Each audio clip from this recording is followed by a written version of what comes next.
Microphone, man. Seriously? Oh, yeah. I know, man. I know. Yeah, I know, mate. I know. It's just half, you know, it's a half-baked job, innit? Bloody hell, man.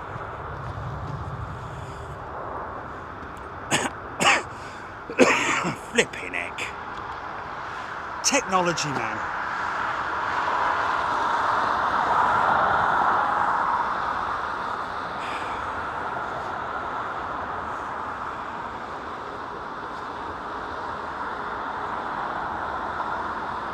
Yeah, because I was messing around with the mic. Got half a shot.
Fish and chips?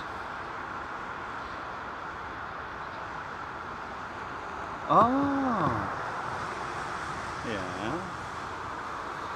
He was going to New York. I saw a post from him the other day. I used to call him Edna, didn't I? Oh, it's LAX, that's it, yeah.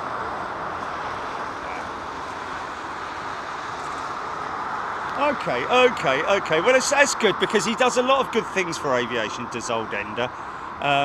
He's a great photographer, and and this is good payback, man, for all this stuff he does. So that'll be good.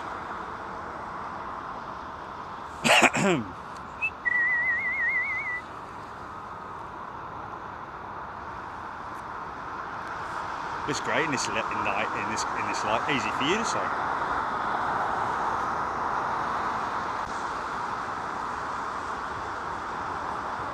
Aaron or Aaron. Okay.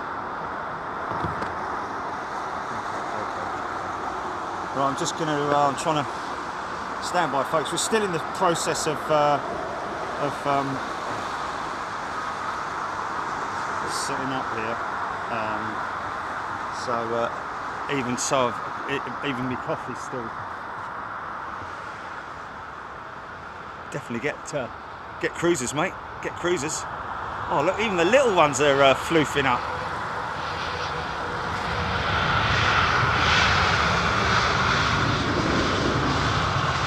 I don't know about lazy, but hazy Sunday afternoon. Got no need to worry. Look at that. Close your eyes and drift away.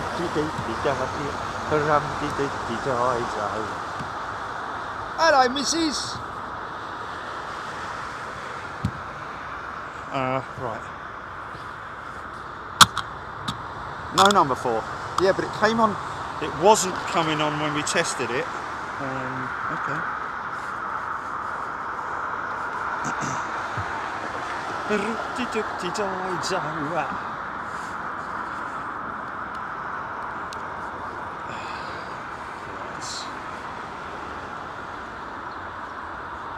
Oh yeah, it's Wednesday, isn't it?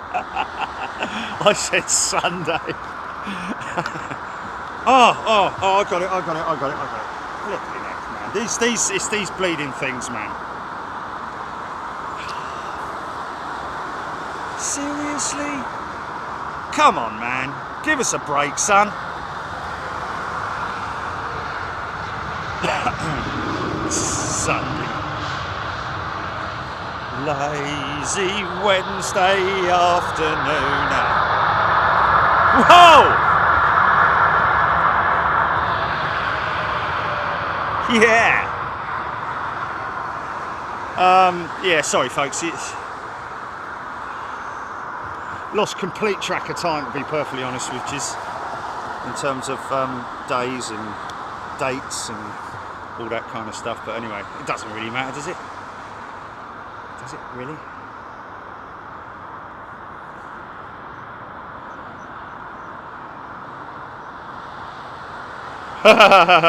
Yeah. Nice. Here we go. Got a cruiser coming from the east, GP.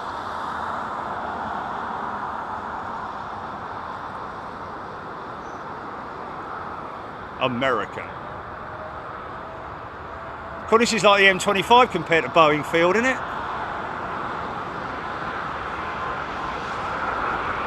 Yeah!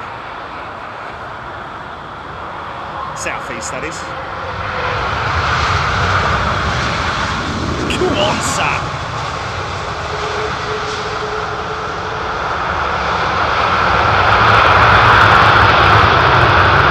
Yeah!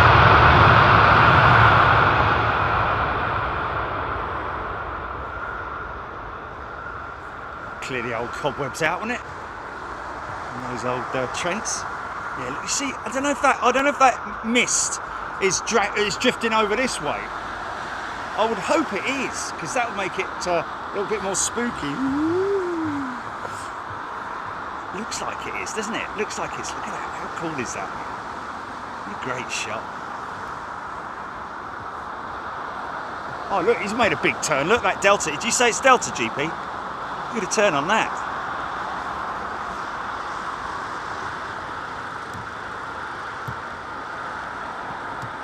Atlanta-bound Delta 330. We'll grab him when he's over the top, or-ish, near-ish, but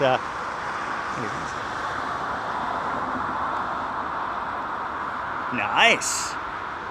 Semi-funky. Got a tiny amount of funk attached to it.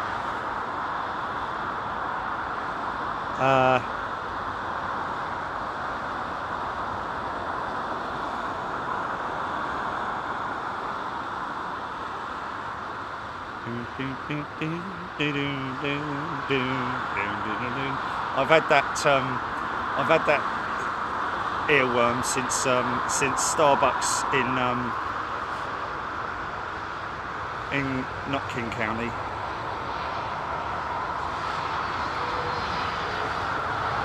Painfield with the sparrows.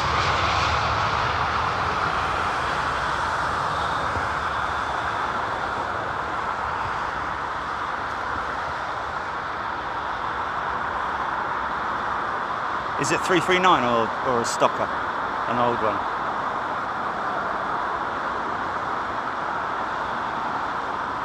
And a 200 by the looks of it, but I might be wrong.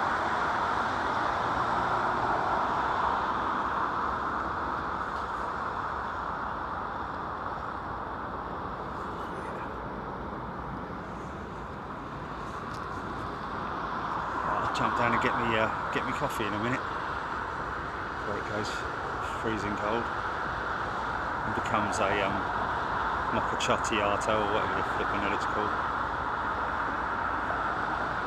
Frappuccino.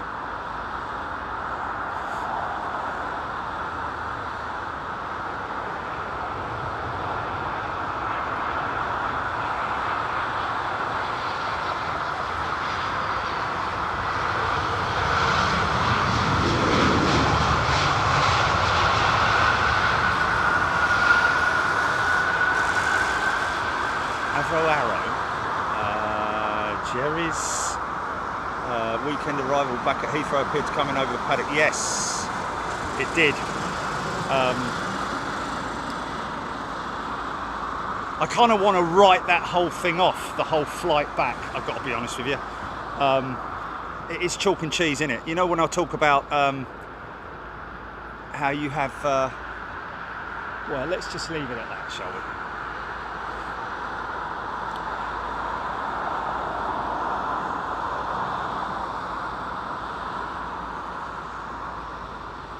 Muzz Mason denim in the 80s.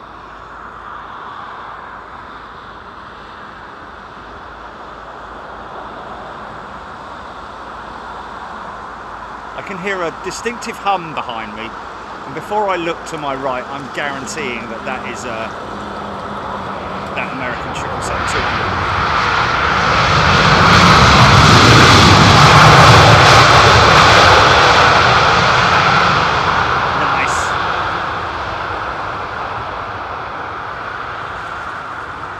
Well, I've got to say, I think the US trip to both Boeing and Painfield, and also King County, well, both the same. Yeah, really successful trip to America, and fascinating, I have to say, to see those aircraft in their pre-paint form, and also something that we're very used to seeing with engineless, or as some people call them, gliders.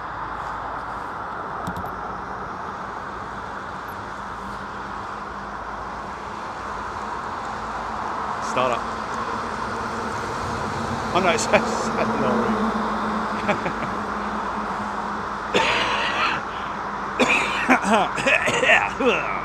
Pardon.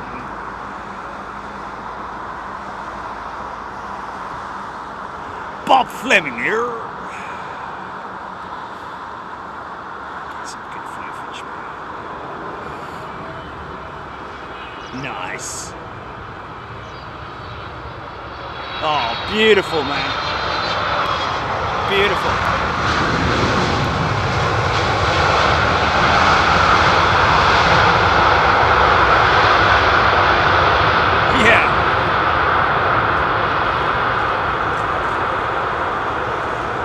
Am I right in saying that we're seeing less and less of the American 777-300s here?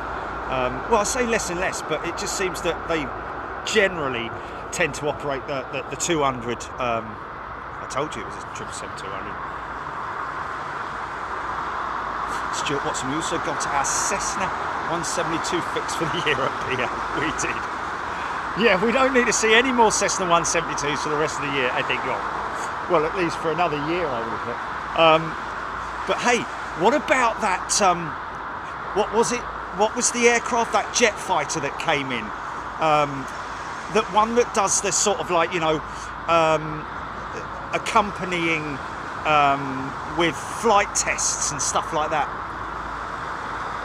BBLLB, thank you, my friend. Hope you're doing well out there. Our American pilot. Gifting a membership, thank you, sir.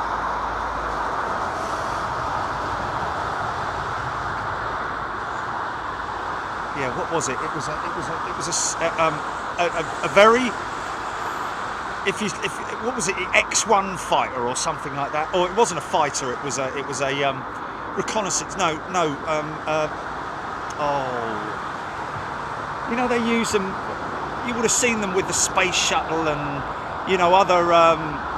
When they flew the space shuttle on the back of the Jumbo, and it was accompanying that.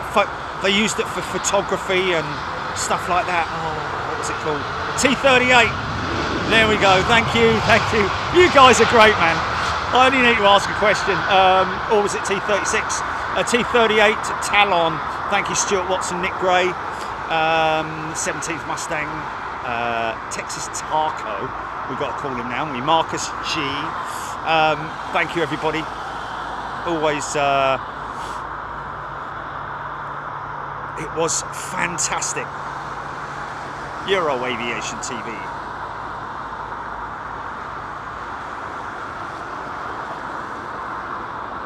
Steve Batty, leaving those 777-9s without engines for a long period affect the structure and wing route after the engines are attached? No, Steve. That's why they attach the weights to the pylons to mimic the weight of the engines, which we assumed was between 7 and 9 tons, didn't we, per side? Insane, man. I mean, do we know what the weight of the 777, the GE9X is compared to the GE9X? But no is the answer to that, because the weight that's attached to the engine pylon is the same as what is attached to is the equivalent of having the engine attached. So in that respect, it wouldn't make any difference. Thank you, Deborah Speller. 17th Mustang F5 lookalike. Yeah, you know what? You might be right there. But yeah, what a great thing to see, and what a pleasure to see it. We and of course we had the Chinook. We had the drive around in the morning, which most people saw. You can see it if you zip back onto the Freeview section from Payne Field.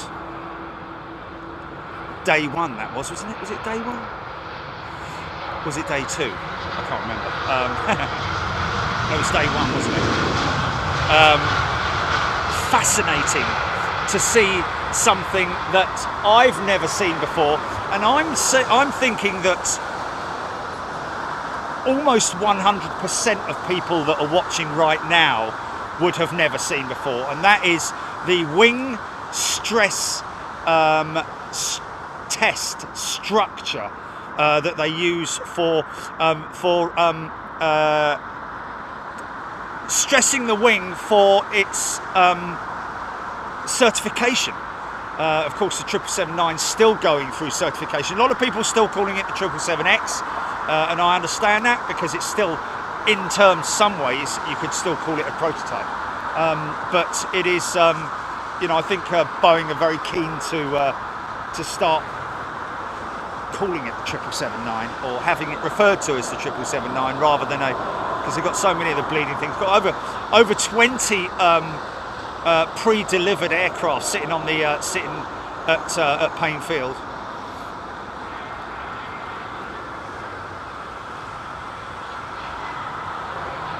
Now have a look at that, folks.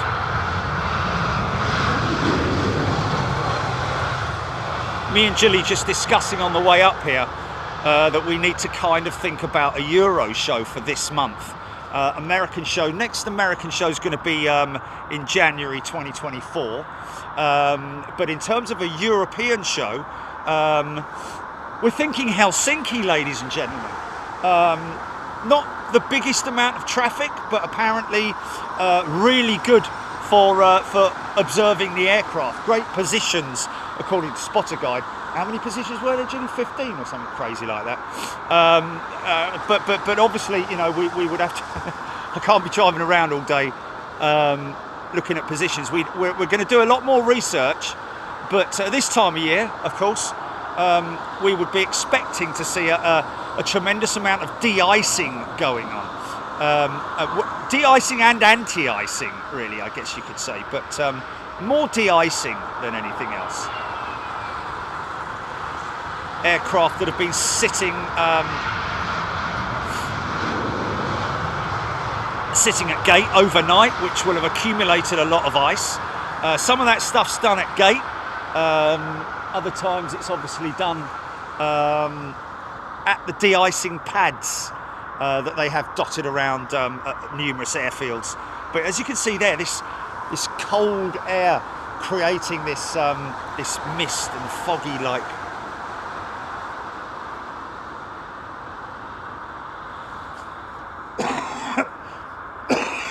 Hello there.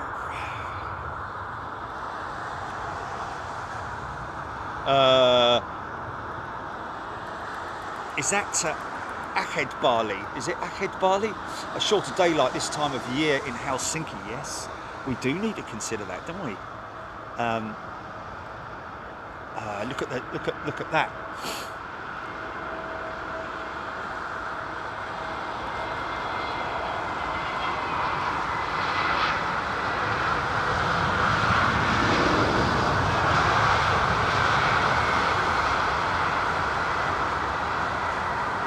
interesting. Scott Shallcross. Good day, Scott. Wet leased the Finnair 330 for 5 years to fly the Sydney, Singapore, Sydney. Wow. I did say there were. I did say, Ginley, didn't I, that they've still got the 330 CEOs, isn't it? Is that a CEO, Scott?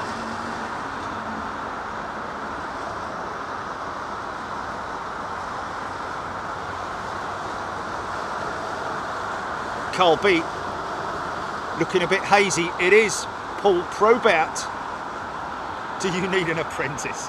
Do you know, sometimes I do wish that I could have somebody with me, but it's just too much logistical,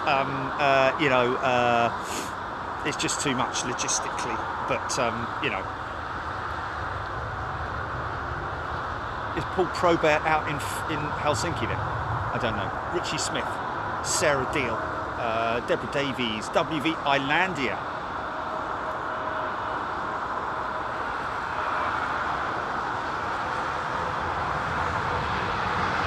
Oh, there you go. Somebody, WV Islandia, saying somebody else been streaming there, which sounds pretty good. Looks like it's pretty promising. Wow, there's that BA 380 been sitting there for all that time, waiting for gear. So what's everybody's? I tell you what, in terms of TV adverts for airlines / holidays, TUI, I've got to take my hat off to you. You have done a fantastic job. Have you seen it, Jilly? Have you seen the TUI ad? Oh my God, it is brilliant. Someone with a lot of imagination, a great advertising agency or whoever it is, has come up with some great ideas and really done themselves proud. Very funny indeed. As for the Heathrow one, I can kind of see what they're doing.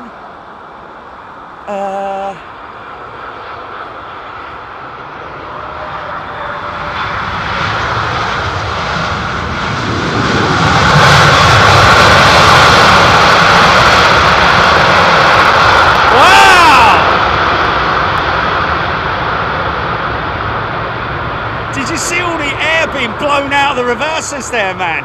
Out and over the top of the wing. How cool was that? That was insane, man. I don't think I've ever seen that before. Blimey O'Reilly.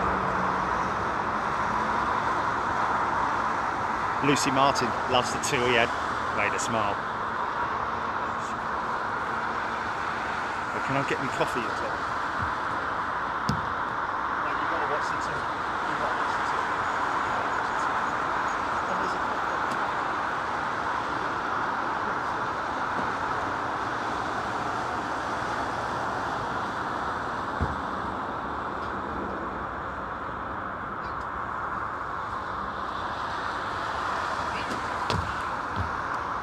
Very funny indeed. Oh, that was cool, man.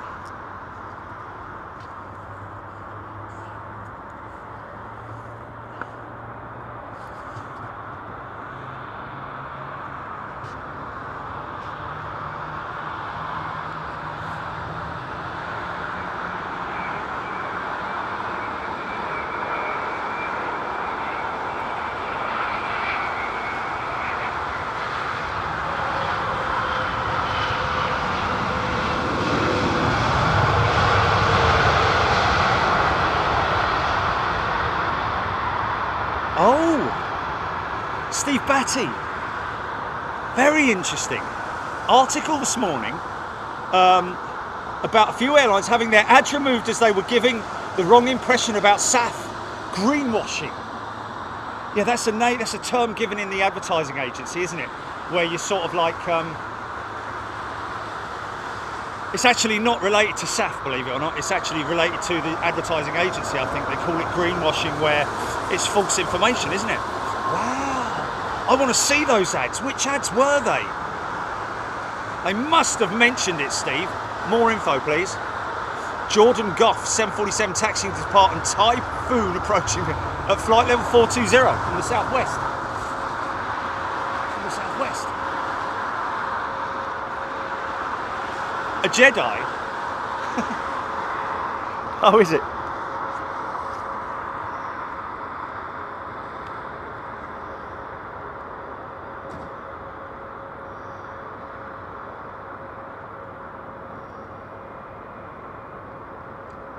Oh, look what it is. Is that the gold one? Is that the gold one? Ha ha ha. Nice. No mistake in that, mate. I think we probably saw that at Frankfurt, didn't we? Mr. Lizardlick. We have no idea where the Sunday show is going to come from. Probably Heathrow, I'd imagine. Mr. Lizardlick. Get the show. Odette, if you're watching, Odette, thank you very much. Nice to hear from you. Don't hear from her a lot on here. Maybe she's in the lurkers lounge, I don't know. But Odette, just acknowledging you. Thank you very much indeed. Can we see the BA landing now? WV Islandia. EK29 at 1350, Aidan Campbell. Stuart Watson, I saw that engine floof on the Air India Dreamliner earlier. Must be something about the way those engines deflect the air. Well, yeah. I mean, it is. It's no different in these conditions. It's again. It's atmospherics, isn't it? So, but it just allows you to see the way that the air is deflected outwards, obviously, but not so much forwards. More sort of like sideways, if you see what I mean. Creating literally a wall. Look at that, man. Look at that. How spooky is that, mate? I think that is missing us purely because of the heat. It must be because of the heat, but look, it's enveloping some parts of the airfield. It's great.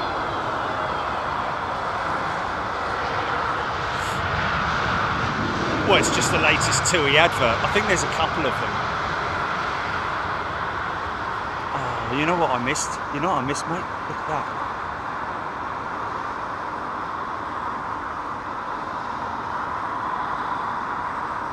Well, if you put TUI advert elves, yeah. Oh, I didn't realise he'd gone out that quick, flipping it. I must have been way back in the comments.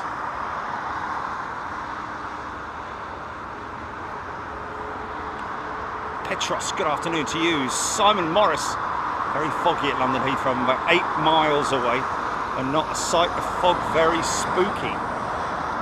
Crazy thing is, if you're at somewhere like Windsor, where it might be clear, I don't know, but it is. It's amazing to see it from a distance.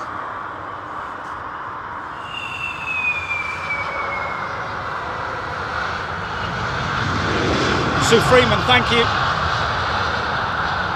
Matt, Helen Clapp, Tony Rivers. Good afternoon to you, Sue Cruz.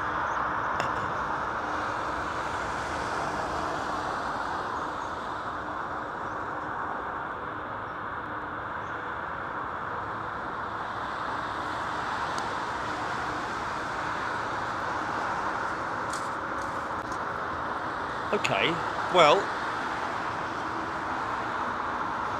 if they're asking people to, yeah, I mean, people don't have a choice, do they? That's the thing. People have, the individuals, us, the passengers, actually have no control over how the airlines operate in terms of their sustainable aviation fuel or in terms of their sustainability. So I can understand that being removed.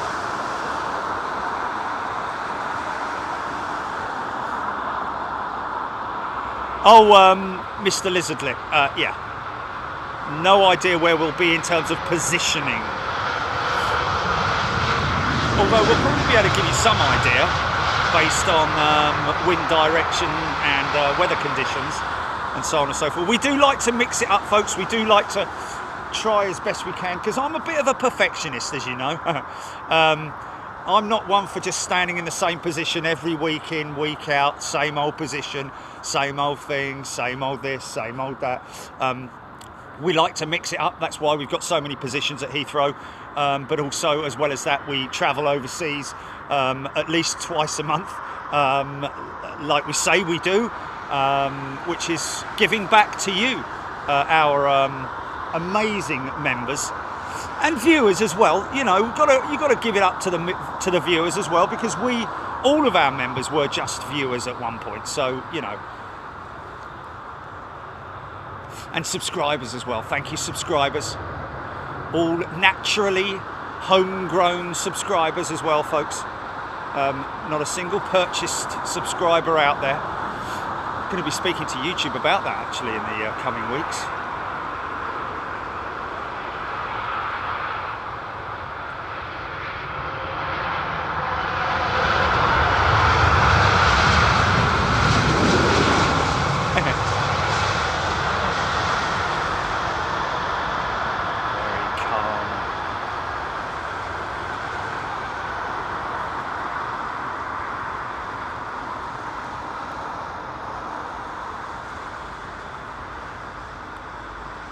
Hayden Campbell, EK29, 1 hour 13 minutes. And I can already hear the hum from those Trent 8s. Virgin Atlantic. Oh, first 350 of the day, inbound.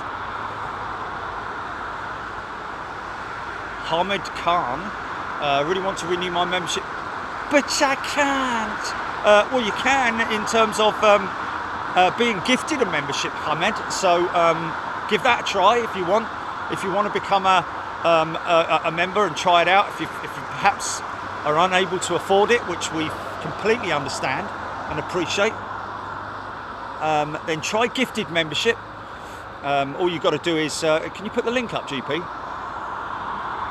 Okay, we just dropped the link, and hit that link and just allow gifting. That's all you have to do. Your name will then go into the list. Oh, he's greased that one. Or she's greased it.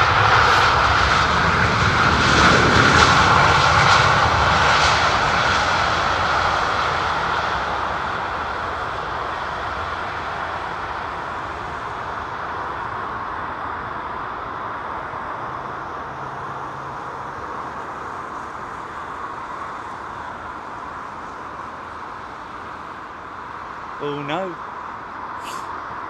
No, Deborah.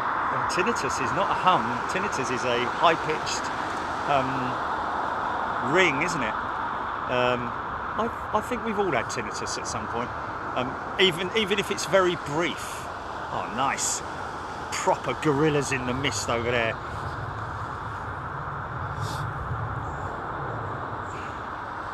Lowy family. Yeah, it's cold. But I tell you what, with that sun, it's perhaps don't need as many layers as I've got on, to be honest with you.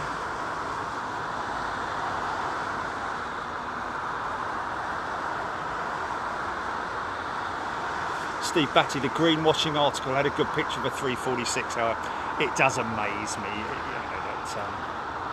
Although saying that, you know, Lufthansa are operating the A346. And they will be running around about 5%, between 1 and 5% SAF on their jets. I've got my opinions about sustainable aviation fuel, folks. Oh, nice start up.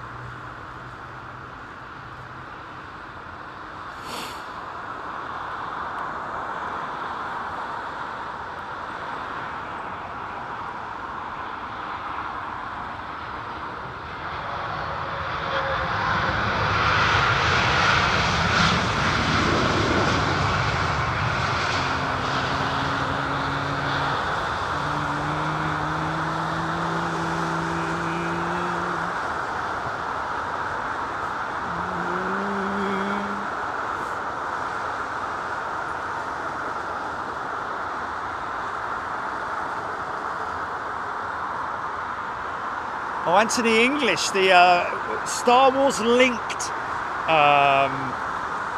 He's linked to the Star Wars orchestration, isn't it?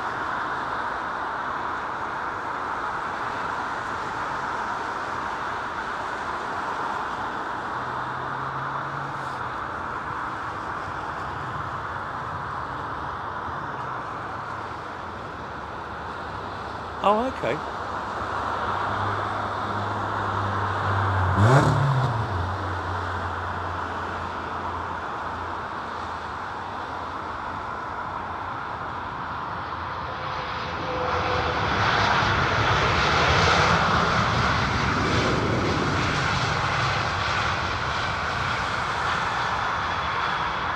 All that hard work done. Get home to the family.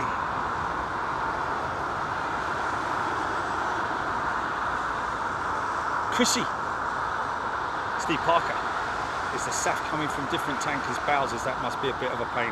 Steve, no. You see, this is where people are very understandably, they haven't been educated on the sustainable aviation fuel.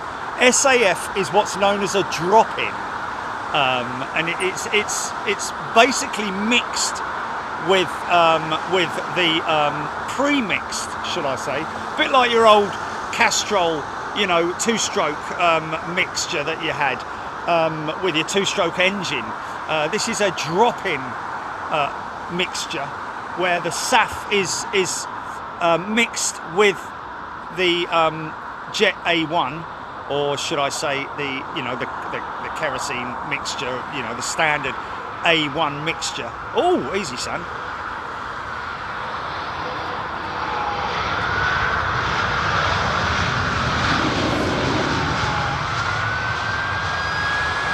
So it is a drop-in fuel. The 100% SAF flight that Virgin operated a week or so ago,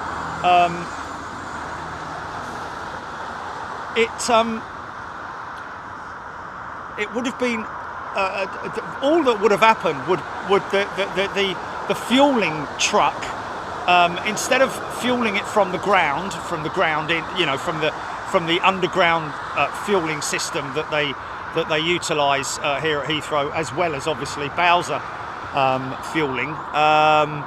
It would have been a Bowser that would have been completely full of of sustainable aviation fuel.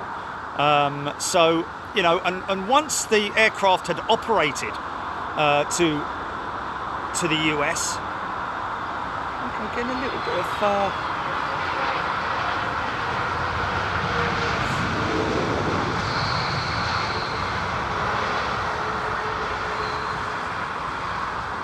they would have turned that aircraft around and restocked it with normal Jet A1. These engines are so sophisticated that they don't need any special filters, fuel filters. There's no changes that need to be made to the engines in terms of the operation of the engines. Let me just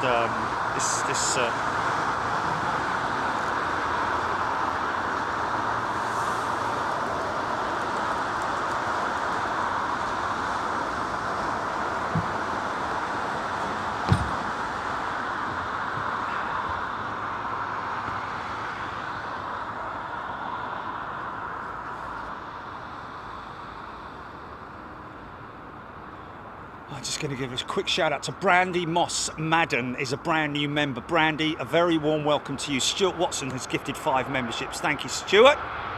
And we have 6YYJK has also gifted 5 memberships. Thank you, 6YYJK.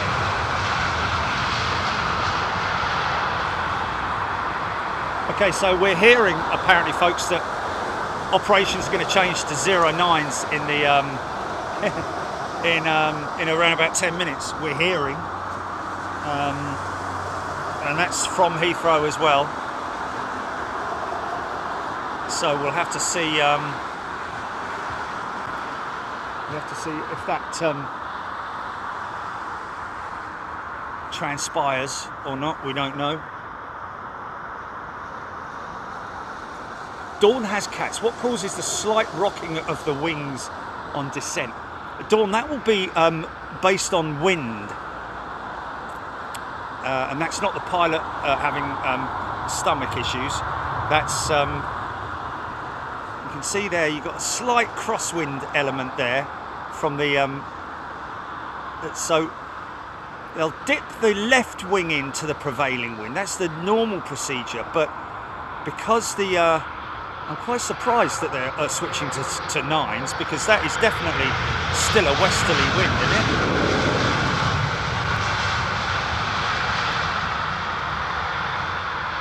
Although saying that, yeah, but look at that, look, that's being blown, yeah, but it's blowing to the, it's being blown to the west. The smoke's being blown to the west. That's definitely, they're definitely landing into a tailwind element now. It's clearing over there. It's a very light winds, I have to say.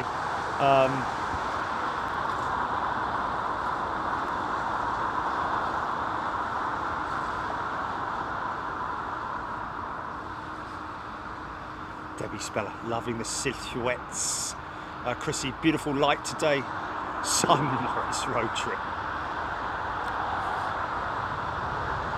Craig B, confirming operations changing at 12:40 on the northern runway. 9 left departures, 9 left will be arrivals, 9 right, 9 left will be, 9 left will be arrivals, 9 right departures. Aidan Campbell. Okay, so we're going to miss EK29 then. So we need to consider what we're going to do at GP.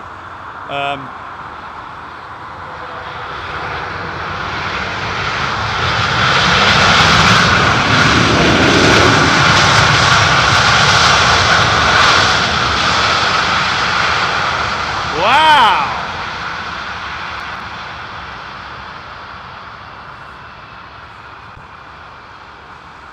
Nice.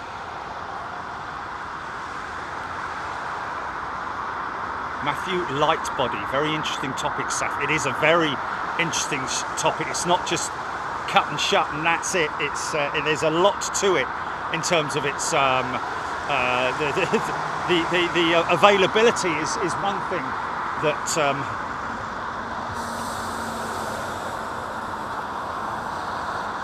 you know, the availability of SAF is basically zero, you know, in terms of you know, what the availability is of the fossil fuels as we know them. You see, look at that landing into a tailwind there.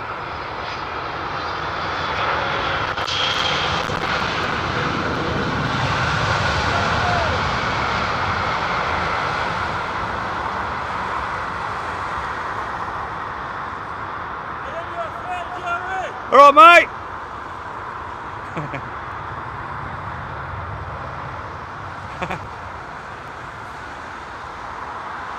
Declan Dolan, he definitely did throw the anchors out on that little 319, didn't he?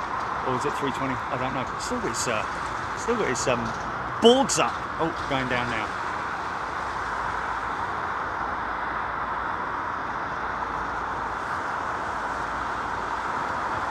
I just can't get my head around the fact that it is a week. That I keep thinking it's Sunday. Right, I need to get my head back into UK. Andy P, Trev Lyon, Richard Dalglish.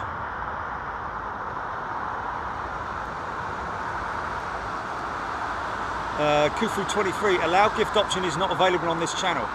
Appears when following the link. No, it is. You need to hit the link and then allow gifting.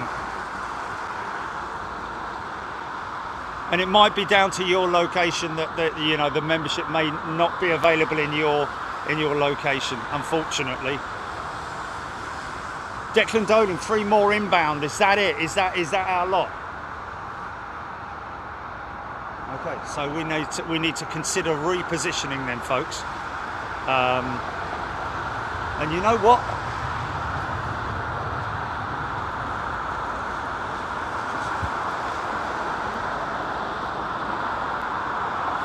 So who fancies some overhead departures out of the paddock? we can do that for you if you fancy it, folks.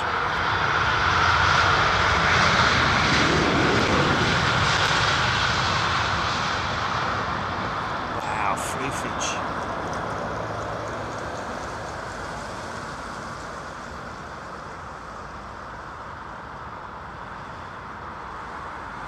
Head-on departures out of the paddock. Yeah, we can't.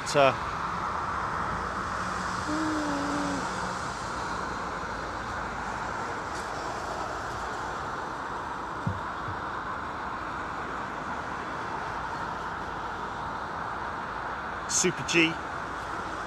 Good evening to you, Chrissy, Tom Johnson, Tim Johnson, even Gillian Sankey, Andy P, Sarah Lancaster. Talk about Sarah Lancaster. There was a show I watched last night. It's actually on Netflix. I've seen it before. They must have moved it across to Netflix. On the Lancaster bomber. And it was called Lancaster or something like that. Who calls the Lancaster bomber the Lancaster bomber? This bleeding bloke all the time throughout the whole thing kept calling it the Lancaster bomber. Annoyed the hell out of me. I had to stop watching it. Easy! You know.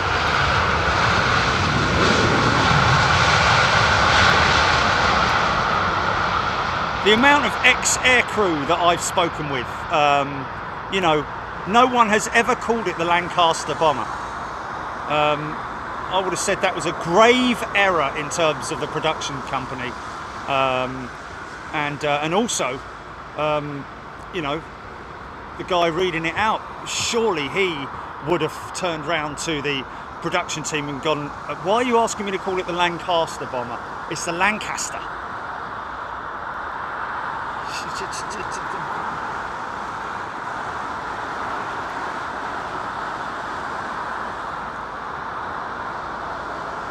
Chrissy remote would have gone through the team. Seriously, man, it was like, you know, had ex-bomber crew on there, you know, like wireless operators, air gunners, you know, engineers, pilots, everything. They were all calling it the Lancaster.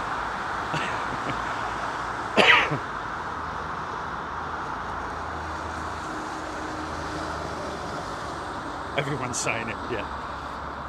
It is the Lancaster. Lancaster. Where do you live? I live in Lancaster. No, you don't. You live in Lancaster. Yes, but I live there because I'm a very posh person. I live there and call it Lancaster, you know. Good for you.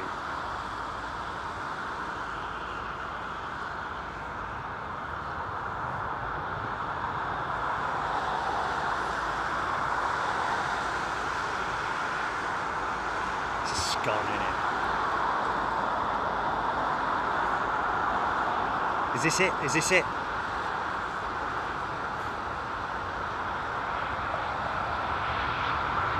The last one in.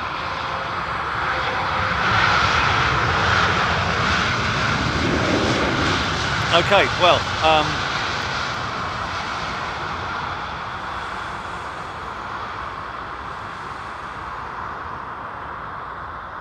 okay, we'll just have a look on radar and just see whether or not that is it, because... Okay, right. Mad Monk, it's not pollution, my friend, it's... Tell you, if that was pollution, we'd be in a lot of trouble. It'd be like the Victorian times. Yes, right, well, what are we going to do then? Hey. Should we try a road trip? Should we have a go? Right, okay, you're going to need to... Right, hold on to your shackles, folks. We're going to have a go, alright? Jilly, you ready? So what we're going to do is we're going to bung everything in the van. I'm going to take you with me, Don's the vehicle, and we're going to head over to the paddock, which is over there, and see how we get on, alright? Bear with us. If it goes all breasts up, then please, don't moan, just go with it. Go with the flow, okay? Chill. Okay. Because it winds me up and all. Right.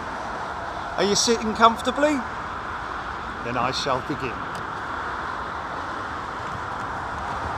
Sunday afternoon now. Got only to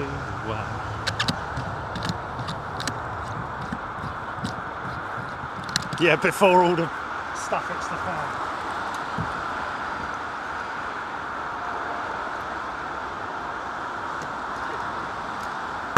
Right, let me finish my coffee first. Hold on a minute.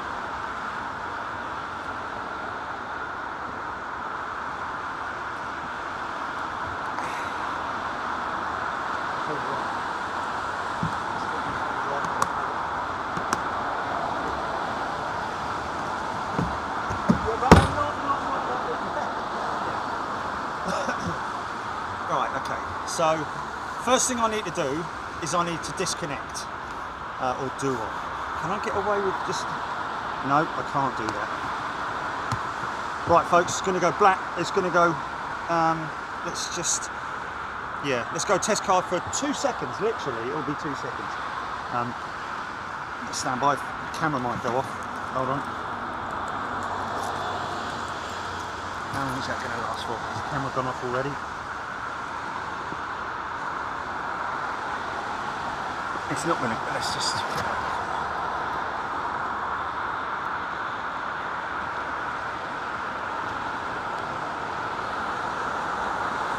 Come on, mate.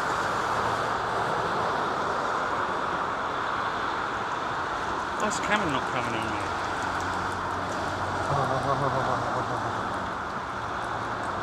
That's not a good start, is it? Oh, come on! Hey? Oh, right, there you go. Right, test card.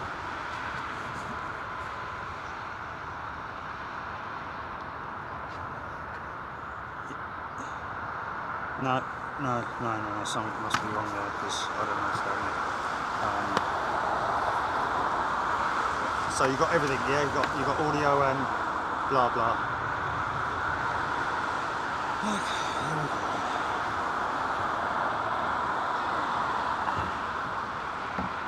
Okay, modem still running.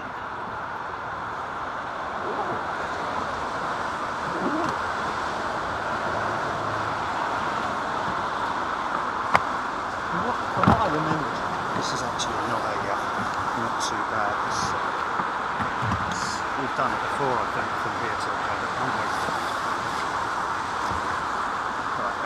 Obviously, the most difficult part is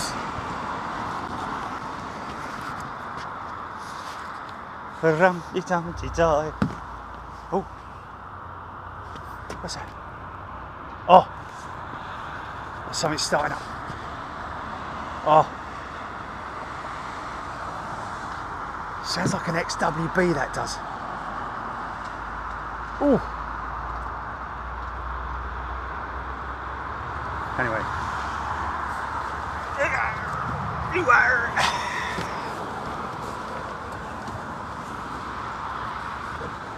Yeah, right.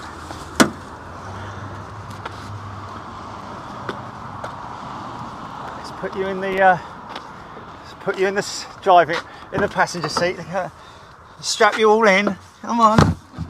Anyone need to go to the loo before we go?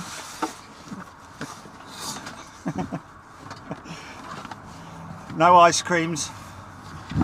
Okay. I'll tell you what I probably will do actually, is I will put those up there.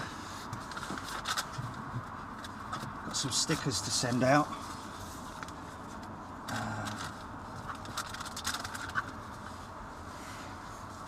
I'll put you guys over there. I've got enough. Can I borrow that and put that over there like that? Enough room. You know, with that. Right. Okay.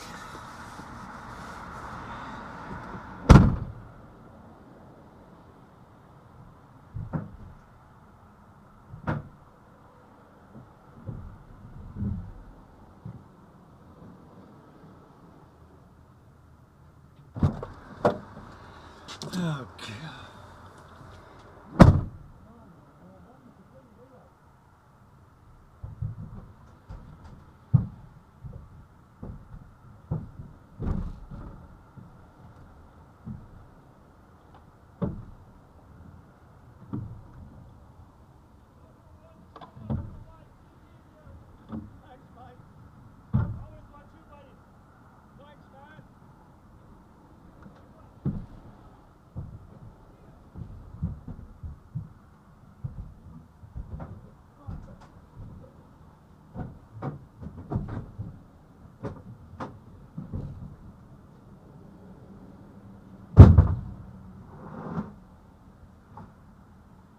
We've got to go, GP.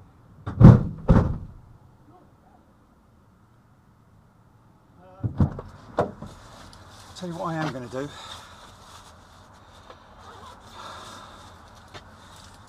It's baking in here.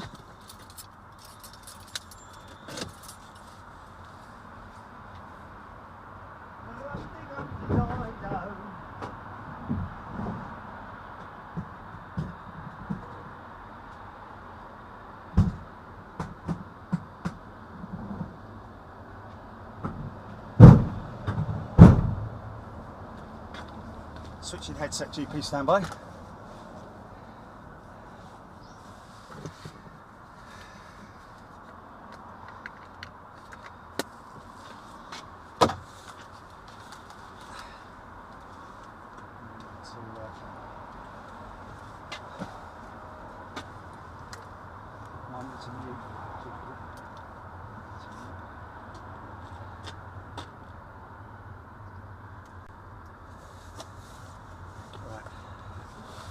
Right, hold on a minute.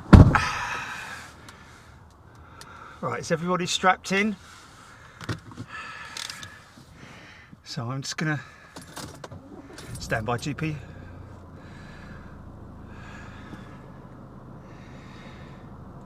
I'm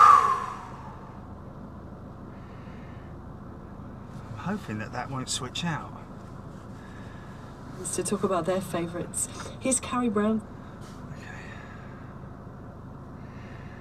Okay, well that seems to... Are you still there, GP? Alright.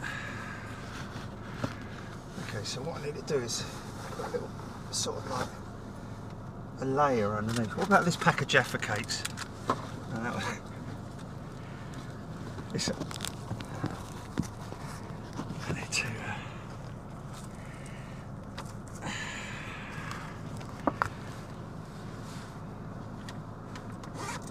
get that out of there so it's not stressing on that. Okay, there we go.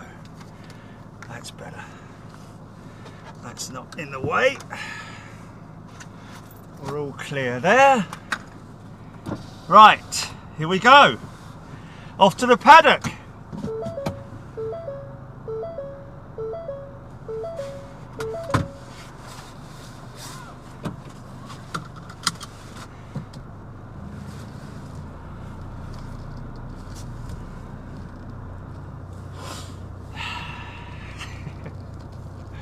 The things we do, eh?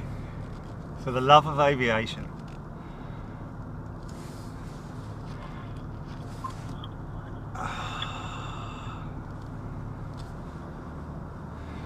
And the glasses are steaming up.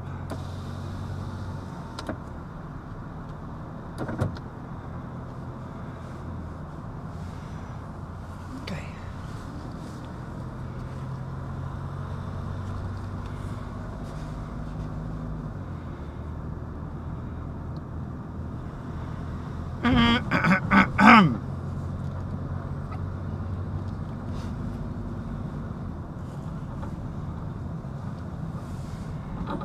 Oh, what? Oh.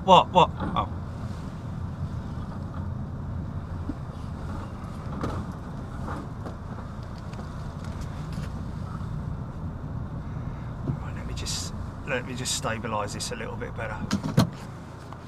Because that is...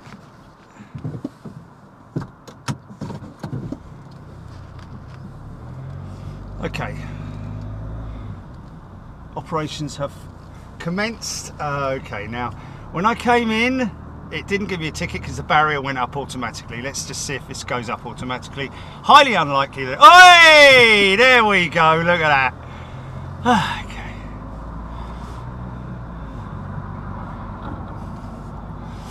Oh, it's been like that for a couple of days. I think they might have a problem with their thingamajig machine. Oh, look. Okay.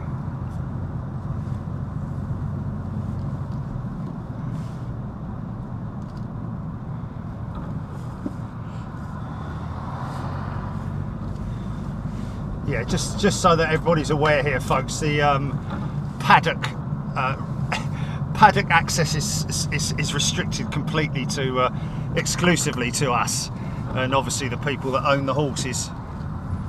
So you can't just rock up there and wander in there. Of course, it's right next to the very famous Myrtle Avenue. And to be honest with you, even if you could get into the paddock, you wouldn't. You don't. You get exactly the same views as you do from Myrtle Avenue anyway, because you're below the fence line or bush line or whatever. Well, it's a bush line, isn't it, really?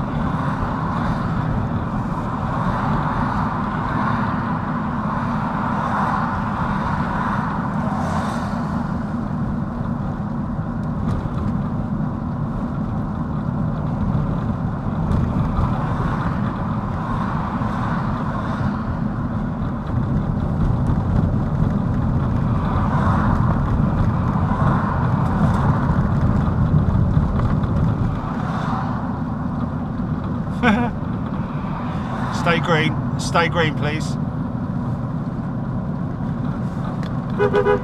Come on, pigeon.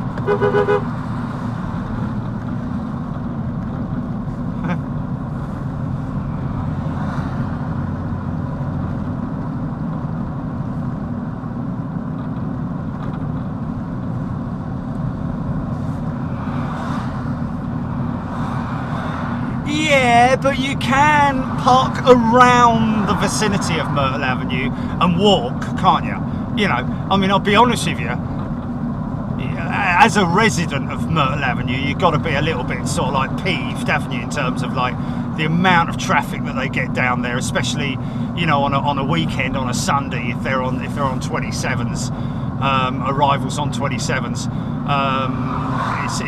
It's desolate when they're on 09s normally, but you know, I mean, I think most people do respect the local, the residents of Myrtle Avenue, and park outside, down round the corner, wherever it might be. God bless you, blimey. There's a 380 going out. Look at that.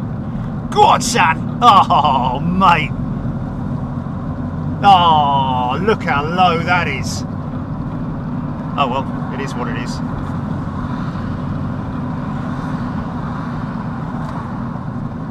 Doobie doobie doo, doobie doobie die do.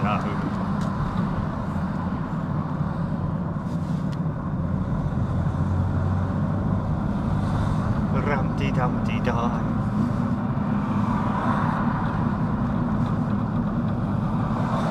The big BA maintenance shed's off to my right here, folks. Can't pick the camera up, can't show you, because it's annoying the hell out of me, that rattle is, mate.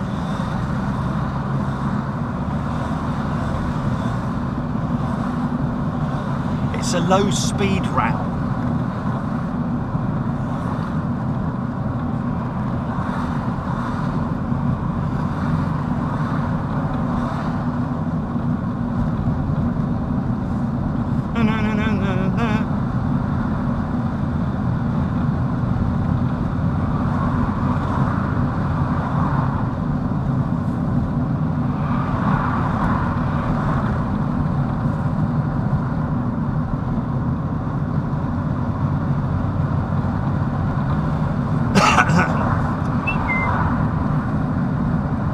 Oh, hello.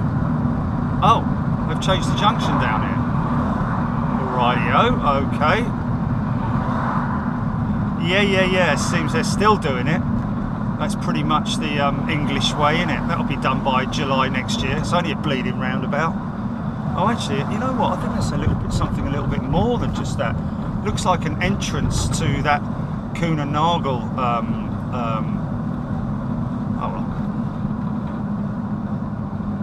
It's either that, or we could do the HGI GP. If we did HGI.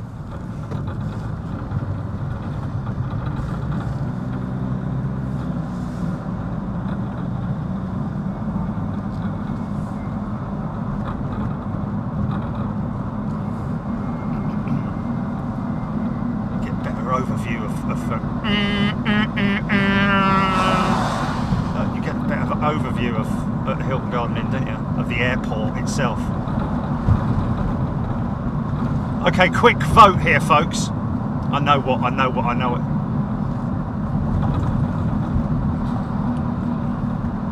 it. Okay, let me just. We're gonna do a quick poll here, folks. This geezer needs to slow down behind me, doesn't he? Flipping idiot. I did indicate, mate. Right, we've got two options here, folks. We've got the paddock, yeah, which is long range. Don't forget we've got trucks. It's a midweek, so it's a weekday. So, can't bleed and make it up, can you?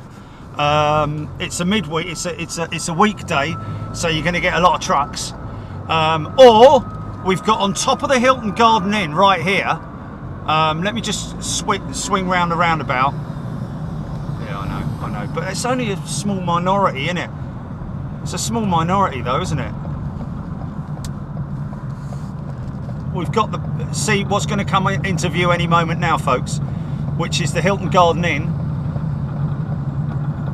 Now there we go. That's the Hilton Garden Inn, and we've got a great overview of the airport there. Which I'm going to quickly run it up on the curb here. If I was given the choice, I'll be honest with you, if I was given the choice, I would go Hilton Garden Inn, only because if you look up there, that's our position, right up there on that corner there. See where that little camera is there? That is our position up on the Hilton Garden Inn. Once again, another exclusive position here at Big Jet TV. You might want to go to Big Jet TV, and you got a better overview of the airfield, folks. You can see stuff. We'll see stuff going out right past us, and we'll also get stuff taxiing. We'll be able to see over onto the bread bin. We'll be able to see Terminal 4 stuff taxiing out for departure. So there's a lot, in terms of what you can see, I think there's a lot more that the Hilton Garden Inn offers. I'm going to do Hilton Garden Inn, mate. It seems that the overall...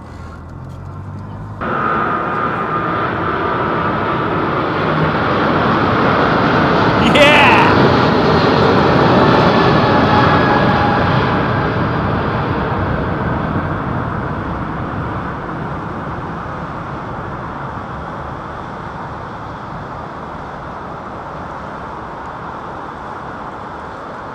You got the Hilton banner up, GP.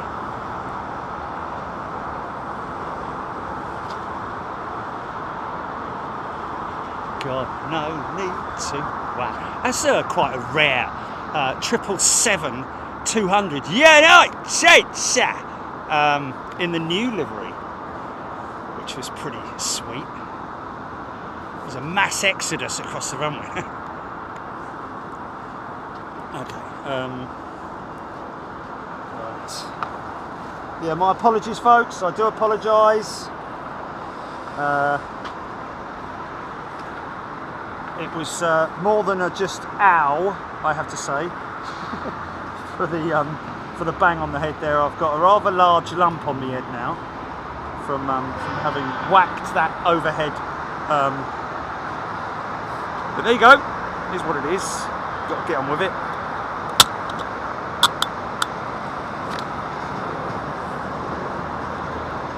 So we're going to have some spectacular departures going out of runway 09 right here at London Heathrow. Say it again. We good? As well as that, we can see over to 09 left arrivals. That's where we were about half an hour ago, and the Virgin. That's the Virgin hangar right there. These. Did anyone have any information on that Mike India 777-200 with British Airways? I wonder if it is one of their retirement jets. It's the only reason I can imagine that the. Why would they put? Why would they cover the engines like that?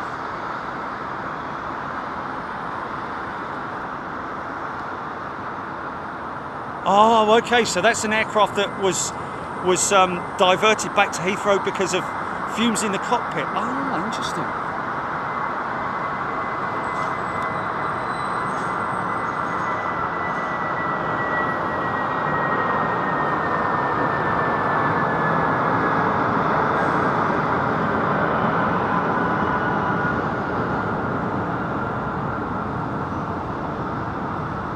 So folks, just to give our great friends at the Hilton Garden Inn, especially RL, a big shout out.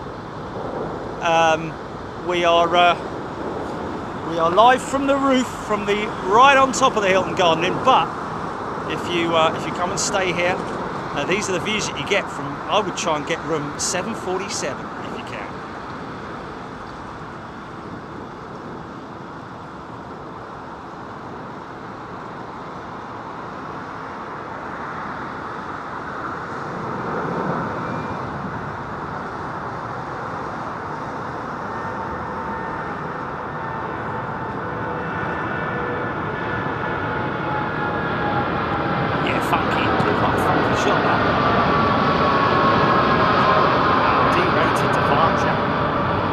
Good old Air Canada.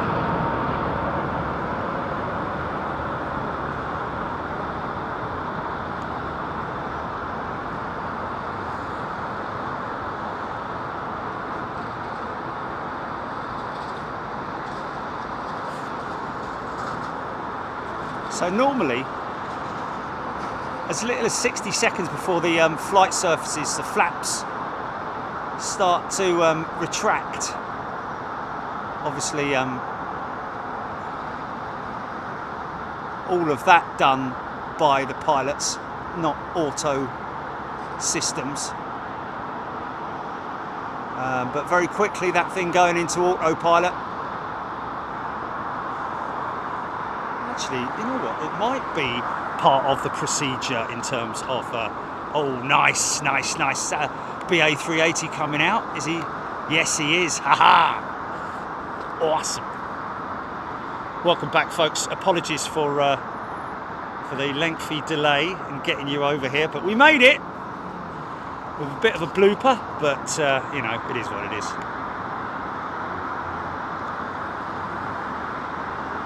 Beverly George, thanks Digital Dave, who's gifted 5 memberships. Look at that, in a race across the Atlantic.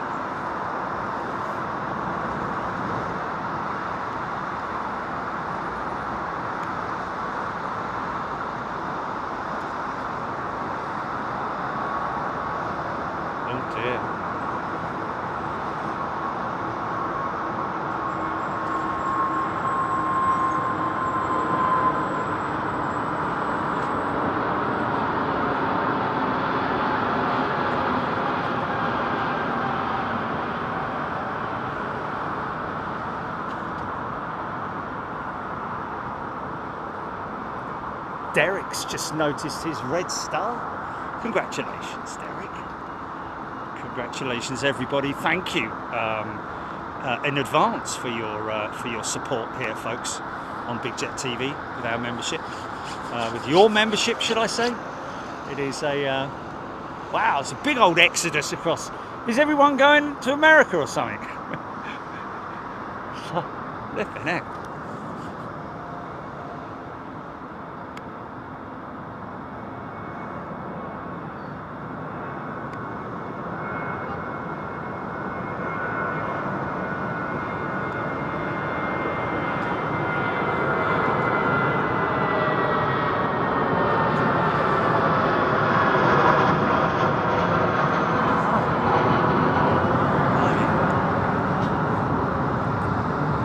So yeah, like I was saying, these are the stands here.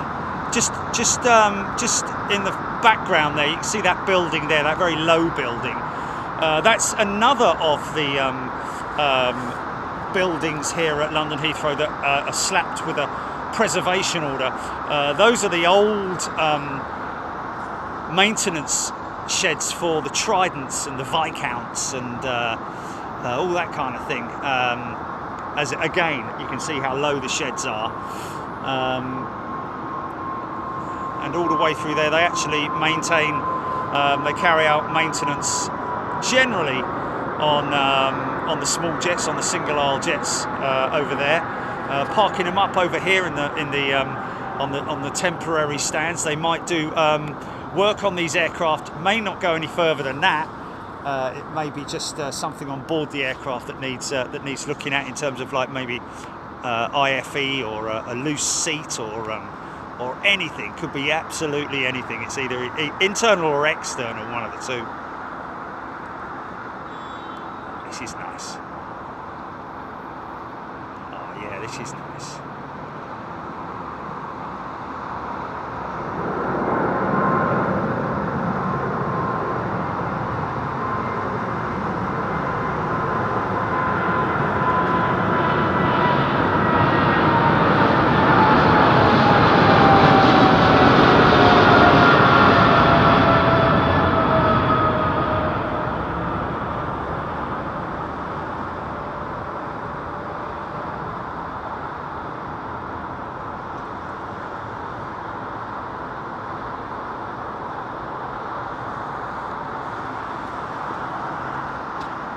One thing you've got to do here, folks, eyes in the back of your head.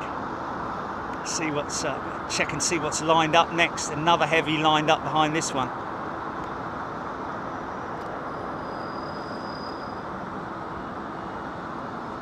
Of course, we can see jets that are taxiing down Sierra as well. Hey, is that a One Air jumbo that's facing the wrong way? Is that one of One Air's 747's coming out? Yeah, but there's another one over there. There's a red tail, one of the red tails, but she's facing away from the... No, I don't think so. She's facing away from the hangar.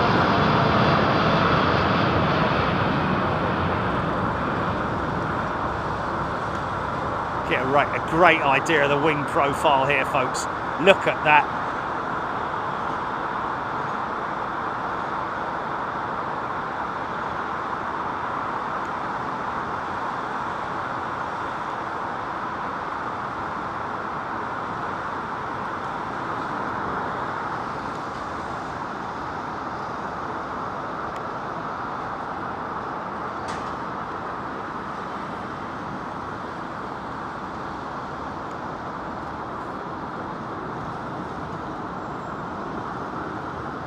Must be coming out. Why would it be?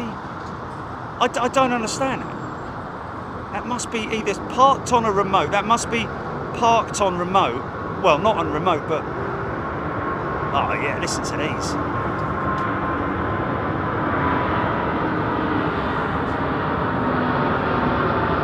Yeah, they do have to. Yeah.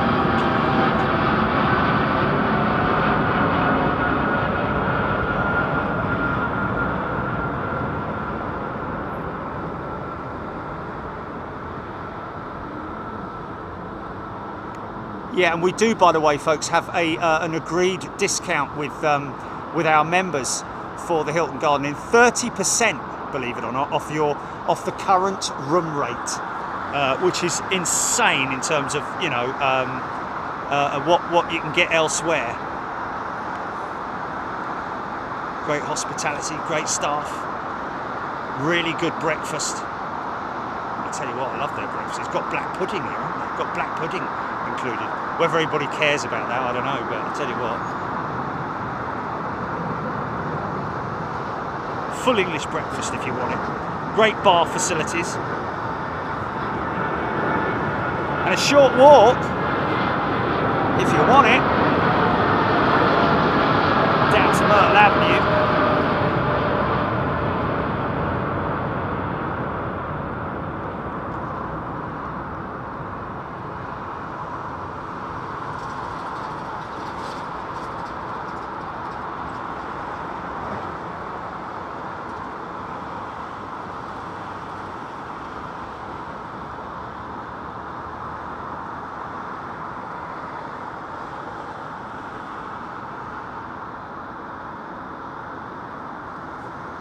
Hey, what about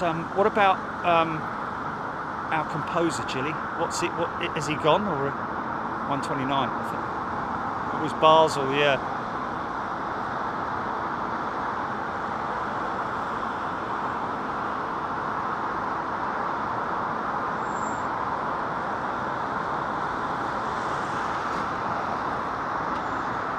Oh, okay. Oh, darn it. Sorry, we missed you, sir.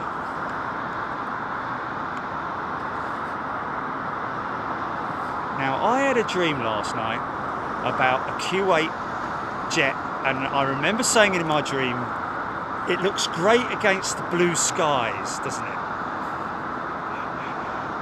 Funny old thing, isn't it? Well, that's what I'm talking about. That one down there, folks. Just about see it through the haze. That one Air 747. I think they've. It's just odd to see it parked in that direction. That's all I'm saying. Normally, it's the completely opposite way round. It's normally nose into the sheds. So quite what that is, in that pointing in that direction for, I'm not sure.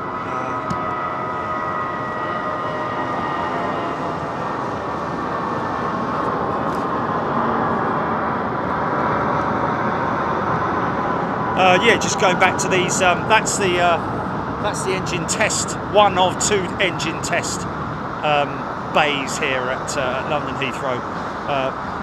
Primarily used by British Airways, but from time to time rented out, I think.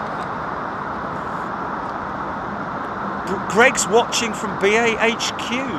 Craig Hayward watching from BAHQ. Good day to you, Craig. Hope you're well.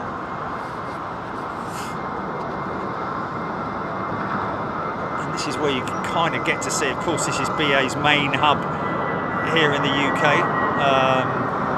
And it looks like a little bit of maintenance going on the vertical stabiliser there for that lovely 777. She's a 5-door. Looks like she's just had a wash as well. Maybe that's actually the final part of her washing. There, I don't know. It may be. I don't think that's a technical inspection as such. I think that looks, to me, that looks like that aircraft has just had a wash. It's very clean. And of course, all the way around here, it's we're very lucky to have this vantage point. Again, like I say, if you stay here at the Hilton Garden Inn at Hatton Cross, don't get it mixed up with the one at T5, folks, or T3. Wherever it's known as. This is the Hilton Garden Inn at Hatton Cross, and like I say, a short walk on the road, very secure, very safe. Cross the traffic lights there, cross the road there, walk up to past the paddock. That is the paddock there. I think that horse is probably quite upset at the fact that I wasn't coming in there today. Doesn't look very happy with me. I'll have to go down and apologise to him later. And then you have the paddock there, and Myrtle Avenue there, and that's the street that I was talking about, where you need to be respectful, obviously, of the local residents if you're using a motor vehicle. And the great thing about the Hilton is that.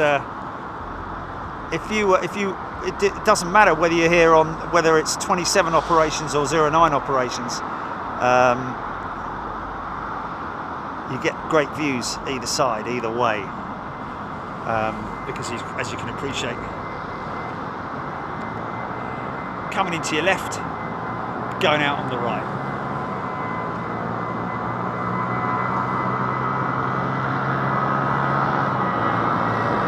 Think Planes, they do a decent breakfast as well. That's our friends from up there in Manchester, isn't it? I think the folks at Think Planes. Go check them out, folks. Got a great channel on YouTube, live streaming up there in Manchester, and they do a great breakfast here. Sandy Hub. Sophia Gibson is a brand new member. Welcome, Sophia. If you are a new member, please make sure that you subscribe to the channel as well, folks.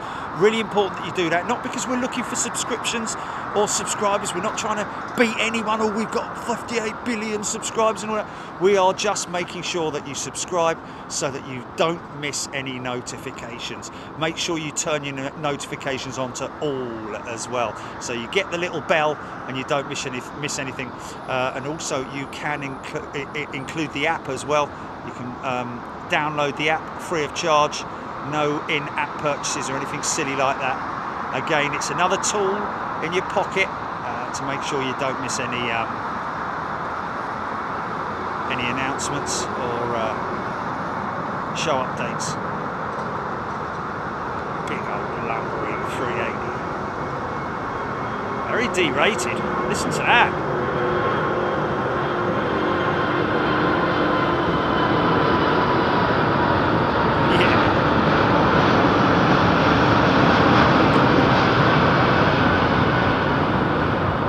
I can hang on to this one for a little bit. This is probably going US bound, I think. It's either, if it straightens up now, it's Dubai bound or something like that. Yeah, that is, I think, bound for Dubai, possibly, without looking. Unless she makes a late turn. Sometimes they do make quite a late turn. But that's sort of like the Emirates / Etihad / Qatar departure.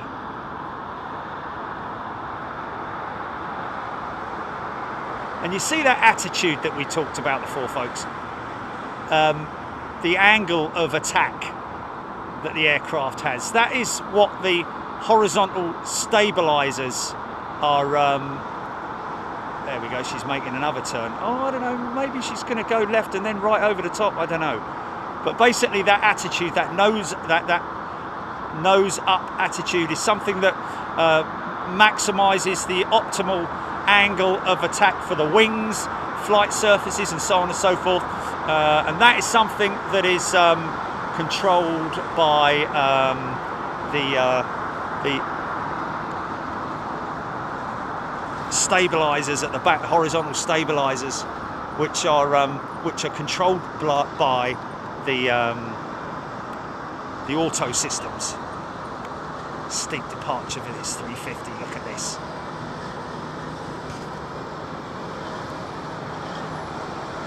Sophia a shout out just now? Yeah.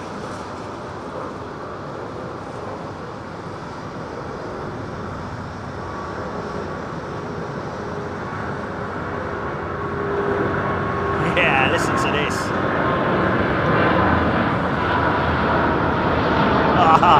Show us your belly, girl. That's a US bound jet, isn't it? Look at this, full 180. Pilot got his or her hand on the control column.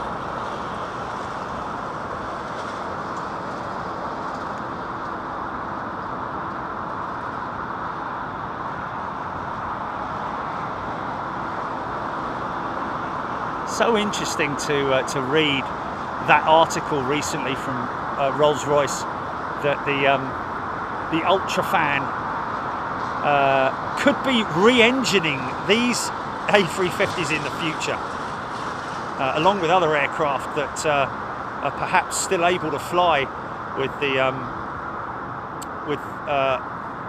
airframe, but the engines, in terms of their, because they're actually banning a lot of aircraft from, especially old 747s and things like that. Yeah, that jumbo's. An aircraft like that jumbo there are slowly being banned from airfields around the world, which is a shame, but something that shouldn't affect us too much for the years to come anyway. Okay, KLM Cargo 747 cruiser to Amsterdam, but probably too far north. Okay. Well, I've got one there. I don't know if that's, it doesn't look like. Let me just double check. That is a jumbo jet, and that is a KLM 747 freighter. And we've got her in focus.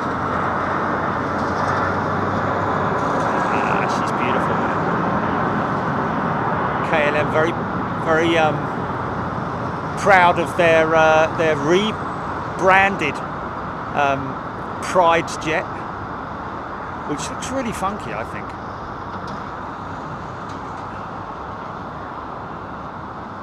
Orange Pride, she's called.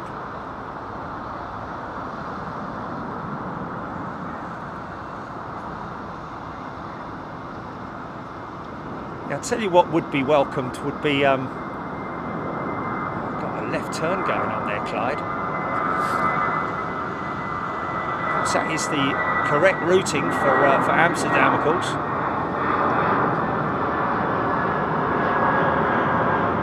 Beautiful. Jumbo jet. Kind of always see. I don't know if that is that wingtip there. Now you get a really good shot of that Boeing 787 wingtip.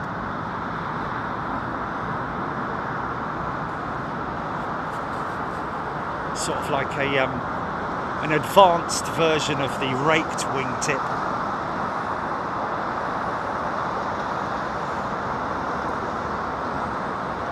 Of course, the major part of that flex is outboard of the engines, all carbon wing, and again I have to stress, and forgive the pun, but being out in the United States,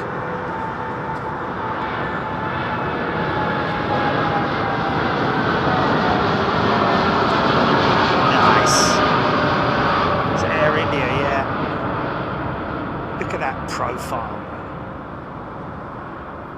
Being out in the United States at Painfield on that little drive round that we had, and coming across that stress frame, that wing stress frame, I mean, where they literally test the wings to destruction, and when they do fail, it is an almighty explosion.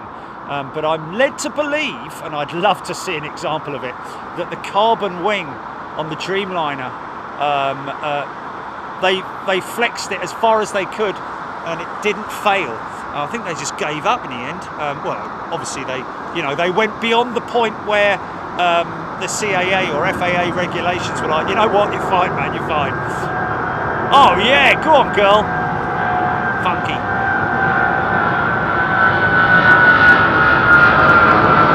Yeah.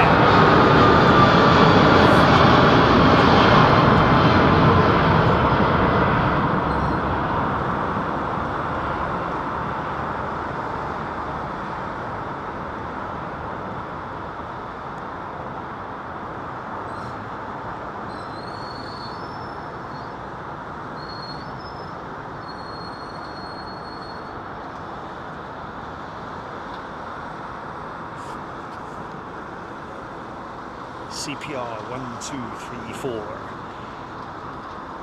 Given the yeah, I think that may be a visual inspection, possibly, or a minor check on that vertical stabilizer on the rudder attachment or something like that. I don't know. Philip Jones off to work in a minute. Paul Skilling, they were. Trents, Paresh, Chris Mason, love that sound. Oh, there really isn't much better sound, is there? A set of roaring Trents. Declan Dogan, Emirates A380 inbound. Of course, we're on the outbounds, folks. He's just come in, isn't he? That Emirates 380. I think that's the one we caught. 787 has a carbon in the wings, the fuselage, and quite a bit more. Russ CT saying, yeah, I certainly know that the A350 is it not 70% carbon? I think even though the wing is carbon, made up of the skin of the wing is primarily carbon. I think again the wing is 80, maybe even 85% carbon, but it does have alloy components within it, like the ribs and so on and so forth. Get that double 380 from behind.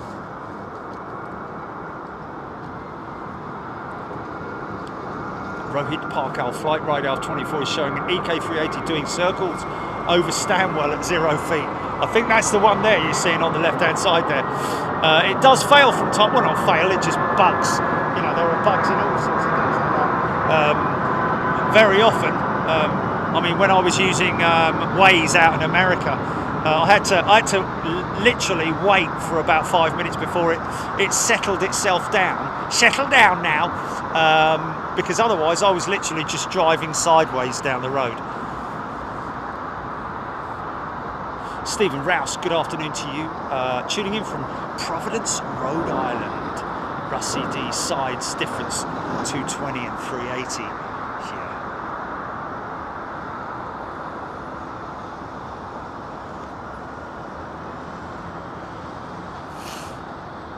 I can show the folks a quick example of how well Staines International Terminal is coming on.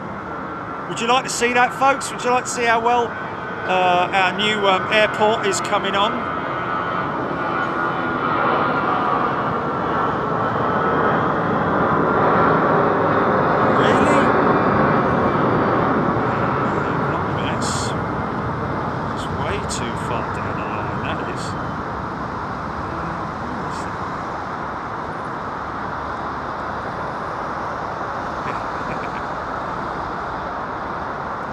Here you go, here you go. Have a look at this, folks. Have a look at this. Let's see if you can see this. You see that? Have a look at that. It's the new airport that's being built.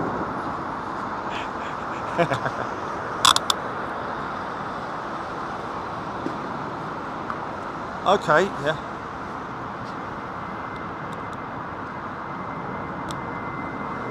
Oh, that must be coming from overseas then. Jupiter. Yeah.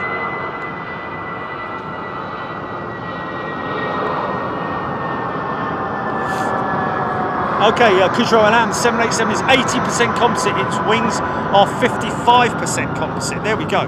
So I was partially right, but I didn't realise it was 55% composite on the wing.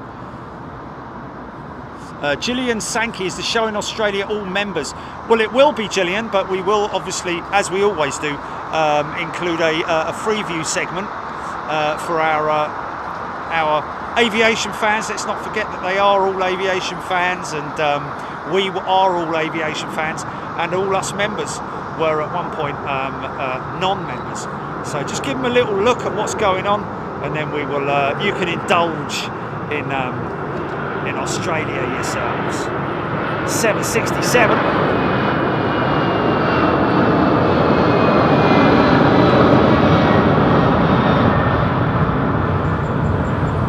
Yeah, these are getting proper long in the teeth, these 767s.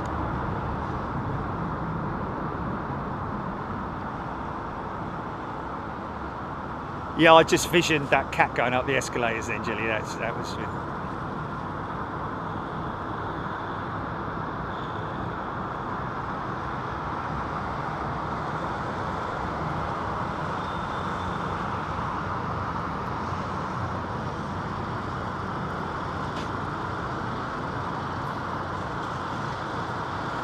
Those of you who haven't, obviously we had connection issues with the US show when we did the drive around, which caused obviously a problem, a dropout with the audio, and therefore a delay in the audio.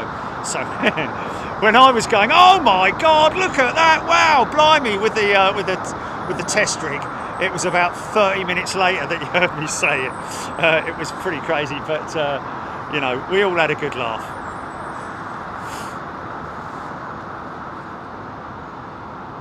Avro Arrow. It's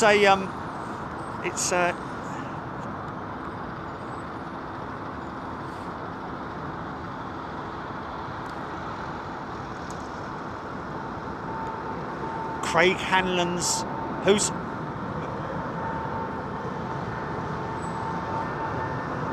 Okay, Craig and Emma flying to Miami at 2 something. We'll grab that for you, Craig. One of our members. Oh, 380 to Miami. Well, we won't be able to miss that, will we? Craig Hanlon, he's a member on Big Jet TV, isn't he?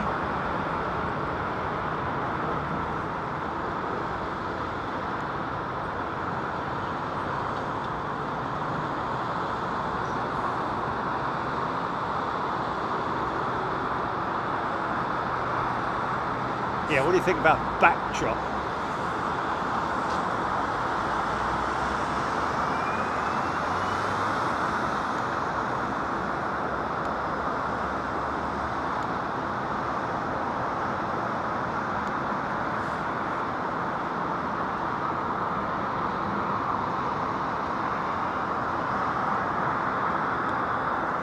Yeah.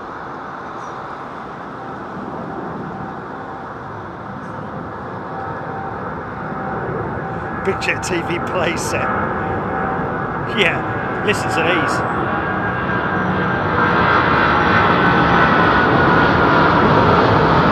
Oh, I'm not going to live that one down, am I?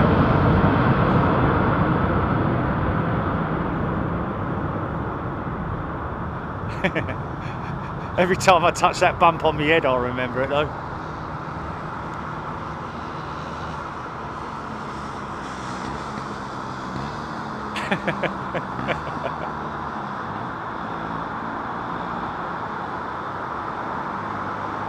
It's not the sort of thing that you go, oh, what an absolute shame.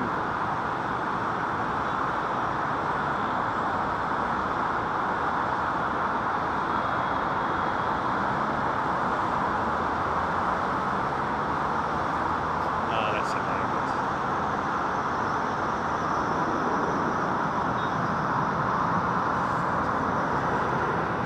Oh, yeah, nice slice through the clouds for that.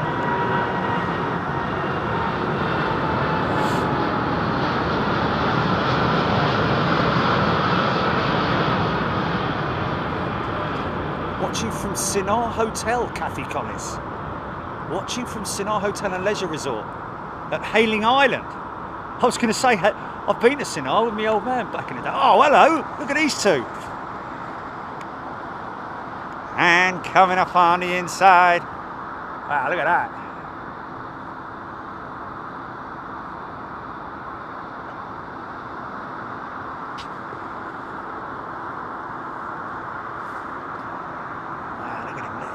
Right in it, he's right in it.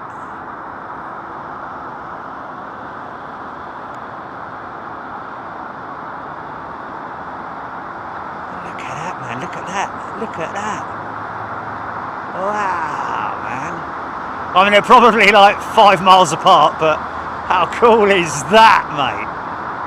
Wow.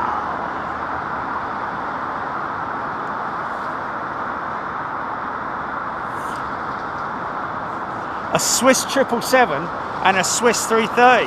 Well, you need a bit of ham in the middle, don't you? Need a Lufthansa from Hamburg, and then we'd be good to go, wouldn't we?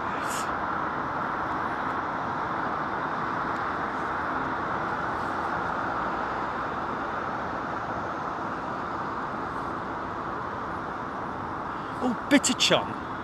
14 people hurt from severe turbulence on the EK 380 from Perth to Dubai last Monday. Wow, interesting. That's an example of people not having their seatbelts on, following the recommendations of the flight crew. Always listen to the flight crew, man. They've been flying a lot more than what you have, and so they might have even been. I mean, could possibly have been a member of the flight, 1 or 2 members of the flight crew, only because they were probably, maybe, you know, at that point in time, you know, sometimes turbulence can hit you all of a sudden. It's not like you get any sort of like pre-warning of it. You know, normally you get a bit of a bump. It starts to get bumpy, you know, and then boom. The lights come on, and then the cabin announcement, ladies and gentlemen, the captain has turned on the seatbelt signs, please return to your seats, etc, etc, and remain seated until the seatbelt signs. Now some people ignore that, and if you do, then that's up to you, but but it can get pretty violent. And there you go. There's a perfect example of it. Thank you, Bitter John, Russ CT Grant, Ecosonic. This one is small, the other is far away. Leroy, Paul Robert, come on. Gillian Sankey, Nick Gray, Jill Perry, Vicky Denning. 400-foot separation, Declan Dolan. It's not a lot, is it? Hello, what's that? Is that go around? Must be, obviously. Usually it's a minimum mile separation, isn't it? 400 foot, that's not a lot.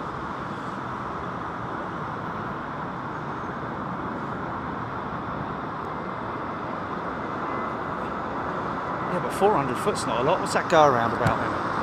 What's going on here then?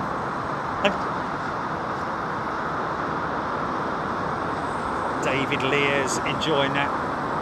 Glenn's Aviation.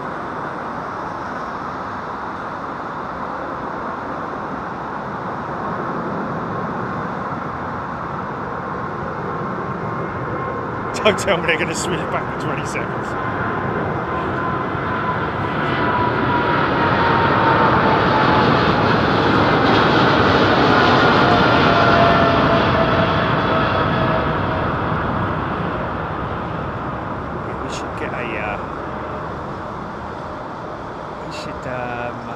We should get a QR code.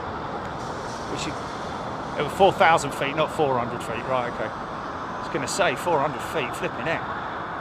That's very close. It's far too close for comfort. God bless you. We have. There we go. Clear takeoff.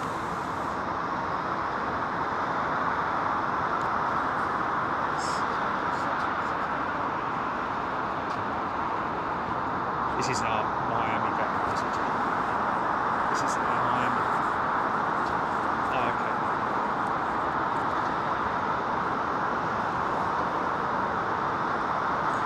Ranji tuning from India. G'day to you, Ranji. Had a couple of your jets already. Okay, sir, you are Cliff. Take it. Or madam. Cliff.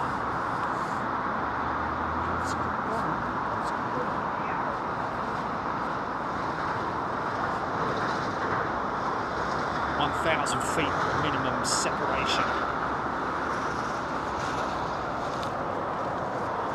Matt White tuning in from American Dispatch. Wow, that's British Airways, American Airlines. Is that UK or American as in America? I think he said good morning, good afternoon. Good morning, afternoon. Okay, so that I think that's probably in America then, isn't it? David Edwards. Where's this jet man? Wow, that was early, man. It's Emirates, is it? Wow. Bit of a lightweight, this one. What was it?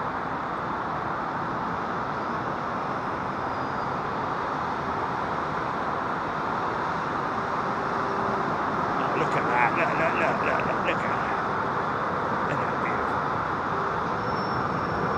Yeah, this is EK, innit?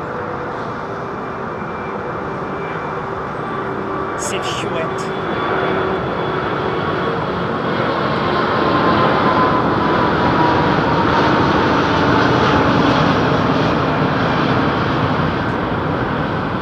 More or less impossible to distinguish the engine note as to whether they're Rolls-Royce or General Electric Alliance engines.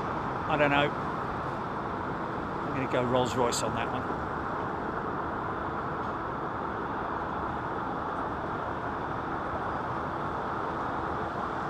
Woodward. Jeanette Haynes, beautiful. They were Rolls-Royce Trent 9s then, yeah, there we go. They were quite growly, weren't they? Look at that angle of attack there, man.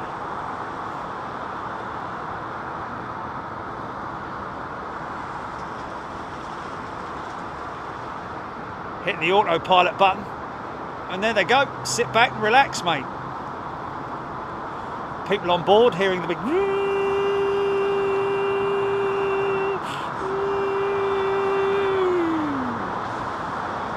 As the flaps are retracted, leading edge slats, big, enormous, great big things.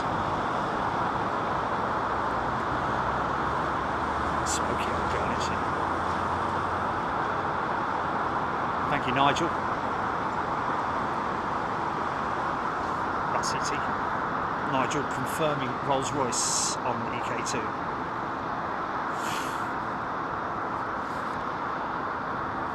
Sooty. Yes, there was a bit of soot. Again, I'm just a little bit intrigued as to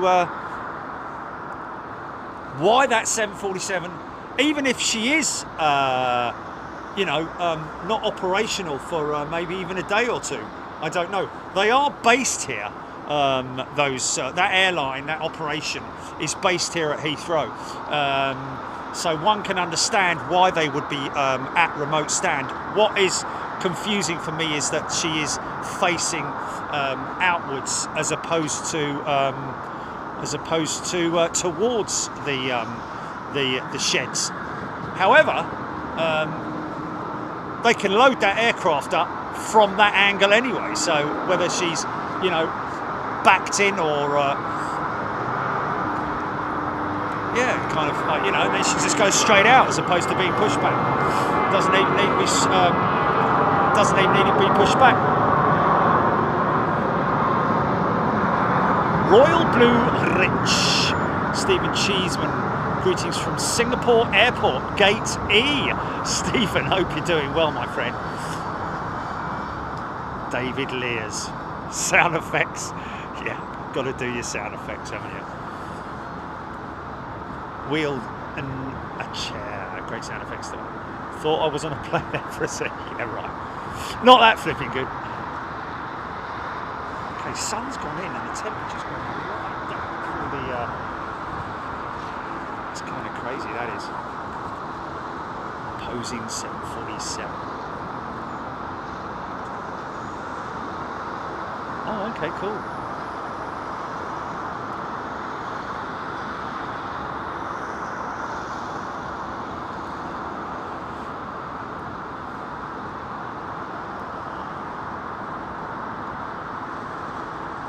Jill Perry, as he had.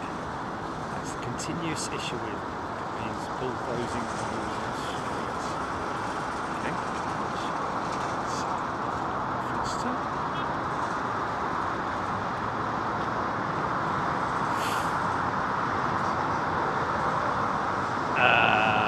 Yeah. Marcus G. Jerry, you know why Sunwings operate from CPH to MMX and then to other destinations? No idea, Marcus, but I'm sure that somebody might be able to answer you on here. Cujo Alarm is facing out and away from the building is a technical problem, and it's for weather radar test. Wow. Okay. That's interesting. For weather radar test. I like that. Thanks, Cujo. He's so informative, is our Cujo. We're so lucky to have so many knowledgeable engineers, technicians, pilots like himself. We've still got to put. I'm going to put up a. I think I'm going to put up a short run of aircraft deliveries that we got from Painfield the other day. Somebody posted on Twitter about the Etihad. The Etihad jet that was delivered, that Khusro has received, hasn't he? Nigel Gay, Alaskan. Gulf Air, sorry, my apologies, it was Gulf Air. Sorry, Khusro. Nigel Gale, Alaskan have swallowed up Hawaiian. I thought it was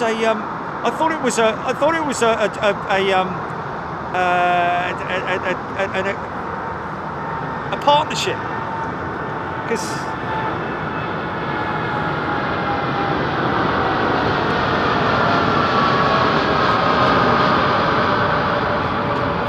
bought them. well. Interesting.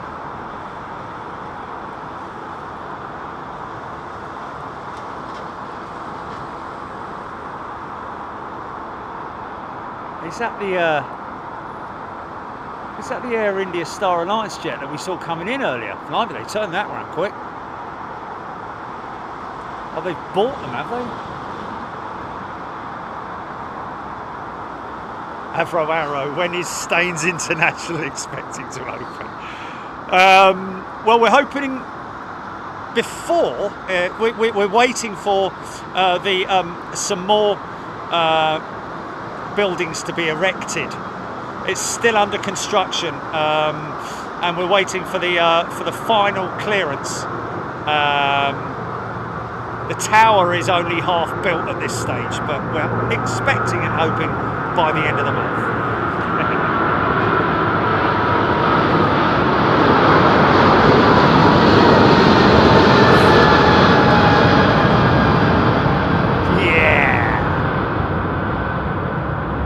Got to be Pratt & Whitney's on that, hasn't it?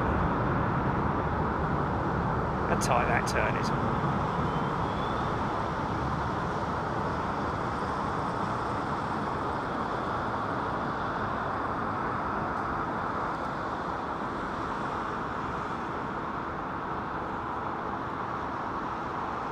PW4000s. Again, more aging engines, which you know, if Rolls-Royce are looking to offer up the Ultrafan as a replacement platform. Wow, he's gone long, hasn't he? Wow. Only now just starting to make that right turn.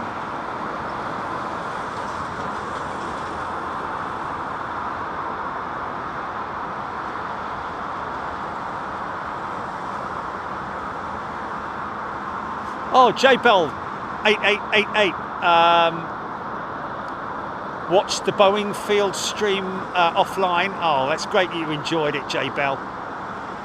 And he found it very interesting. It was interesting, wasn't it? Even though there was very little traffic there, apart from, I think it's the only show that we've ever done where we've seen more Cessna 172 action than anything else.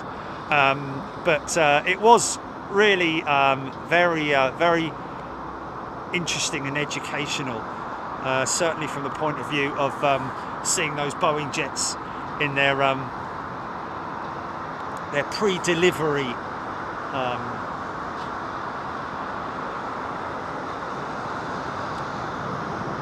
is it an oxide paint?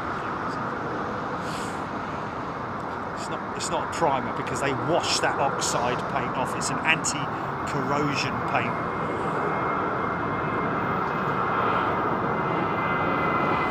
Bitterchon, engine blade factoid, CF638 blades, GE9X22 blades, GenX 18 blades, GE9X 16 blades.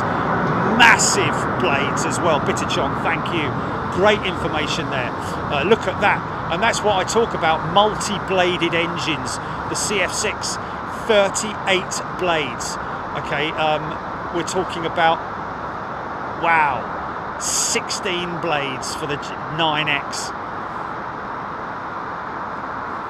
And yeah, 22 blades on the GE9X, which is the, is that a Ethiopian 777-200 freighter? I think it must be.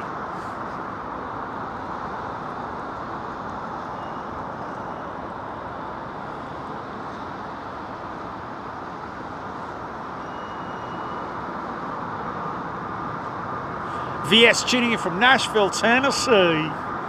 Plain Mad D.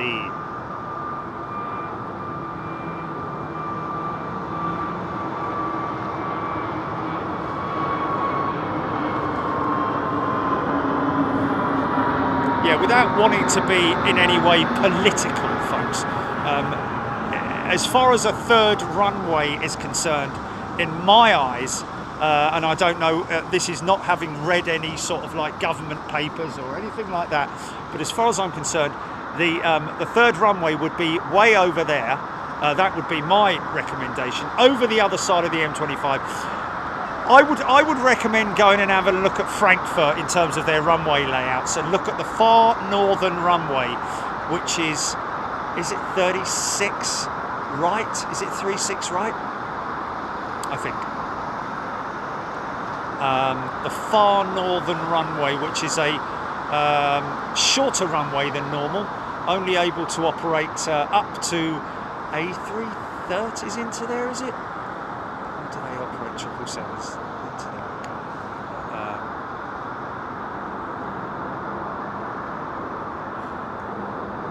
But like I say, and like I have said, oh, look at that turn there. Yeah, come on, girl. It's a big old clip wing, look. Yeah. Wow.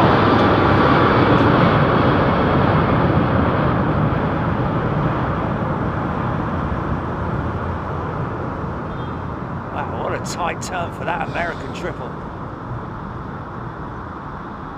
Another Trent-powered jet.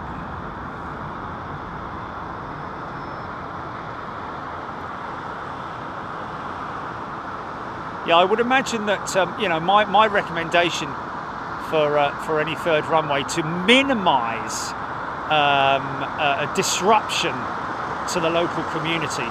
Any kind of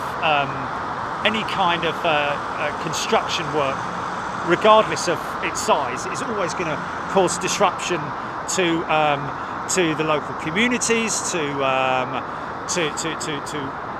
you know, the road users and so on and so forth. But I think the least disruptive way of building it would be to build it right over the other side, where there is less build-up of housing and development, where most of the operations would be through fields and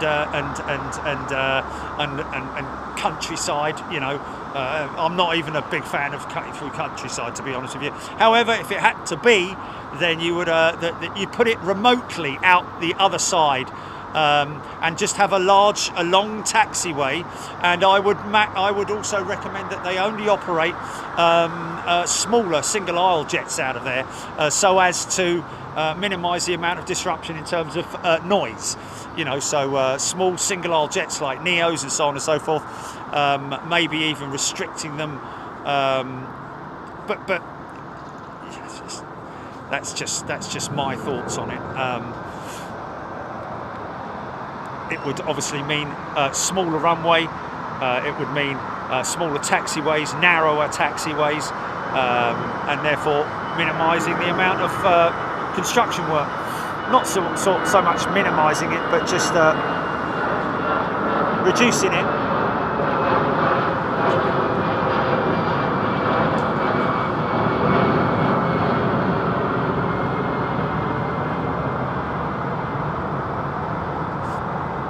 But I just think that we're a long way off from a potential third runway. I think Heathrow have obviously, along with all the other major airfields around the world, have been hit massively and still recovering really from the pandemic. So you know, they need to build up their stockpiles once again, having obviously invested quite a lot of money elsewhere, and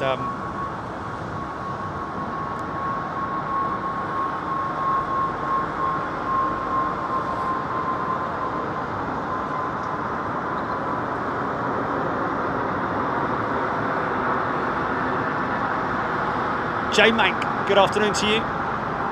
H Mike.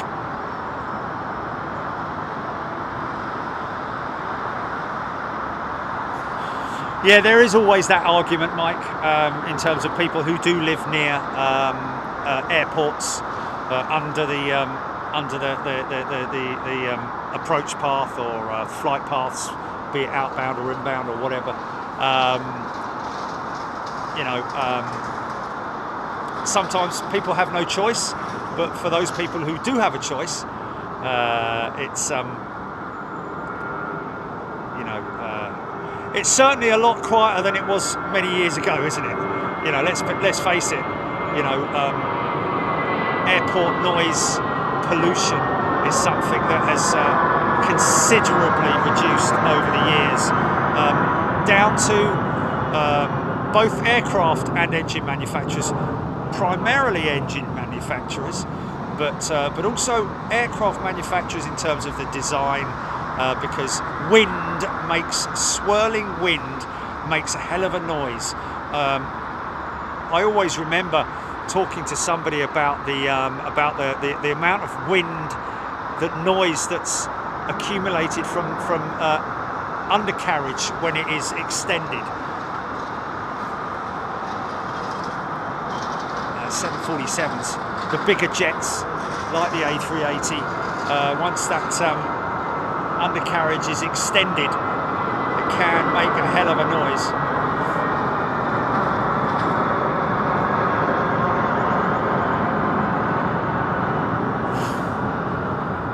City Heathrow playing market value plus.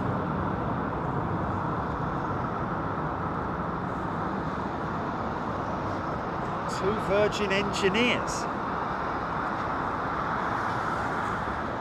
Is that them there? I can't see them because I've got the rails in the way. Sorry, fellas.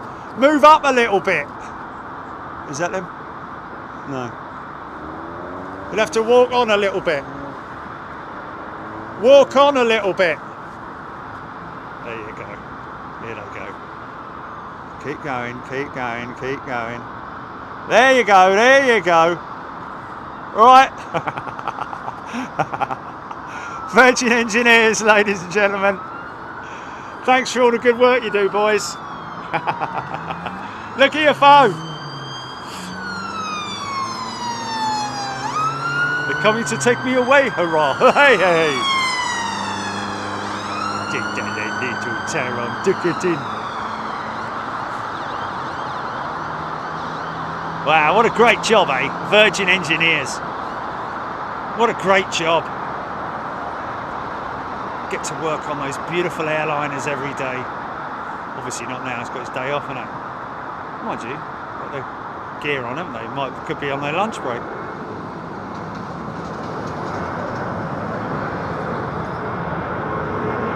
Yeah, fair play.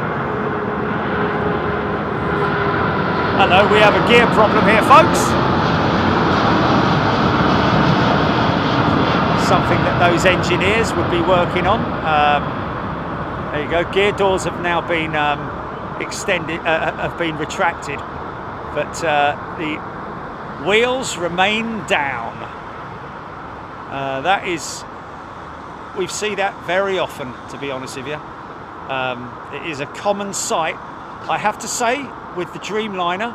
Whether that is anything to do, more so to do with the electrical braking system, I don't know, because obviously sensors, there's more sensors in there, isn't there, than there is in a hydraulic system.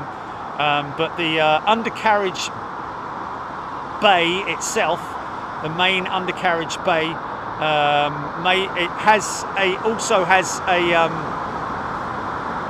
a system of warning for overheating, or not overheating, but any, you know, if there's a fire or hot brakes. Wow! Yeah!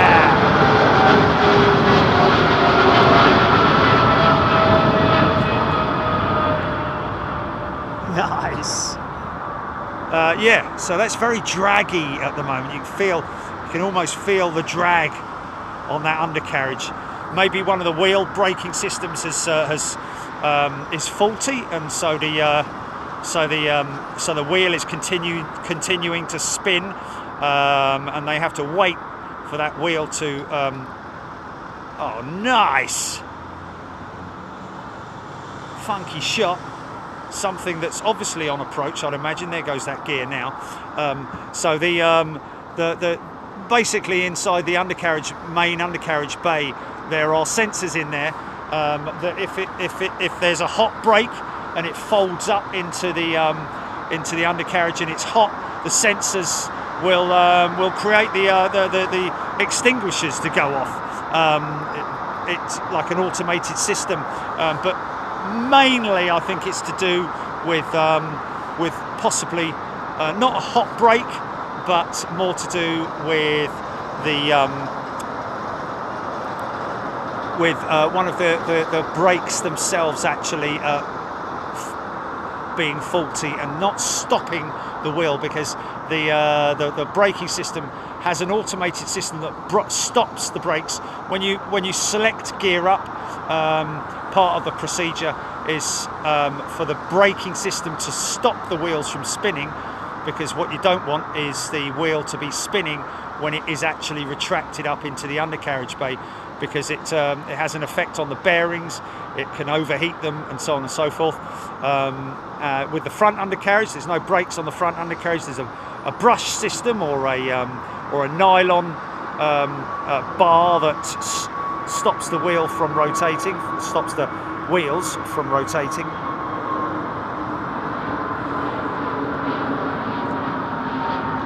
But it's just a safety issue more than anything else. Yeah. Yes. Yes.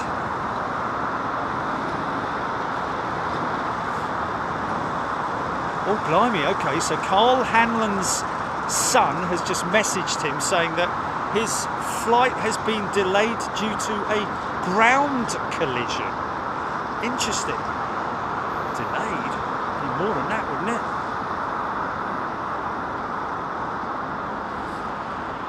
Minor. Oh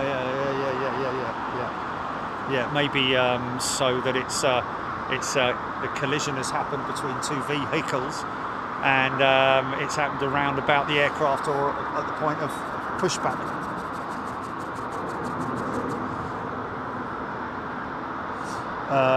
WVI land, yeah, just remembered how our flight out of Beijing had to do a very tight circle over the airport because wheels had not come up. Luckily they did come up on entry, but scary circling. That was years ago. There we go. Christina is a brand new member. Welcome, Christina. Lovely to see you here. Thank you for supporting our channel, and welcome to a great family of people here on Big Jet TV. You are more than welcome, along with all our other new members as well. Thank you very much indeed. Beverly George. It is still misty. Emma Wright. Right. Something over Bryce GP. Apparently. Kujro Alam, takeoff is not normally attempted with hot brakes, so at least one of the 8 electronic brake actuators or the entire brake is deactivated. There we go, Kujro.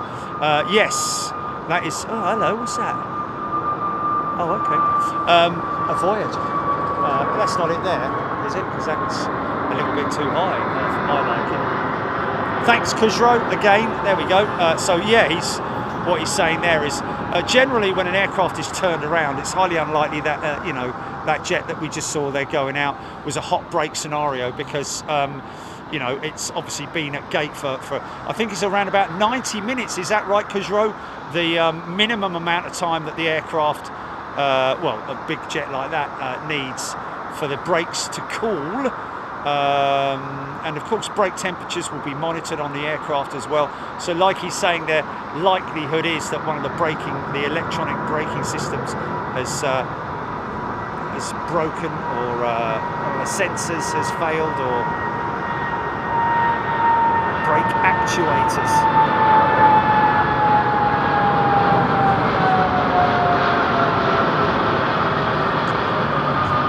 Talking about the brake actuators, are you talking about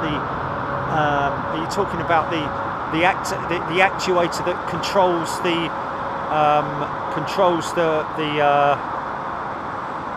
pads being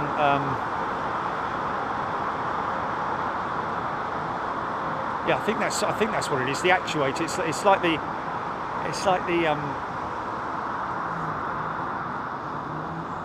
braking system on your car,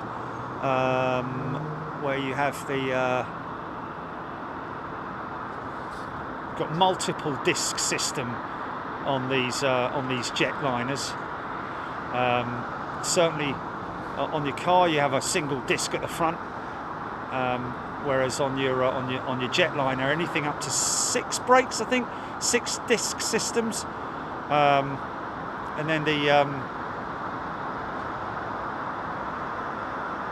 for God's sake.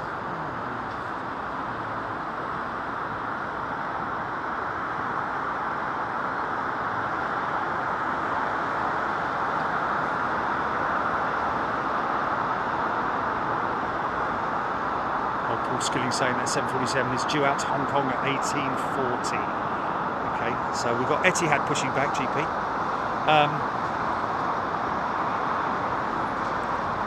So you have the discs and the calipers are what the actuators, I think, is what Khusro's maybe are referring to there, where the actuators force the brake pads, which is a big circular pad as opposed to single pads like you get in your car, and it pushes the whole thing onto the disc. It's more like,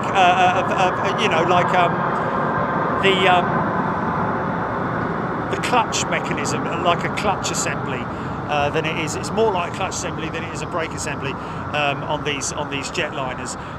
So what he's possibly saying there is that the actuator, which is the system that pushes the electronically, that is, it pushes on the brake pads onto the discs themselves, has possibly failed. KC2 Voyager to the north. KC2 Voyager to the north. Have I missed it? I missed it, GP. Yeah. Is it gone? Or, okay.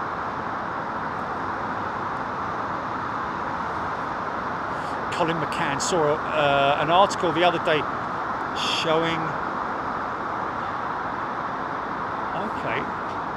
Okay. Is that?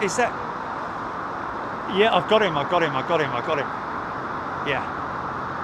Saw it the other day showing a tyre/wheel change. Well, it will be the whole wheel assembly. The tyre is the tyre and wheel. The tyre assembly comes off with the hub. Sorry, not with the hub, but the whole rim itself comes off as one piece. I don't know.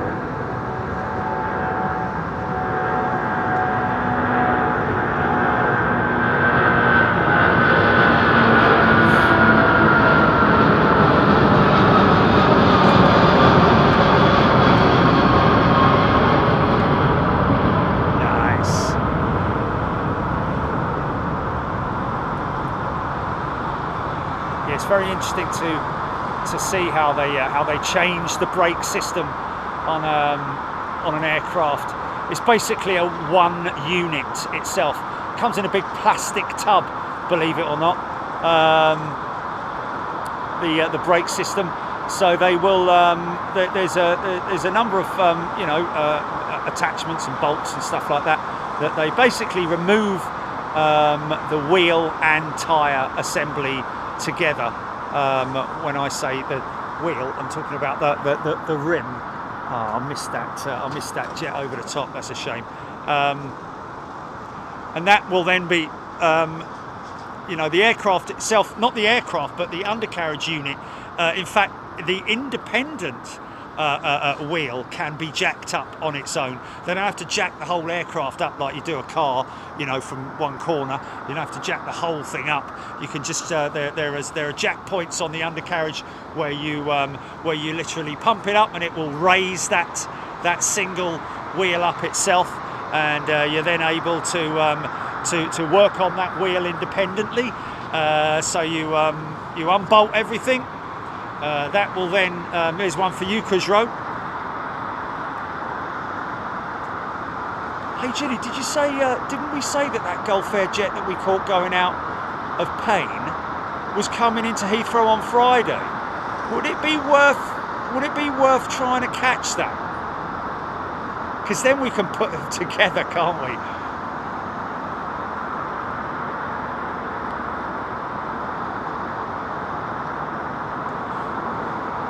Stupid o'clock.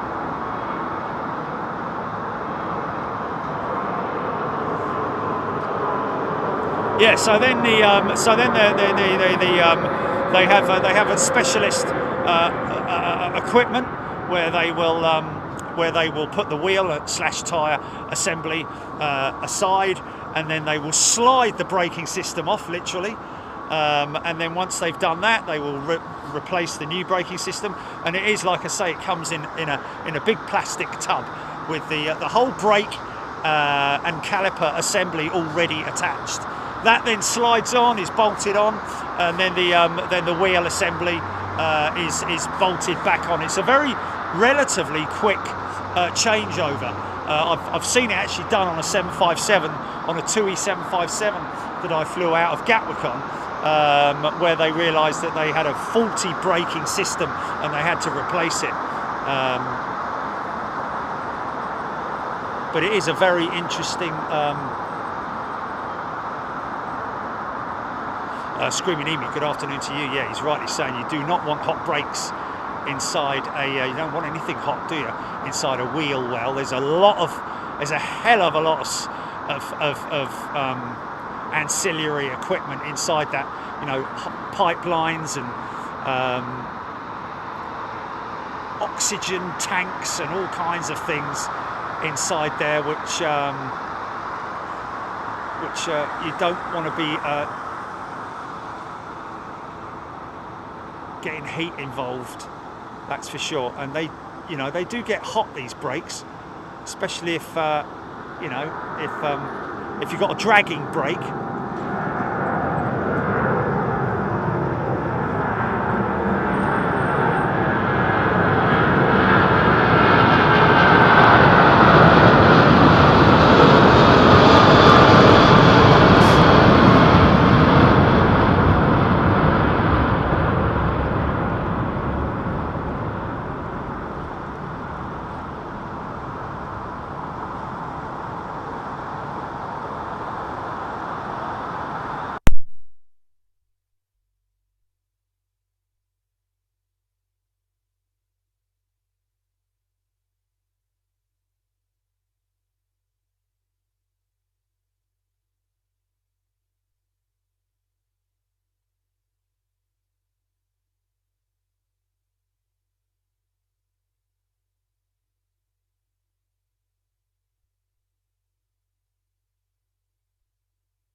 Is it good? Back on? Yeah. Like I was saying, I think that was Captain Marnie saying there about brake fans on the A300. It's something that is offered to all customers with new aircraft, whether they want brake fans, which basically reduces the amount of time they have. I think someone once told me it's around about 90 minutes you need for the average brake system to cool. Once it depends on the aircraft type, how long it's been, how long the runway is, how heavy it was, all that kind of stuff, and how much braking has been forced on it,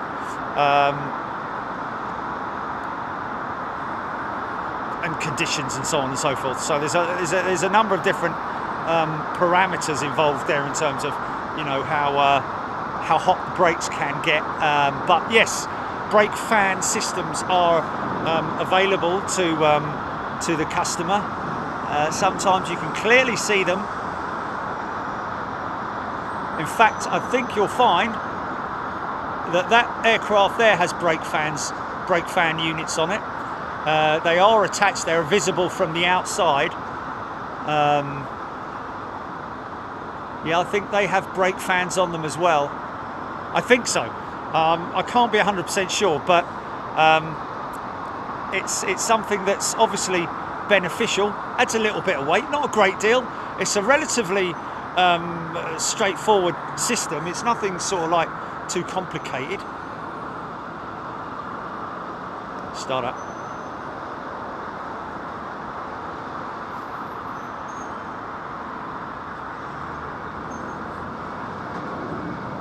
Captain Marnie, there is a chart in the QRH to determine how long to sit if the system is broke. Okay. QRH. Oh, Screaming Emu, only Airbuses have fans. Okay, they're just the hubs. Okay, only Airbuses has fans. So Boeing don't have a brake fan option. Okay, John Atkinson, only Airbus. Interesting. And not all Airbuses as well. Okay, Heathrow don't see brake fans on Boeings. Right, there we go.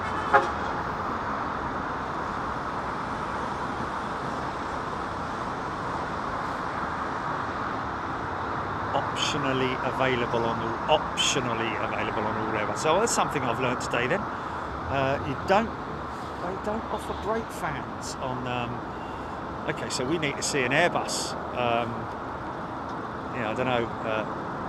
I'd imagine that brake fans would be something that you'd find on a short-haul jet, isn't it? Not so much on a long-haul jet, because obviously with turnaround times. So you're not going to see it, are you? It's not much too dissimilar to what you see there in terms of the hub assembly. There's not a lot of difference.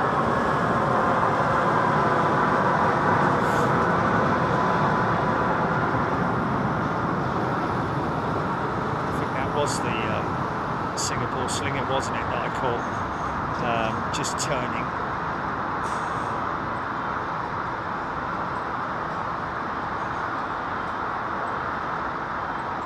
Melanie Spark, hoping to see my son and daughter-in-law go out on the 3:15 to New York Virgin Atlantic. Melanie, give us flight number, please, so that we can make sure we catch it. We do have a couple of, well, that makes two now, doesn't it?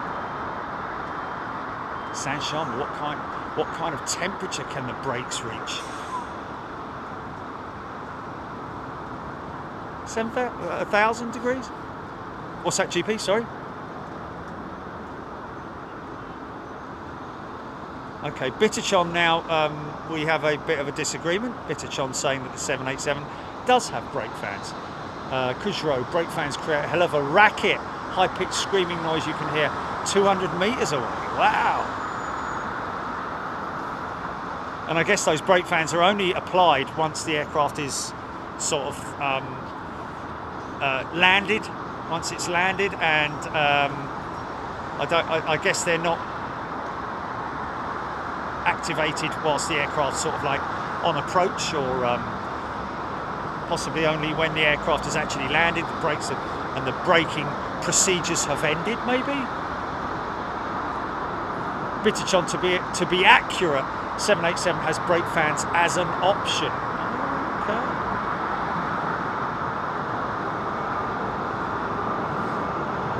Wow, Russ CT, even on a cold day, 400 degrees centigrade. Okay, so 1,000 degrees is probably it's a bit like me with my paint in it. No, Jerry, it's not the heat of the surface of the sun.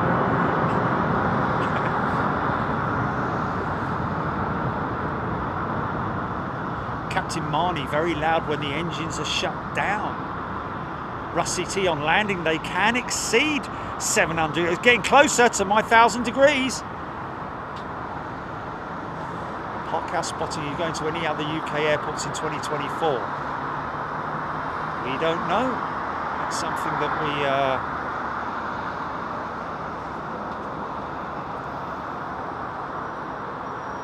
yeah, we won't be able to see Concorde's brake fans from here.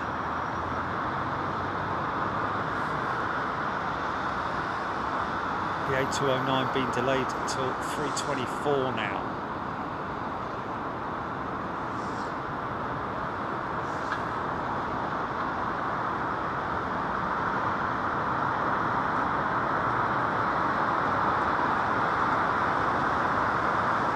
Savannah Steen, good afternoon to you. Rusty T, nice to see the Etihad 380, a rare beast. Tim Rotunda, how much heat is generated when the wheels are stopped after liftoff? How much heat is generated when the wheels are stopped after liftoff? Well, Tim, I would imagine with the airflow, the wheels, well, the brakes will start to cool quite rapidly, but I think when there is a failure, I think it's around about 2 minutes they need for before the brakes are at the right temperature, perhaps.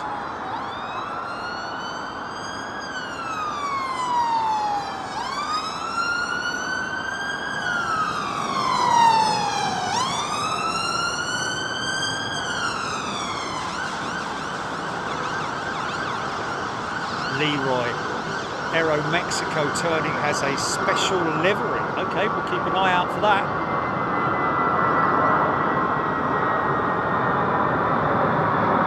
Aerocentric, you obviously won't see the fans themselves from your position, but you can see the vents on the wheel hubs. Yes, well, that's what I was trying to look out for. It is a sort of like, you know, it's very similar to your average sort of like desk fan. I know it sounds crazy, but it's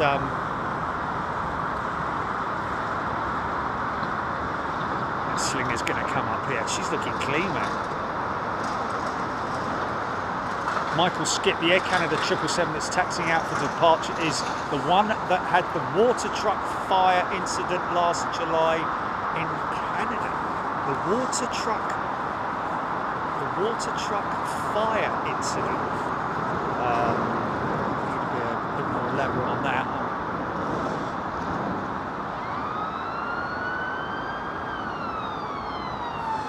John Bollen. Complex dance they do on the taxiways. Yeah, well, the thing is that, you know, they obviously know what they're doing, and you know, it is, even though it appears to be a complex operation, I think there's obviously more than one operator controlling the taxiways. One may be north, one may be south. Paul Skilling, Melanie's flight is 350 VJAM due out at 3:30 to JFK. There we go.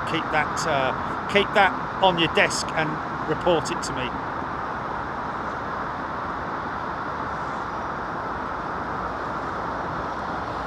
Parkhouse spotting, I know Aywood Heath very well. Withersfield, Essex, Preston Park and Brighton. Oh no, it's Withersfield, Burgess Hill, Essex, Preston Park and Brighton.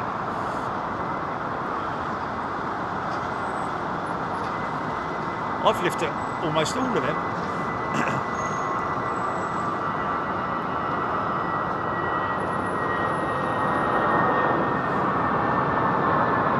Truck caught fire underneath the tail section, causing fire damage. It was repaired and now back in service. Oh wow! So that's panel replacement, was it? I guess skin replacement, possibly.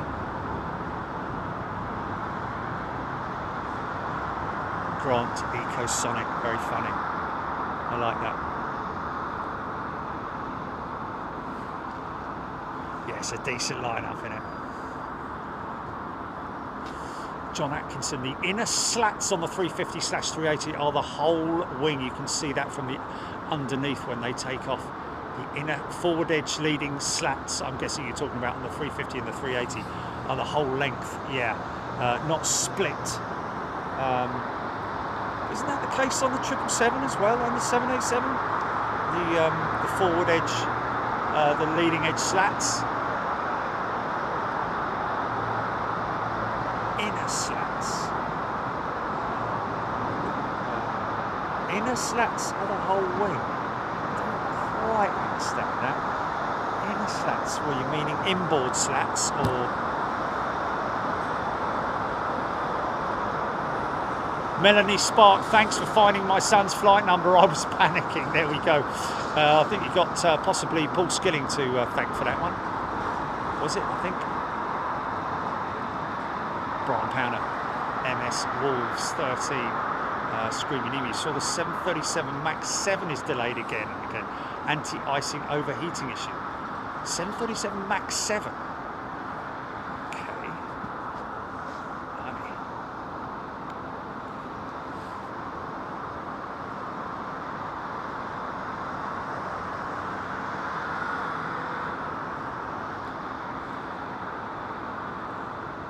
Yeah, there we go. The whole leaning edge. That's what he's talking about.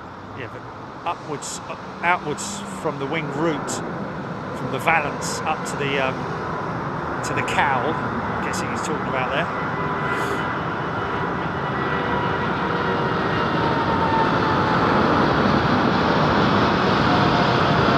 Yeah, my concern really is that we do have a mic go out, but I think we still do have enough juice to run it through to what we've got, 2:46.3, another hour or so, haven't we? Yeah, I don't know if that's going to last. Get these 2 380s and then I'll lock it out, go downstairs and grab the other mics, maybe. Rebecca Weaver, good day to you. Mitesh Palmer. Mitesh, good afternoon.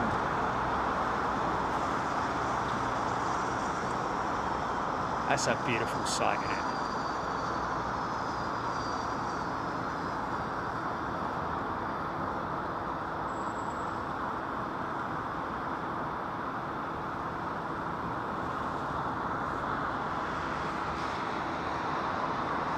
Lovely lineup, man. What a lineup. Look at that. Look at the little one at the back there. Oi! ATR, innit? Yeah. All we need is a 172 at the back there and then we're all done, aren't we?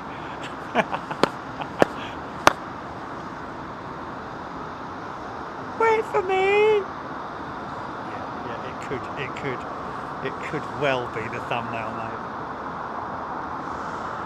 I'll get it as tight as I can. Okay, just about there.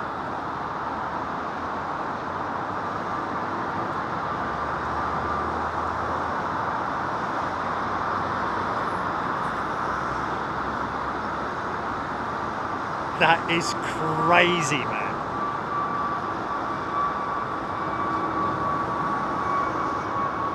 Always hooking up.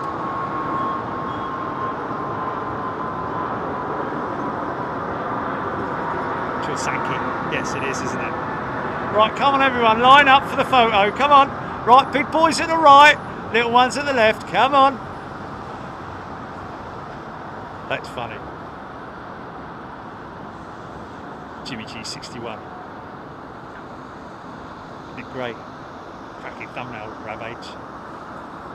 Kujro, River and Kiki. It's worth a screenshot. Shame it's not a little bit clearer, but hey, can't have everything, can you? It's always a little bit misty from up here. Christina has upgraded her membership to first class. Thank you, Christina. Nice to see you. Captain Marnie reminds me of days at JFK. There you go. Yeah, we can do it in London. Even though we've only got 2 runways. Hey, hey!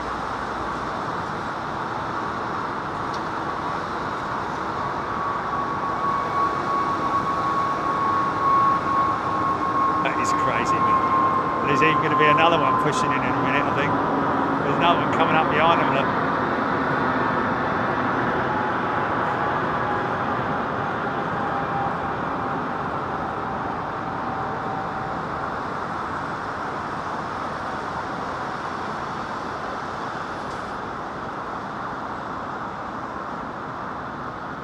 Yes, yes, yes. Mummy, daddy, the teenagers, maybe the dog right at the back on the lead.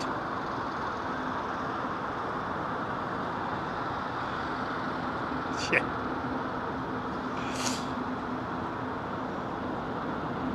There's another one about to join. Wait for me!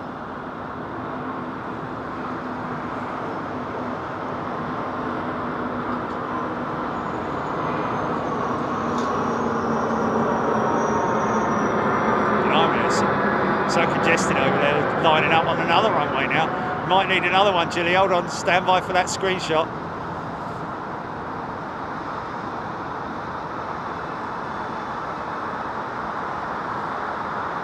Yeah. City UK, love to hear the conversation in that turbo front. Get the brakes on there, son. No way, screaming Amy. My biggest line ever was LaGuardia. In the snow, I had to announce that we were number 42 for takeoff. Mate, you didn't want to let them know that, did you? We're number 42 for takeoff. What did he say, number 2? I don't know, I couldn't hear you say he coughed, but I don't know if it's something 2. 42. Look at it. Yeah.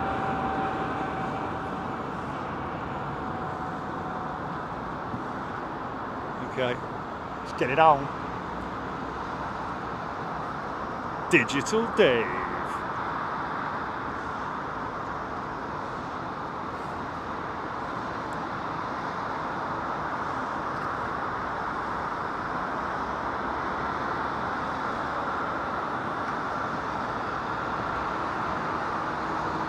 River and Kiki, nothing like the Brits to line up and orderly in a queue.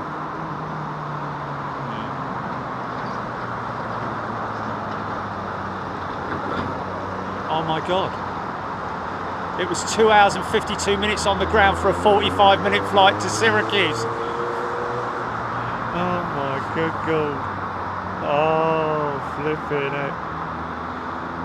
That is nuts. 2 hours 45 for a 40-minute flight, flipping it. 40,000 feathers on a Fluffy's fruit. Oh, sorry, Digital David, sorry.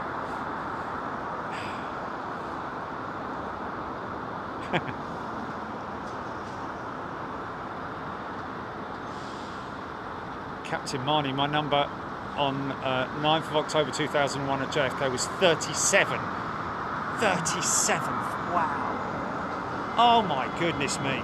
Bet you've eaten all your sandwiches before you take off. It's like me. Start with the penguins. Oh, maybe I'll just try this sandwich. All right, I'll eat all that.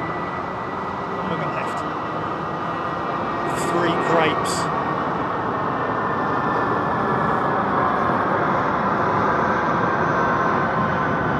Here we go. She's a rolling. We've got double bubble 380, folks.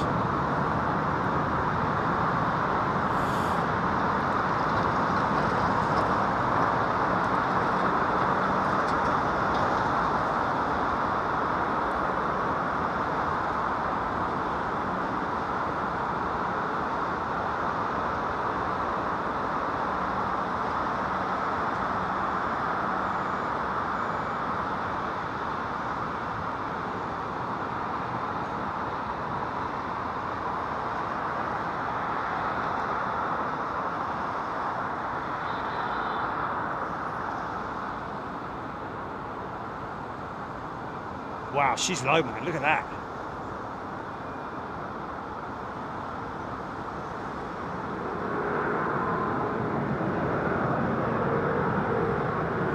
You get something to get the hell out of Dodge, man.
1212.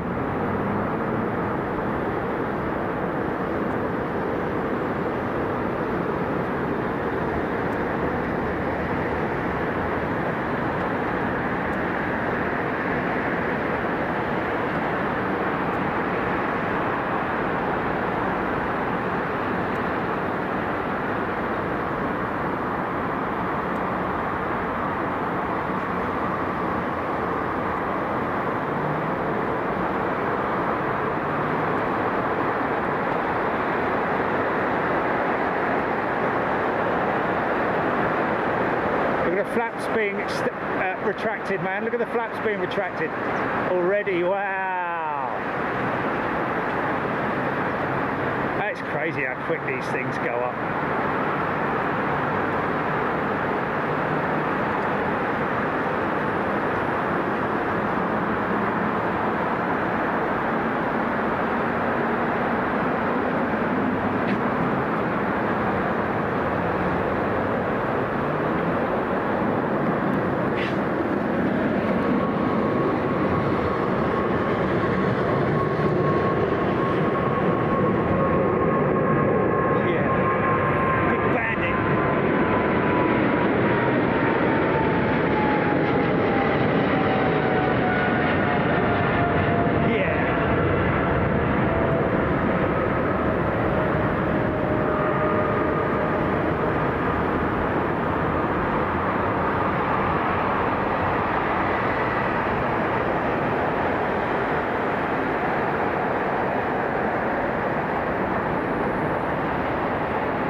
We fade to grey.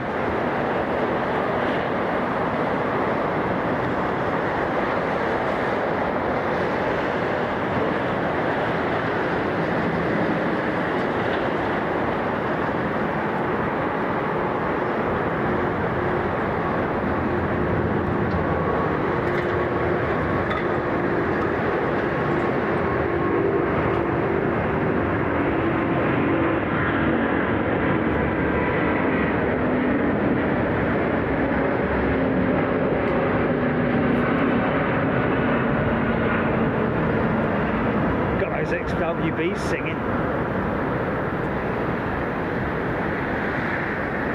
Yeah, this is the camera mic, folks. Spare mics down in the van because of obviously all the messing around with position change. I could run down and get it. How long we got? We've got another hour left yet. It's worth it, isn't it? Yeah. Yeah, okay. Right, folks, just gonna quickly run downstairs to the van and get me get the other mic. So don't go anywhere. We'll see you in a bit.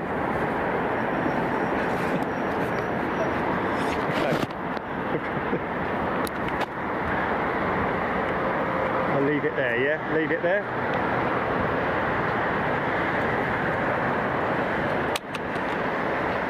Okay, everything else alright, isn't it? We don't, just double check the battery.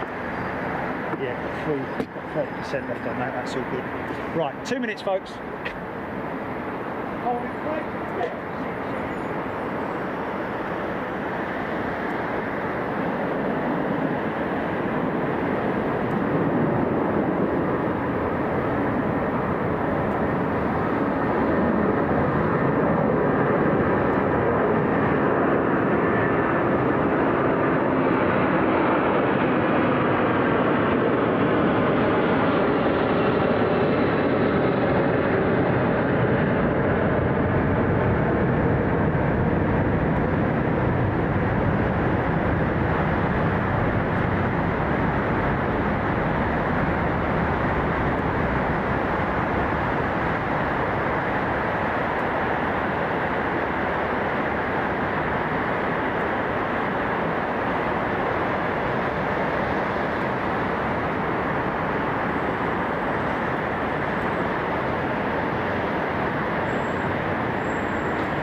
still got cameras. At least one. Right. Oh yeah. I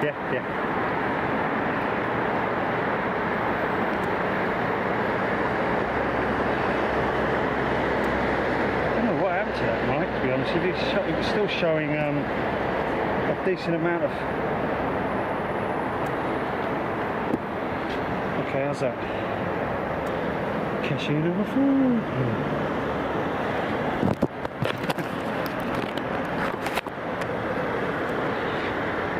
It's on. Oh, okay, go on in. Oh, hurry up. Hurry up.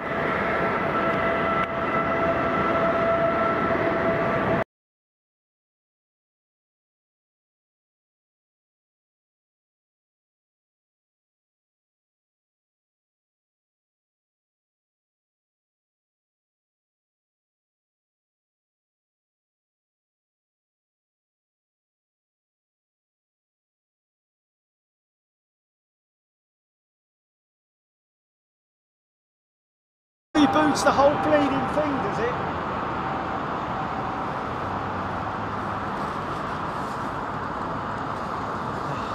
Bit pointless now. Yeah, I know it's pointless though. Didn't realise it would take that long.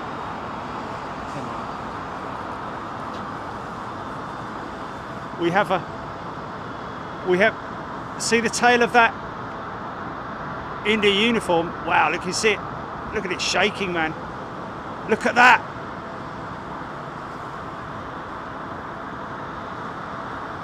Engine test.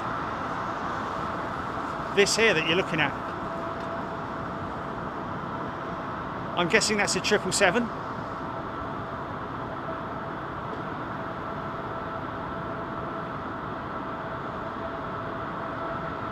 Yeah.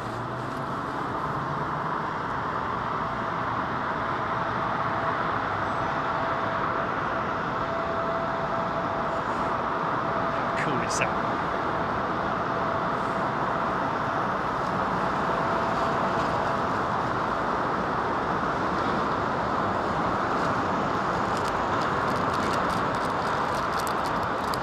Oh, blimey. My Jaffa cakes in millions of pieces. Oh, it's pointless.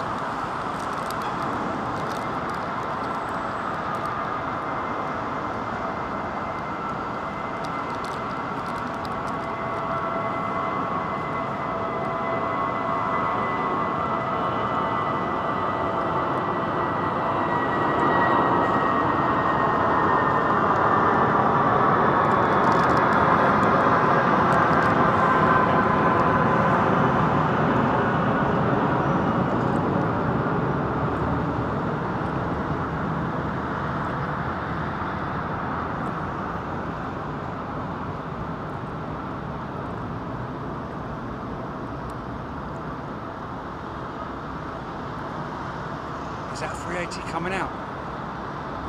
Or is he on tow? He's coming out.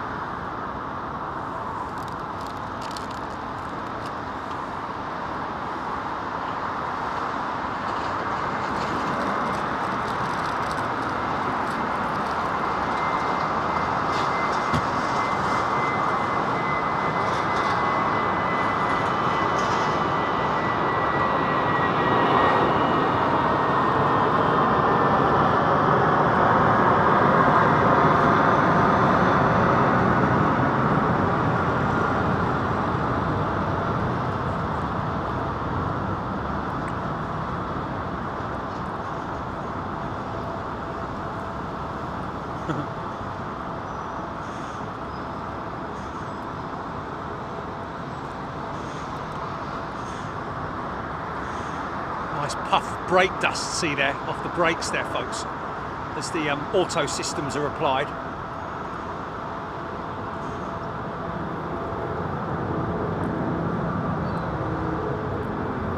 Funky.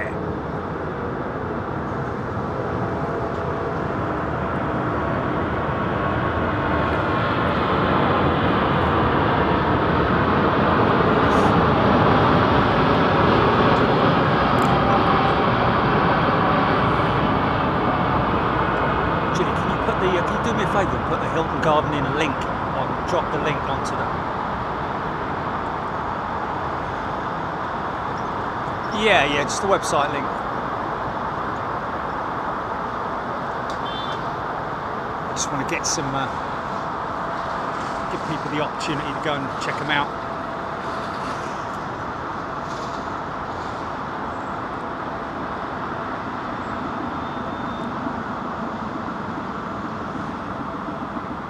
Still firing up that. I think that's a sort of like an idle thrust run, test run. Maybe a new oil pump or a new fuel pump. Who knows? Probably an ancillary part. Maybe you know.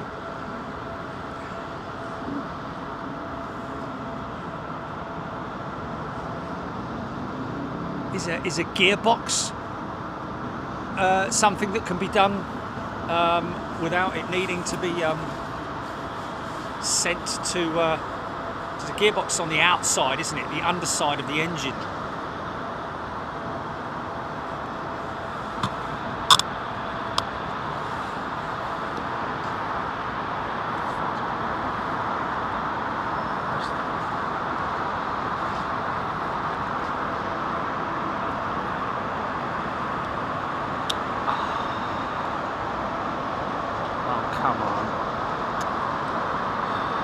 Alright, you want to play like that? Fair enough. Go on.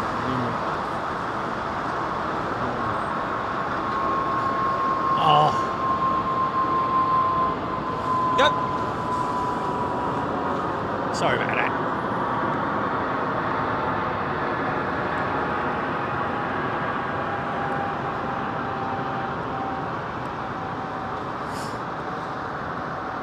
Sue Cruz saying to Savannah, no Condor flights from London Heathrow. Although we did at the beginning of the show today, from our other position, see a Condor jet over the top of us, A330-900, in the deck chair livery. I think we can quite clearly call it the deck chair livery, can't we?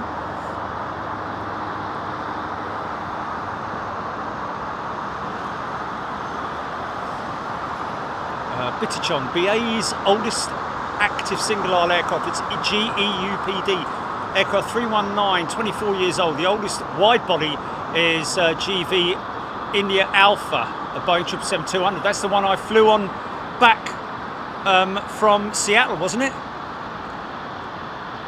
India Alpha, and I flew on India Charlie. I flew on. Oh, so I wasn't on the oldest one. He's saying that India Alpha. But I think you might find that some of these aircraft are out of sequence in terms of their age versus their alphabetical designation.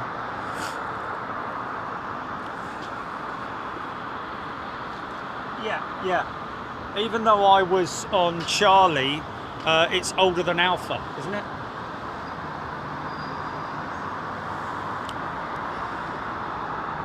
Captain Marnie, where did you spend New Year's Eve then, my friend?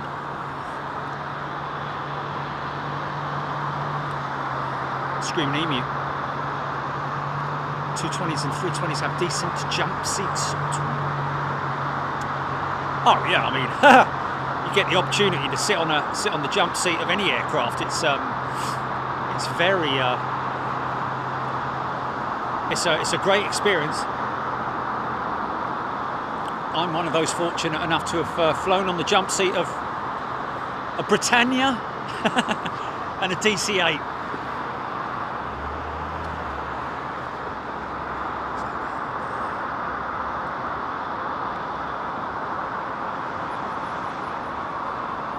What the hell that is?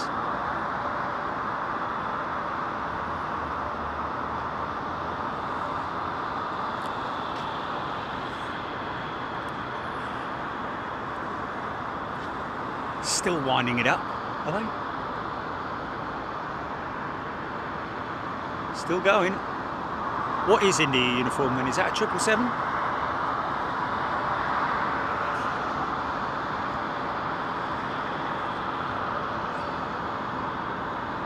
Avro. This is the very hotel that I did a short promo from many years ago, actually. Just when we were invited here by the owners of. We get invited to a lot of places because we are a good bunch of people,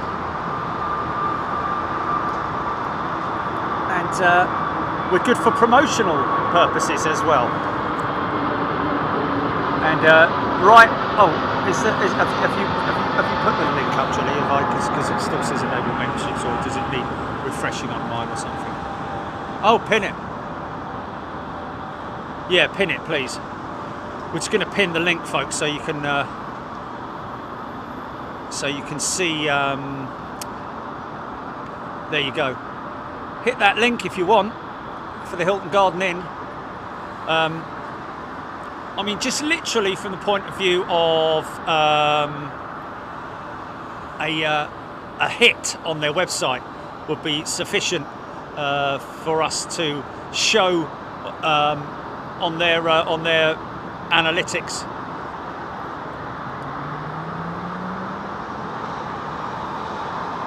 James Wertel, the rat. Yes, I forgot all about the rat on the Qatar 787, something we'd never seen before.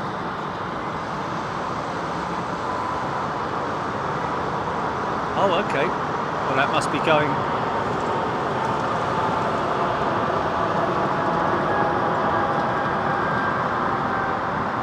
So that jet going to Gatwick tonight at 9:20.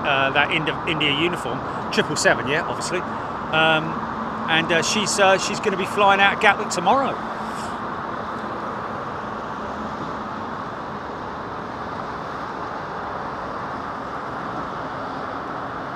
Scropey, who he's going to fly with to Australia. It's got to be the Slinger, mate, isn't it? Without wanting to sort of influence you in any way.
Marnie 737-200 was the worst. I'm assuming that he's meaning the jump seat there.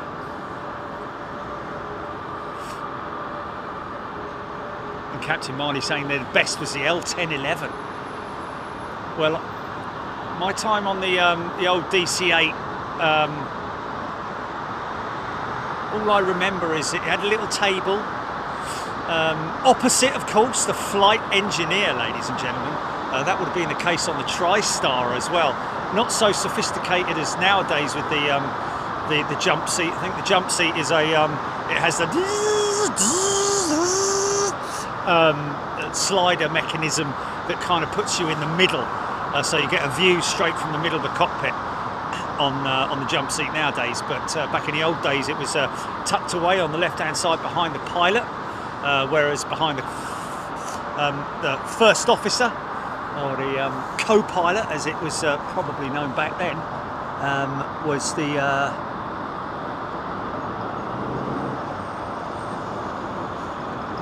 flight engineer. That's a Dreamliner all day long, innit?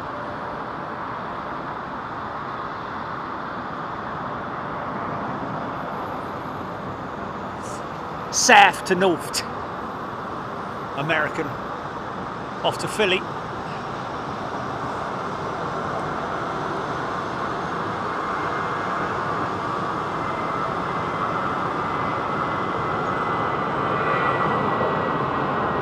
G6ZNW.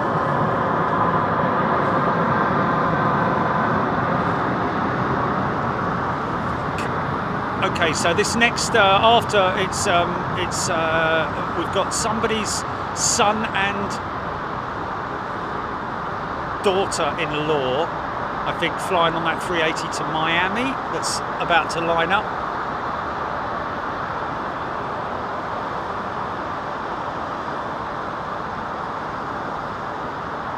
Carl Hanlon's, in-laws, son and daughter-in-law. Something in it? In-laws? Oh yeah, sorry. Yeah, sorry. So, Natalia in a jump seat over the Nile. Wow.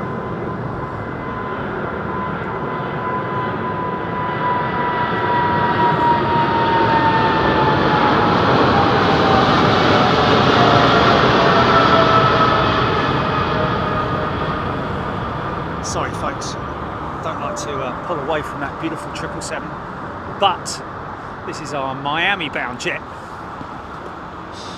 I've got a fly in me coffee. Mate, you couldn't have... You can't make it up, can you? You just can't make it up.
Overcorrection there, bit of oversteer.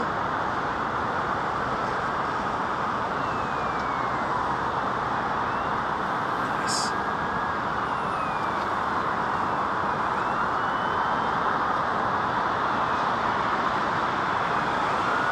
Nice. Safe travels.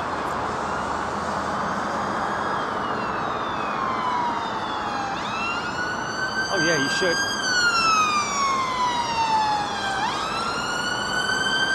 Bit of a funky shot.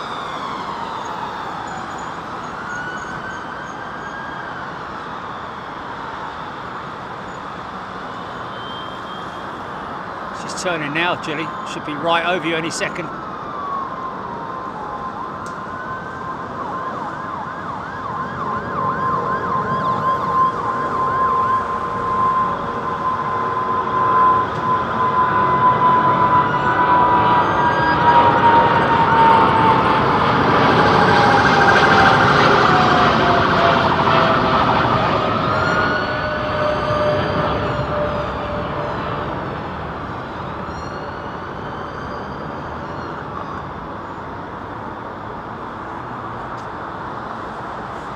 Thanks, folks. We try.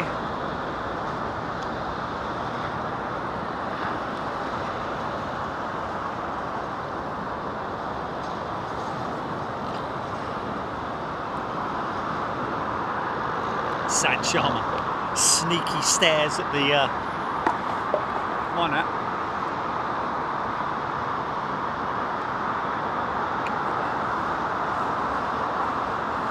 Interesting what Heathrow said, that they may be checking weather radar on that jumbo, which is the reason why she's pointing in the direction that she is, and that is because the weather radar is situated in its nose.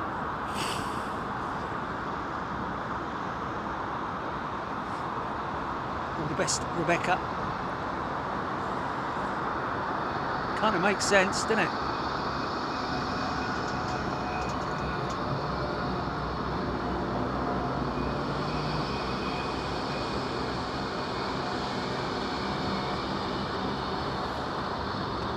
Farid Abed, good day to you. Wow. Yeah, the good old days when you could just say to the stewardess before flying, or you know, during the flight even, do you mind if I go and have a quick word with the pilots on the flight deck? Yeah, of course, go and help yourself. You know, the door's open.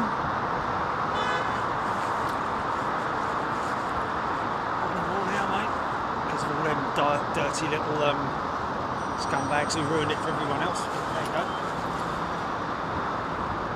To be honest with you, I think even had all those things not happened, I think these days, it just in light of the you know, the way things move in terms of security anyway, it would have probably eventually been the case that access to the flight deck would have been a no-no regardless, I think. Blimey. It's 3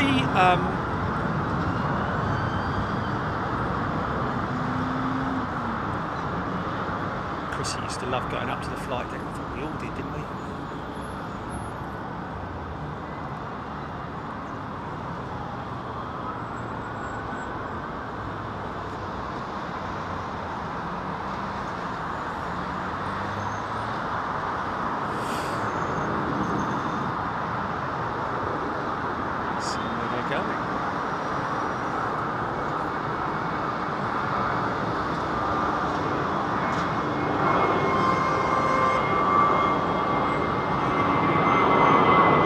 Oh, cool. 6Y coming back from BCN the other day. We had a 1-hour delay at the gate. Pilots, you're bored, we're bored. Come up and have a chat if you like. There you go, you see.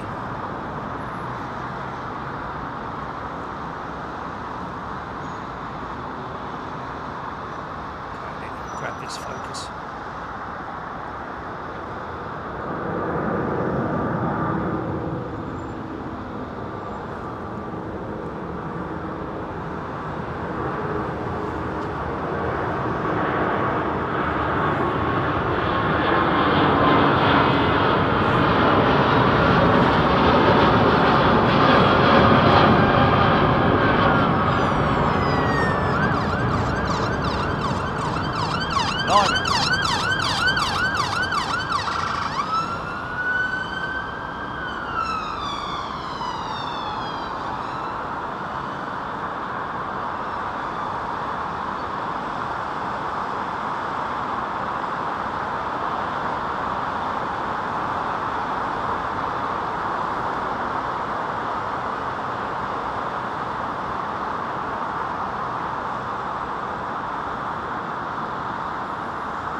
Okay, so just a little bit wondering what that is. That guy's headed down there.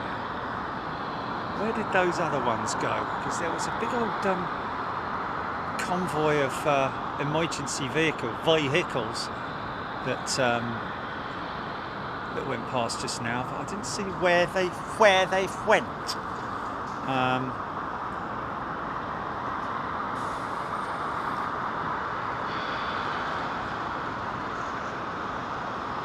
Alex Hilton 350 wins it for me every time, so smooth and quiet. Yeah, you know, oh, hello. Hello. Yeah, that's the Royal flight, isn't it? The Royal Brunei, is it?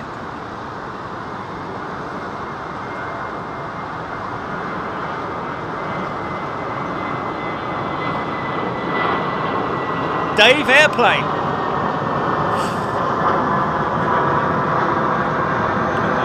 5 a.m? No.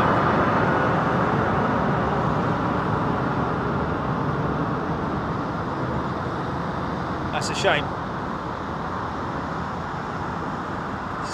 Yeah.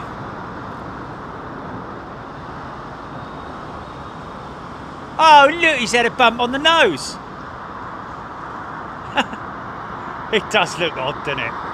Especially with a giant, great big radome like that. Boop.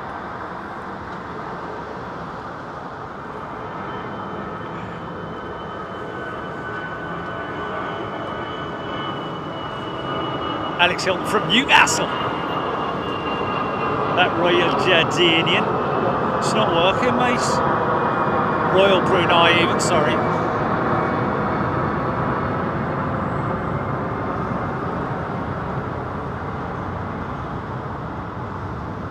Oh, Alex, yeah, sorry. Oh, just forget everything I said there.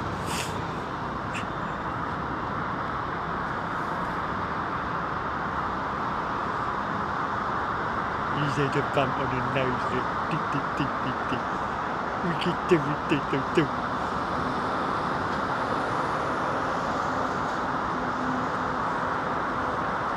Yeah.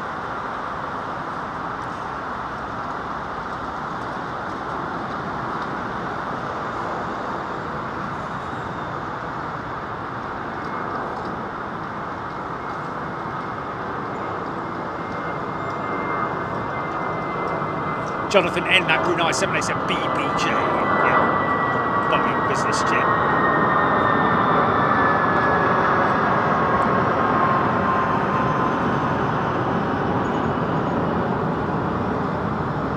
Be part of the magic.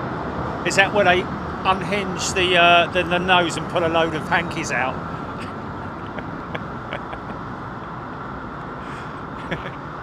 Quite funny that. Sprat 67, welcome back. He's coming back, look. He's coming back. Oh no, it's a different one. He's coming back to get his sandwiches. Sound fixtures. Okay, are we going to need to switch our setting? Our camera setting? No, just hold it for a second.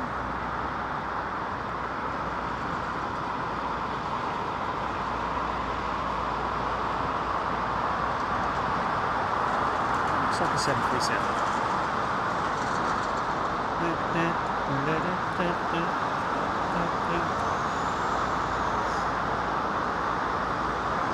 Getting some floofage in the cold air.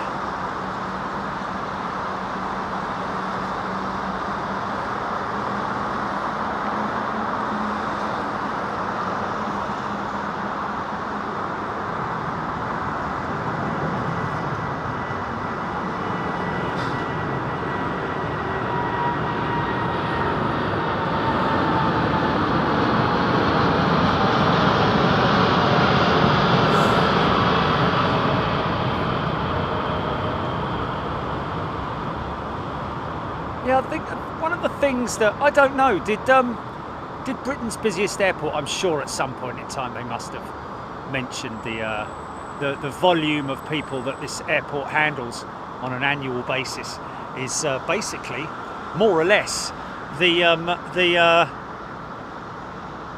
population of the United Kingdom. Nearly 60 million people, well, 60 million people a year pass through these doors at London Heathrow.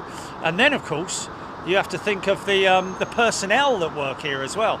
It is literally bigger than your average city in terms of the working people here at Heathrow, engineers, technicians, office workers, check-out staff, check-in staff, security, oh my goodness me, refuelers, loaders, baggage handlers,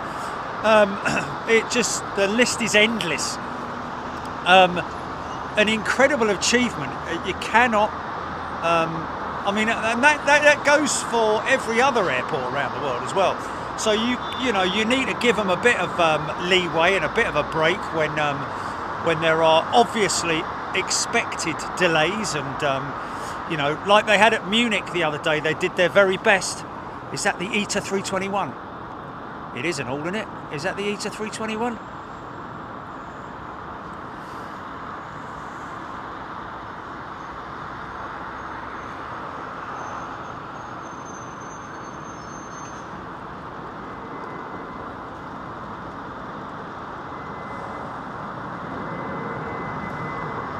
San Sharma, yeah. The story about the Kenyan 787 not being called, they prefer not just the 787 but any Kenyan Airways jet. A bit like Korean Airlines don't like the aircraft being called the Pepsi jet. These guys don't like being called the Jambo jet. And Jambo is obviously Kenyan for hello, isn't it? I think Jambo. I think it's. Jambo is hello in. Oh yeah, that's right. Yeah, Jumbo is a budget airline. Thank you, Julie. Yeah, and so they don't like that. Otherwise, I guess they'd probably be all right with it, really.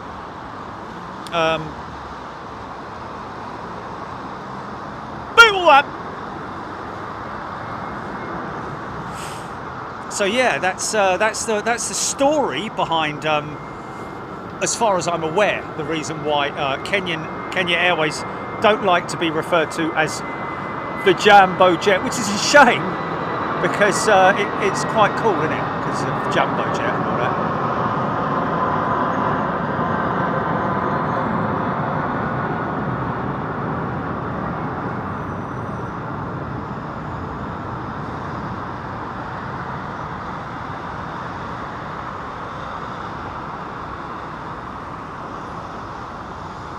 Hey? How can that be the case? It's not a Welsh Airlines, is it? Hey?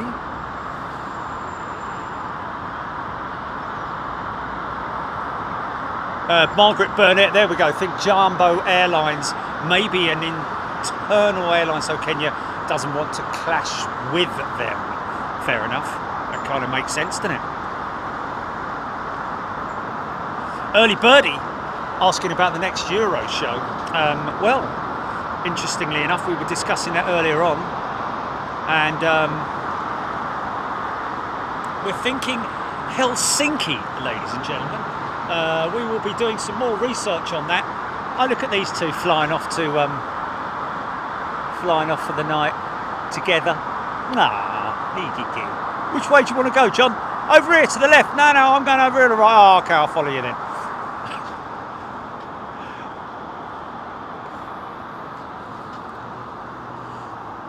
See, it's a shame that they haven't used the black. Well, they kind of have, haven't they? It just looks a little bit cooler on there. Okay, switching, standby.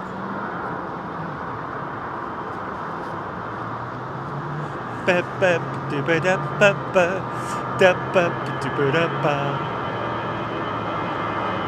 on, son, hurry up.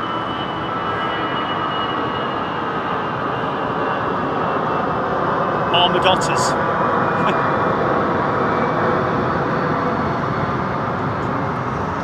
If you haven't seen it yet, folks, have a gander at the inside of that 321 Neo with the ETA. A lot of people arguing with me that it's not a four class configuration, but it is. Don't argue with me on that one. Argue with other people, because I only got that information from a legitimate source,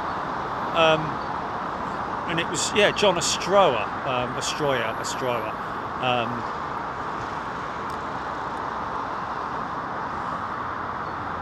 But the crazy thing is, the bottom line is, it's actually got lay-down seats in it on a 321. I'm guessing that ITA will be at some point be using that for long haul, won't they? Is that long haul? Is that set up for long haul? That jet in terms of its fuel tank capacity? Do? Sarah Lancaster. Oh, gorgeous! It's gorgeous inside that. It is, isn't it? Might be able to see the flight deck lights on that jumbo as the dark is upon us. What's that truck coming out? Is that carrying an engine? It looks like a low bed to me. And often you wouldn't see.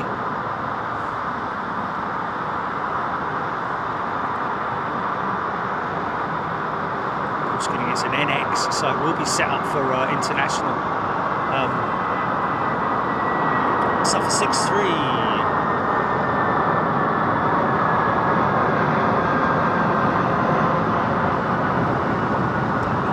Don't know about that. Suffer jet. Paul B08. Well, Paul, I don't think that Boab is actually going to the London Eye. I think there's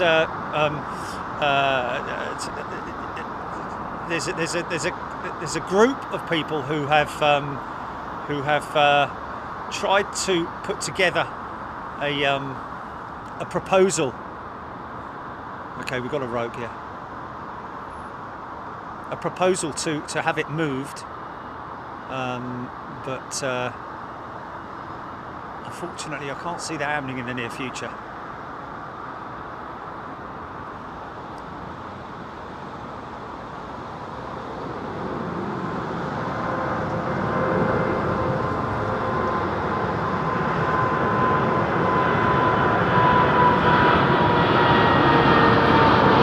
Thank you, Kieran.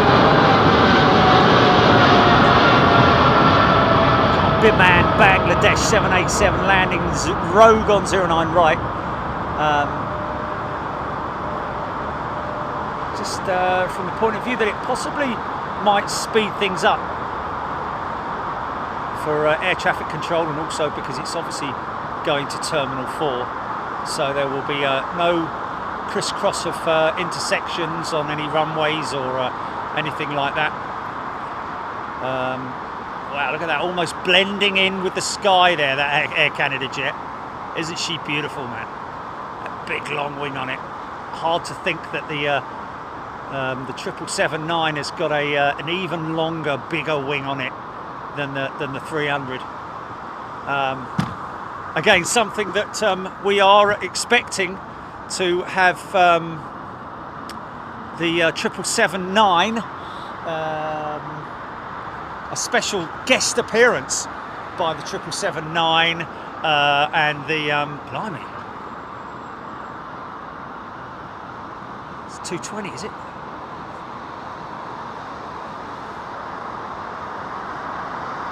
Oh, I've got a rocket. Oh, you're going on it. Oh, da, da, da, da, da.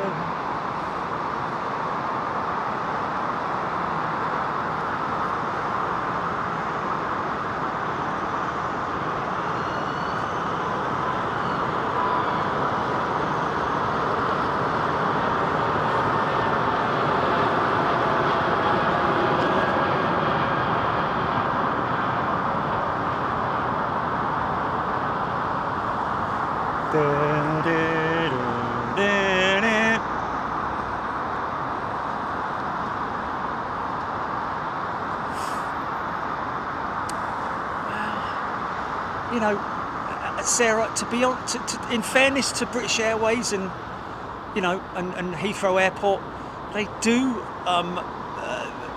periodically clean Concorde here at Heathrow. Obviously, they can't keep doing it every week because it takes resources, it takes manpower, girl power, people power to clean her if they, and it's like your car, especially at this time of year. You go and have it washed, and like within 20 minutes, it's covered in stuff, road debris and horrible stuff. And so it's something it's very difficult to avoid. And of course, being on being right next to a runway, even though it's something you hardly see, if you were to leave your car parked in that parking lot down there for any amount of time, the left-hand side of it or the right-hand side of it, whichever way it's parked, will be covered in grime in a very short space of time, purely because of the jet blast from aircraft taking off. It will carry a lot of debris and muck and grime and water and so on and so forth over onto the aircraft, and that's why she looks like she does. I dare say they do their very best in terms of not allowing her to sort of like literally rot. I think she's fully sealed. I think all the orifices around her are fully sealed up. The undercarriage bay is all, where the doors are, that's all sealed up. The front undercarriage, as far as I'm aware, there must be some kind of protection underneath there.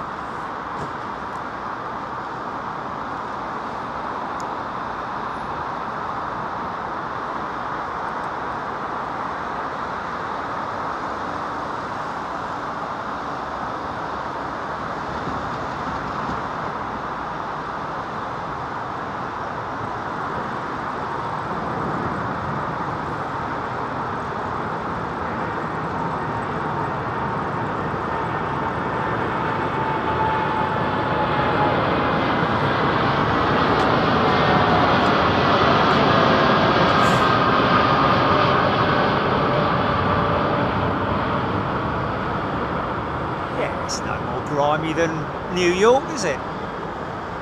Or anywhere, to be honest, other than places that have a hot climate. Anywhere that has is it temperate climate? Is that the right word? Or what's the dodgy climate or whatever? Grimy climate. What's that coming from the east, GP? Long range. It's 4-engined, isn't it?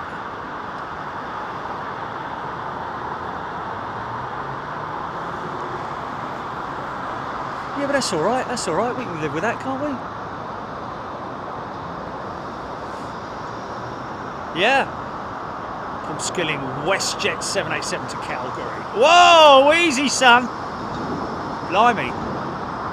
Don't think His Majesty or whoever it's going to be is on that place. But oi! Fire the pilot.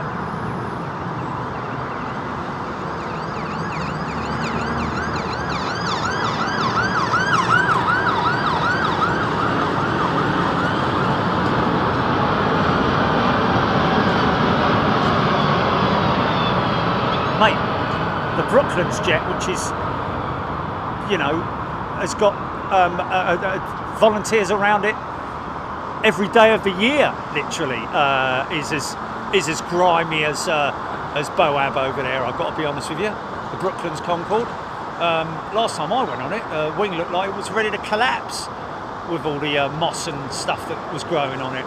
It's a difficult thing to do, man. I mean, if I was in charge of a project like that, one of the biggest things for me, if it was outside, one of the biggest things for me would be, for God's sake, keep her clean. And really, there's enough people out there who would volunteer to wash her, wouldn't they? I mean, obviously it's a difficult thing to do for an aircraft that's airside at an international airport like that. Oh, hello.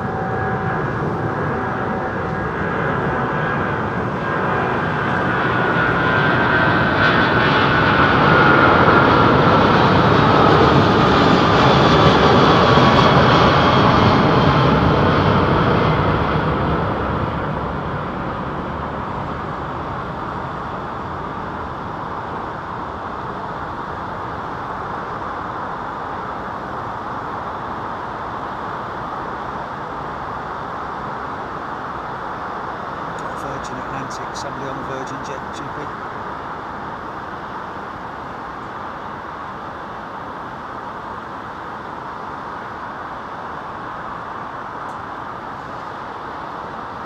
It's a jumbo jet. I'm going to call it as a Lufty jet. I'm going to call that as Lufthansa. Or is it a freighter?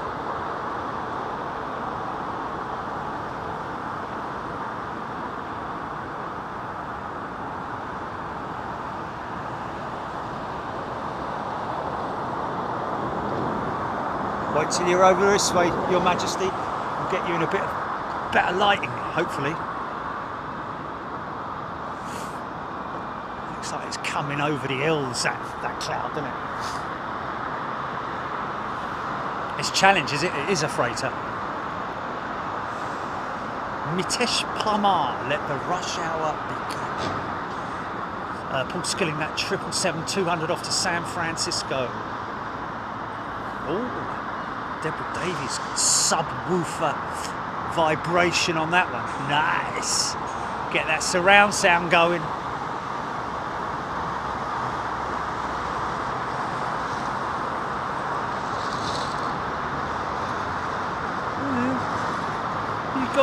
You got enough street eye out there as well, Screaming Emu, especially in Seattle and places like that.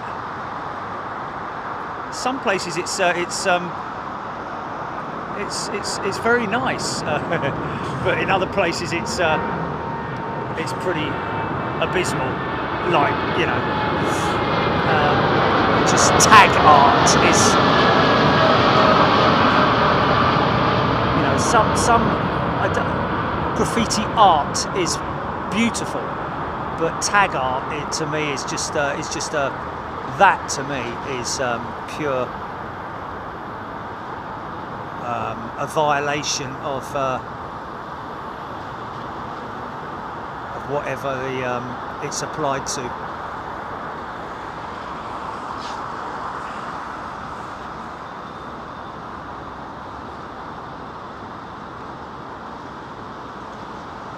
Remember Paris, coming back from the Paris Air Show, in the taxi along the motorway.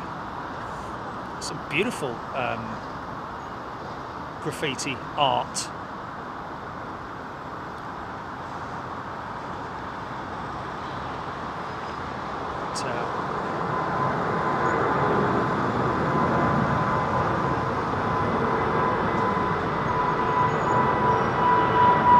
Yeah, go on, Sam.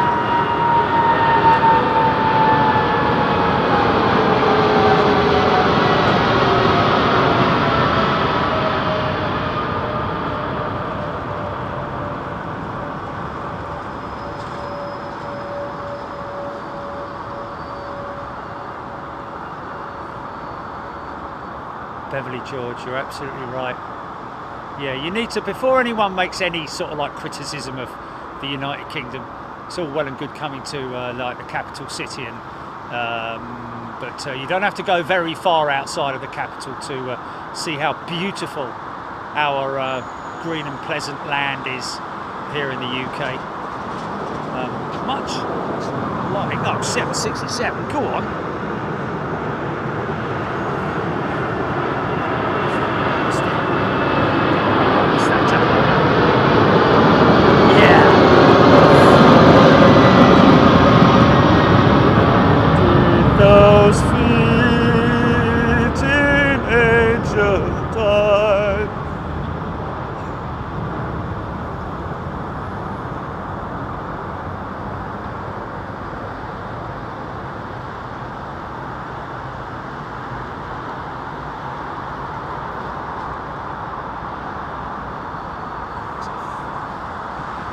Program was I watching on Discovery or something about? I did know that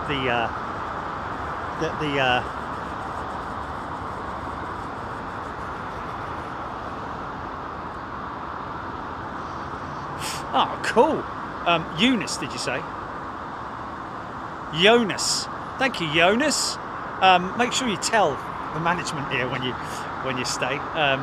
Apparently stays here only because of us. That's very good indeed. Thank you, Jonas. Sandy Humby. Devon and Cornwall, yes, beautiful parts of the world. Wales, Yorkshire, up that way, Scotland, Ireland, Norfolk, everywhere in the UK is beautiful.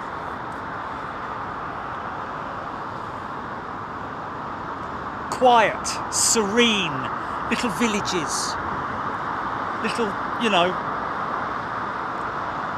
I'm crying here. No.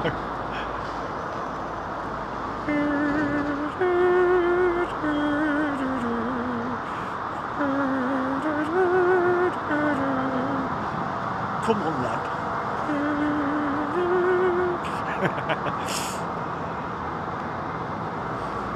When I were a lad, he used to come up to mill.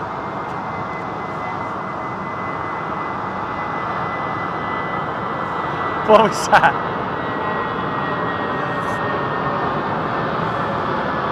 The land of unfinished sentences.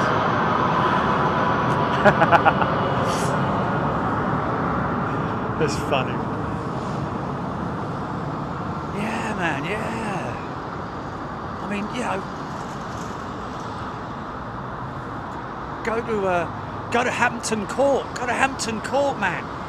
Learn about everything there. Just absolutely beautiful, man. Go to Hampton Court. Don't have to go into Hampton Court. Go to you know, well, Hampton Court Palace, that is, by the way. You know, just visit the parks around there. Just deer wandering around everywhere. It's beautiful, beautiful.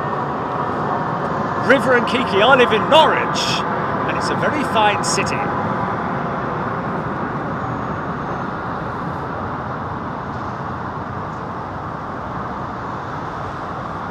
But I bet there are some nice places in Grimsby. Okay.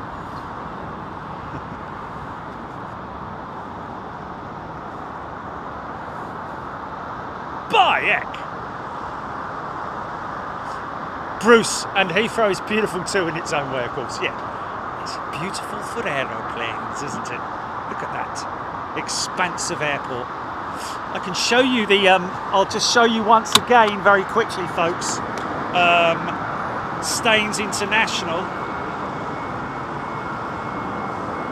which is taking shape. We had a few aircraft in there for testing.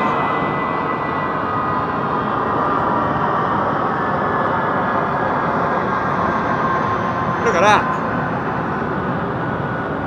And it's coming in shot now. We've got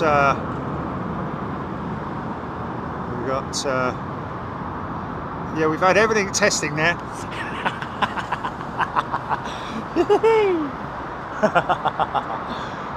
We've got a lot of other stuff that's still yet to be delivered, and we hope to have that up and running, and should be doing a live show from Staines International in the not too distant future.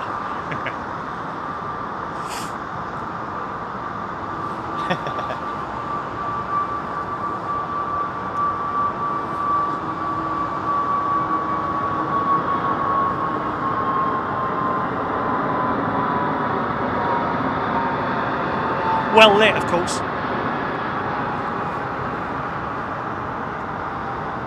John Atkinson, just down the road from Immingham.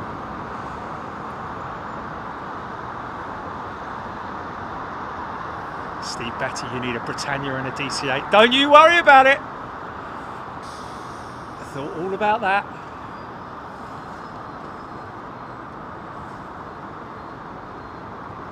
Gareth, Lydia, good afternoon to you.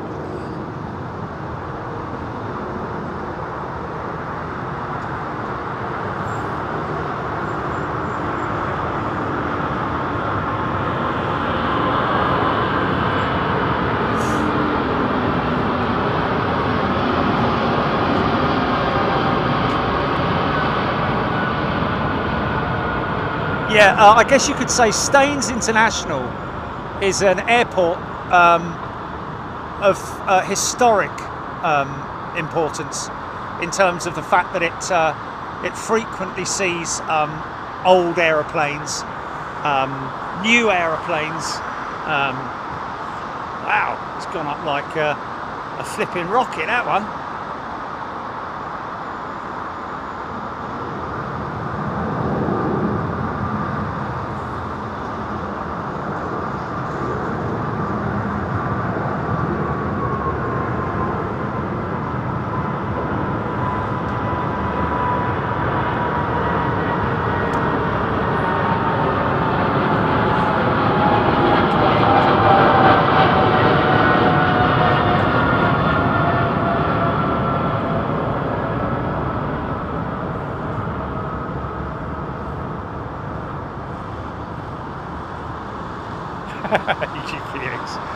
Dyer Field,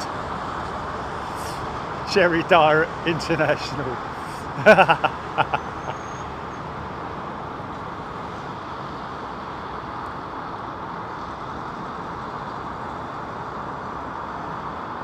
Nitesh Parmar, yeah, it was an early liftoff, very early rotate.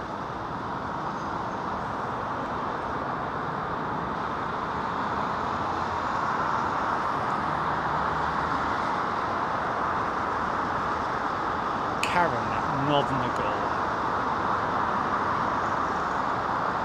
Good day to you. Simon Morris.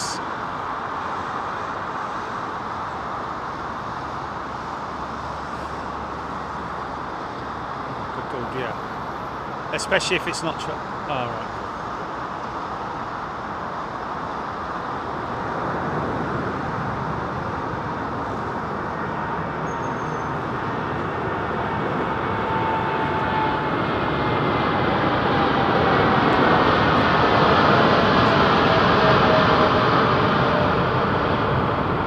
Profile check.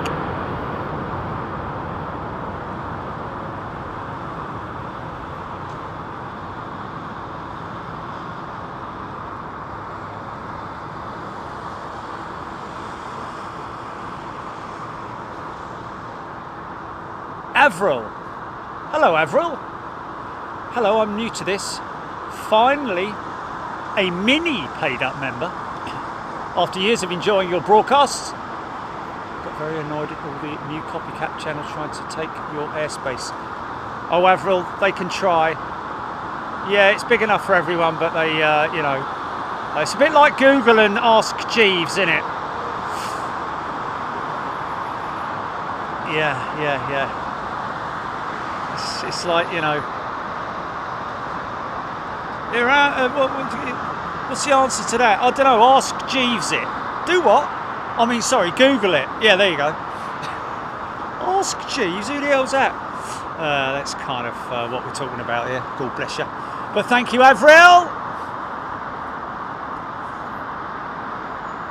The only thing I would do wish is that other channels would sort of like have a bit of their own imagination. Do you know what I mean? That's why when we went to Painfield and Boeingfield, we decided to keep it under wraps, because if we don't, it's like, you know, oh, quickly, let's go out there and do it before they go. But anyway.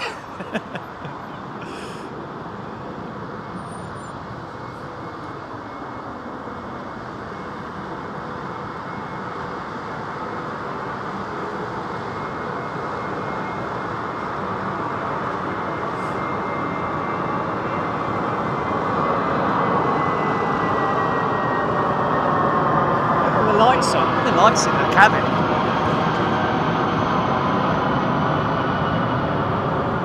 Well, you could see them. Oh yeah, there we go, look.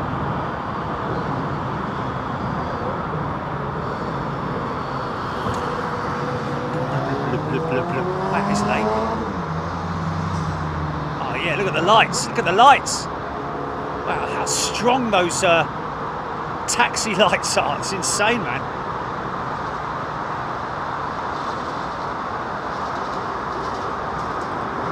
Really, I mean, they are. They carry out two functions, don't they? Really, taxi lights and also, wow, almost like main beam lights to light the runway up. Okay, so we're getting a bit of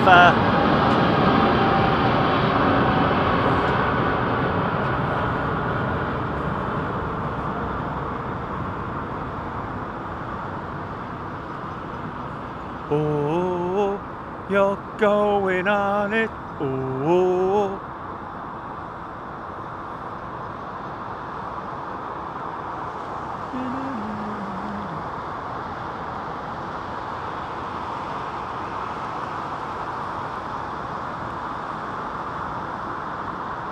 She's well lit up.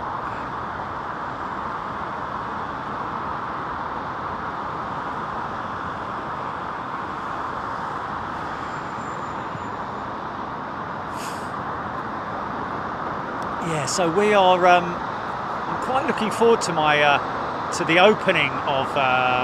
Looks like that's going to be our closing GP. Quite looking forward to the opening of Staines International. I might even call the local paper.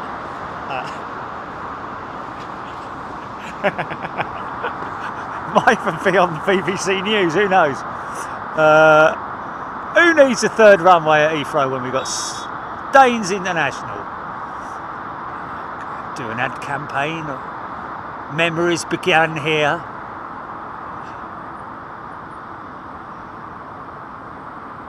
Is that 3:30?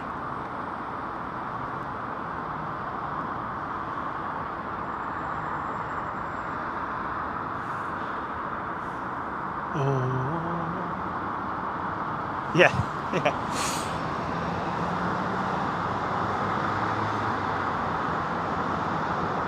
Yeah.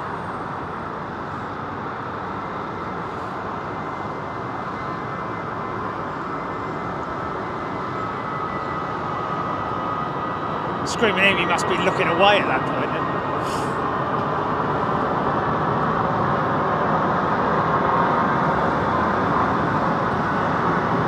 Leroy, ETA 330, there we go. And I think it's probably a CEO as well. Looked like a 200. There we go. Thank you. Declan Dolan, ETA A320, A330 200. Tim Pearce just rocked up to Heathrow for my flight tomorrow morning. A bit later I'll be watching the landings from the bar at the Thistle. Blimey, there's a blast from the past, isn't it? Just make sure the flipping thing doesn't collapse. Only joking. They're just not taking advantage of their position at the Thistle, are they? In terms of what they've got outside. God, give me that place. I'd turn it into a spectacle for people to come and stay at.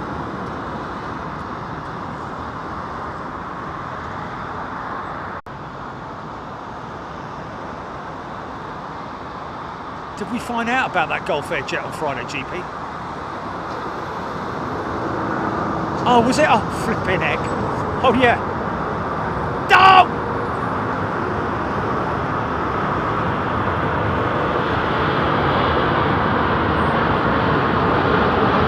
Oh, yeah, that's right. It's a really quick sort of like jump into operations. Has it? I suppose it's coming in. Be great if we could get Khusro flying in, couldn't we? Is that ever going to happen? Tim Pearce is going to get to use the pod. P-O-D. Oh yeah, she's well lit up, this one. Yeah, it is. Yeah, if you're not expecting too much. Whoa, easy, son. I mean, I appreciate the wing wave, but... Or half of one. Well...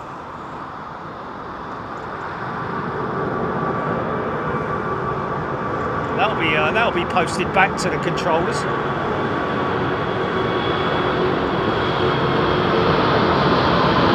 Yeah. That's a Captain Dave departure, that one is. Every single conceivable right available.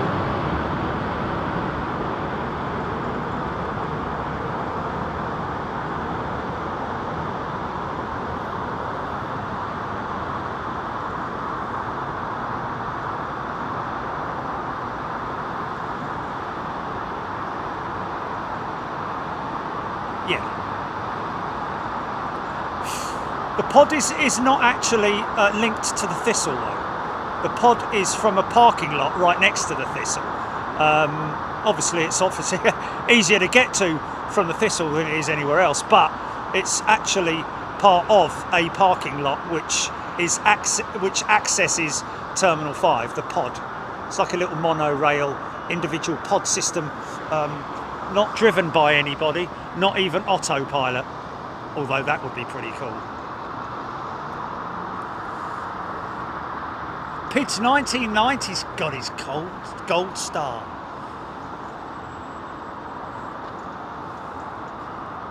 Sandy Hummy, that one off to LAX. Screaming EBU, yeah, a little bit of, oh yeah, a little bit of wake turbulence maybe. Mind you, what went out in front of it? It's very unlikely for a 380 to be affected by anything. Oh, there we go again, look. Right, okay, so that is a little bit of a crosswind element in there that's rushing through and over the Terminal 4 buildings, I think. And that will be also fed back, I'm guessing.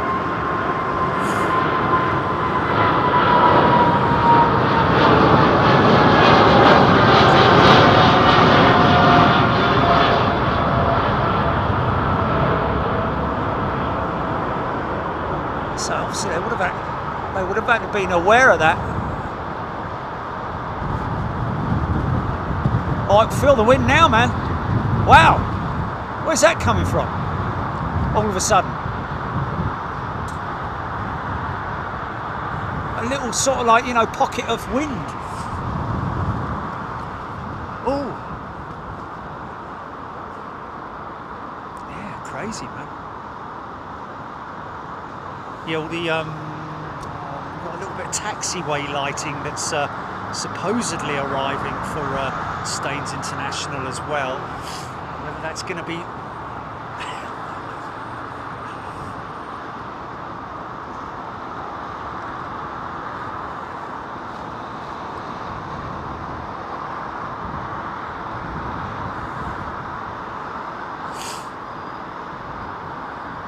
I don't know. It's funny, man. Yeah, no doubt someone will post it like, oh no, I'm really offended. Which is understandable, but you know, yeah. Probably some 40-year-old bloke living on his own. Not that there's anything wrong with being a 40-year-old bloke living on your own, but you know, hardcore sort of like, you know, oh god, yeah. I'm a 40-year-old bloke and I live on my own. What's wrong with that? I'm a 60-year-old bloke and I live on my own. How about that?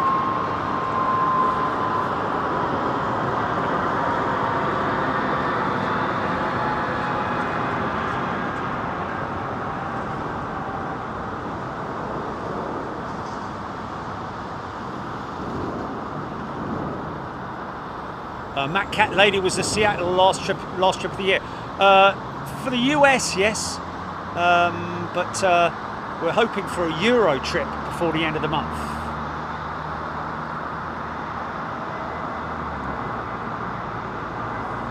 Kieran the pilot, could a little wake that makes the plane wobble slightly to the left, very light winds, less than 5 knots at Heathrow today, but could a little more winds while gaining altitude. Well, I think it was just a freak, like you get freak waves, don't you?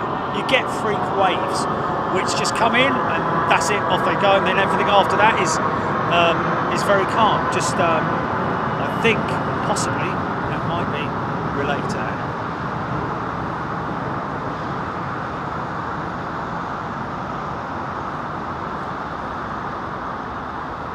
Yeah, John Atkinson, you're right, mate. Yeah. Oh, goodness me, I've walloped my head. What an absolute shame.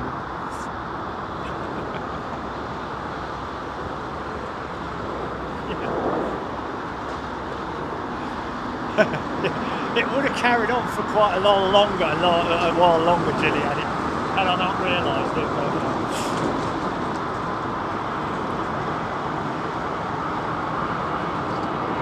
Michael K, thank you. Yeah, a lot better, my friend. Still on the meds, but you know, we're good. We're all good. So we're waiting for Chester Drawers. Oh look, he's got a light out, has he? Or is it just not visible because it's the other side of its fuselage? Like, I think that might be the case, right? We just about got enough focus left for this Emirates 380. Where is she? There she is at the front of the queue there.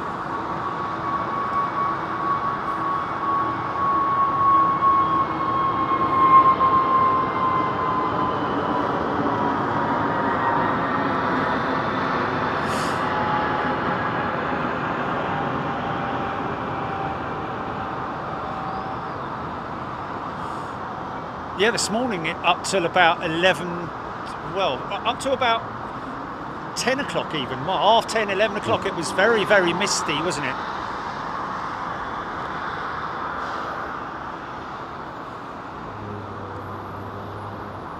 Yeah. Well, don't forget that I am about 100 feet up to start with, so there is even though it's not very high, it's still a layer that I'm looking down through. So, and I'm looking 2 miles away, don't forget folks, that's 2 miles all the way down, well 2+ miles.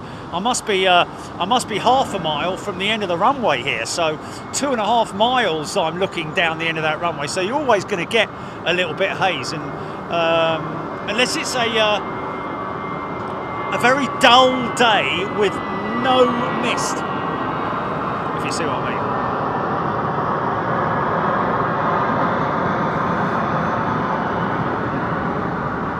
Gordon Freeman. License and registration, please, sir. I'm going to ask you to step outside the car, please, sir.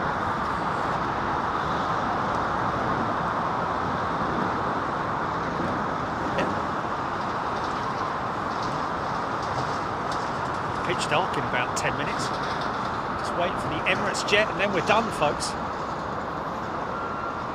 Nick Gray, 13,000 foot runway. Also, actually, in 2 weeks it's the shortest day. Hooray! We've got to celebrate that, and then we can literally count it down, can't we?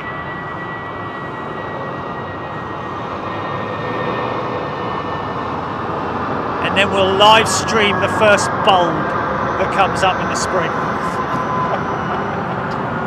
Come on, son, hurry up! I like it when I go outside and the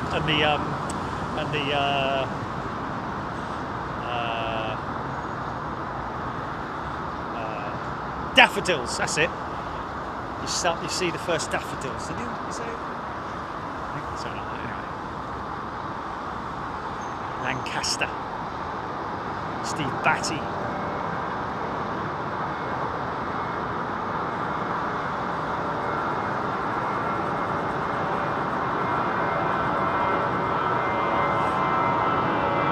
Yeah, don't worry, Beverly, I'm all good, thank you. Appreciate your concern, but I'm very well, heavily wrapped up. Got 4 layers on. Yes, I think I love winter as well, Sandy. I do love, I love all the seasons, to be honest with you, but, it's just, to be honest with you, with what we do, it's just better and more convenient because of the longer days, isn't it? We get more options during the longer days. So like here, at 3 o'clock in the afternoon when they switch operations, that's it. You got an hour and a half. Like it or lump it.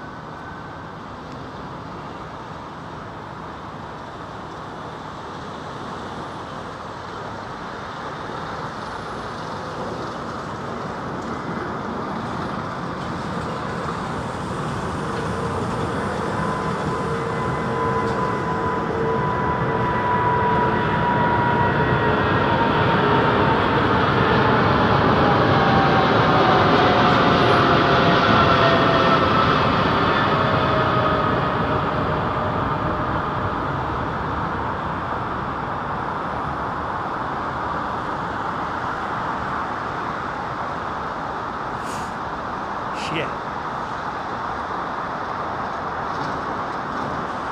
Stuck on you.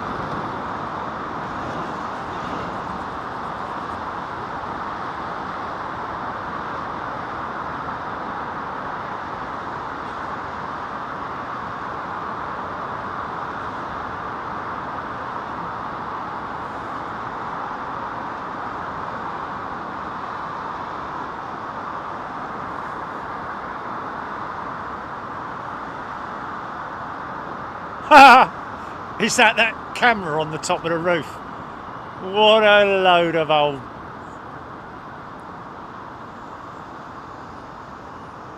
Yeah. Okay, wow. Yeah. You watch your viewing figures drop like a stone, mate. That's probably the whole reason why. Wow, he's having it, isn't he? God, some little 800, look. I think I know who's involved in it, as well as some geezer in it that tried to get involved with us, and I told him to sod off. Yeah, exactly. That's from an aeroplane. Mate, that is not from an aeroplane. That's a big piece of wood with a bit of aluminium round it. You dimwit.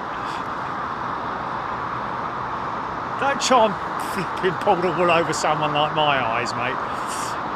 That's from an aeroplane. Oh, that's a nice piece of furniture. Yeah, it's from an aeroplane. No, it's not. You idiot. No, I know.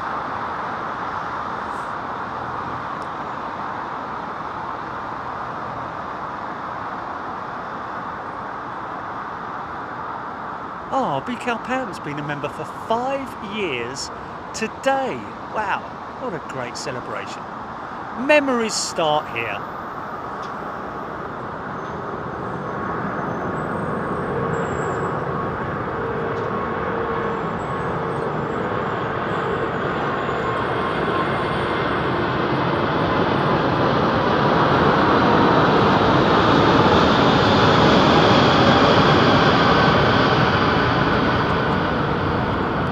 Look for the big bird of prey winging. That's an eagle wing, that is, isn't it?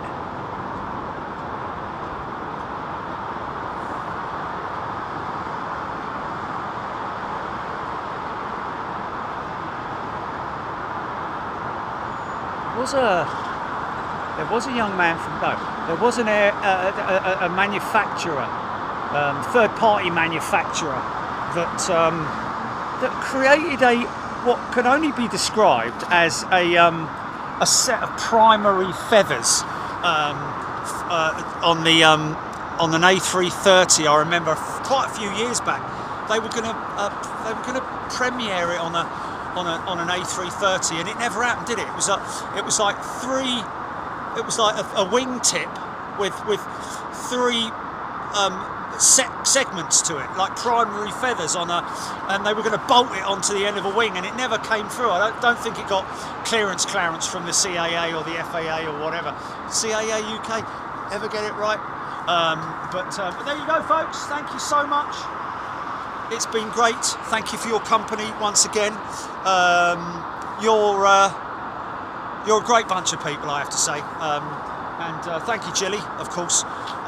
We'll be back on Sunday. Don't know where we're going to be, but we'll be here at London Heathrow, that's for sure. And things that, like, our position is all determined by wind direction, obviously, and therefore runway operations, and so on and so forth. I should be quiet.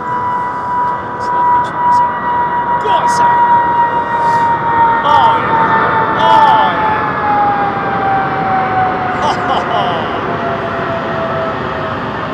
Never get bored of it. Yeah, thanks folks, really appreciate it. Thank you for all your great comments.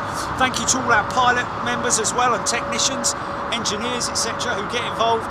Thank you for your feedback. Learned something new today about the brake fans that we originally thought were told that were only available on AIRBUSes, but not. They are also available. Thank you to, who was it? Was it Suffolk? 3 or something, who told us that that apparently they are available as an option on the 787 Dreamliner. But yeah, thank you folks, really enjoyed your company once again. To be honest with you, I'd rather be out here getting freezing cold than sitting at home twiddling my thumbs, coughing all day long. So this has done me good, and I hope it's done you good as well, and we'll see you back here on Sunday. Take care, all the best. Thank you, by the way, to the Hilton Garden Inn folks. Look them up and give them a little tap and just say hello, and don't forget you get 30% discount if you stay here, and if you do stay here, I would always recommend 747, room 747, and before you sign off for the night, maybe go and have a little look at the little promo that I made many moons ago for the Hilton Garden Inn. Just what do you Google, what do you YouTube, Big Jet TV Hilton Garden Inn, I think you'll see a little picture of me standing outside going something like that. See you later, cheers.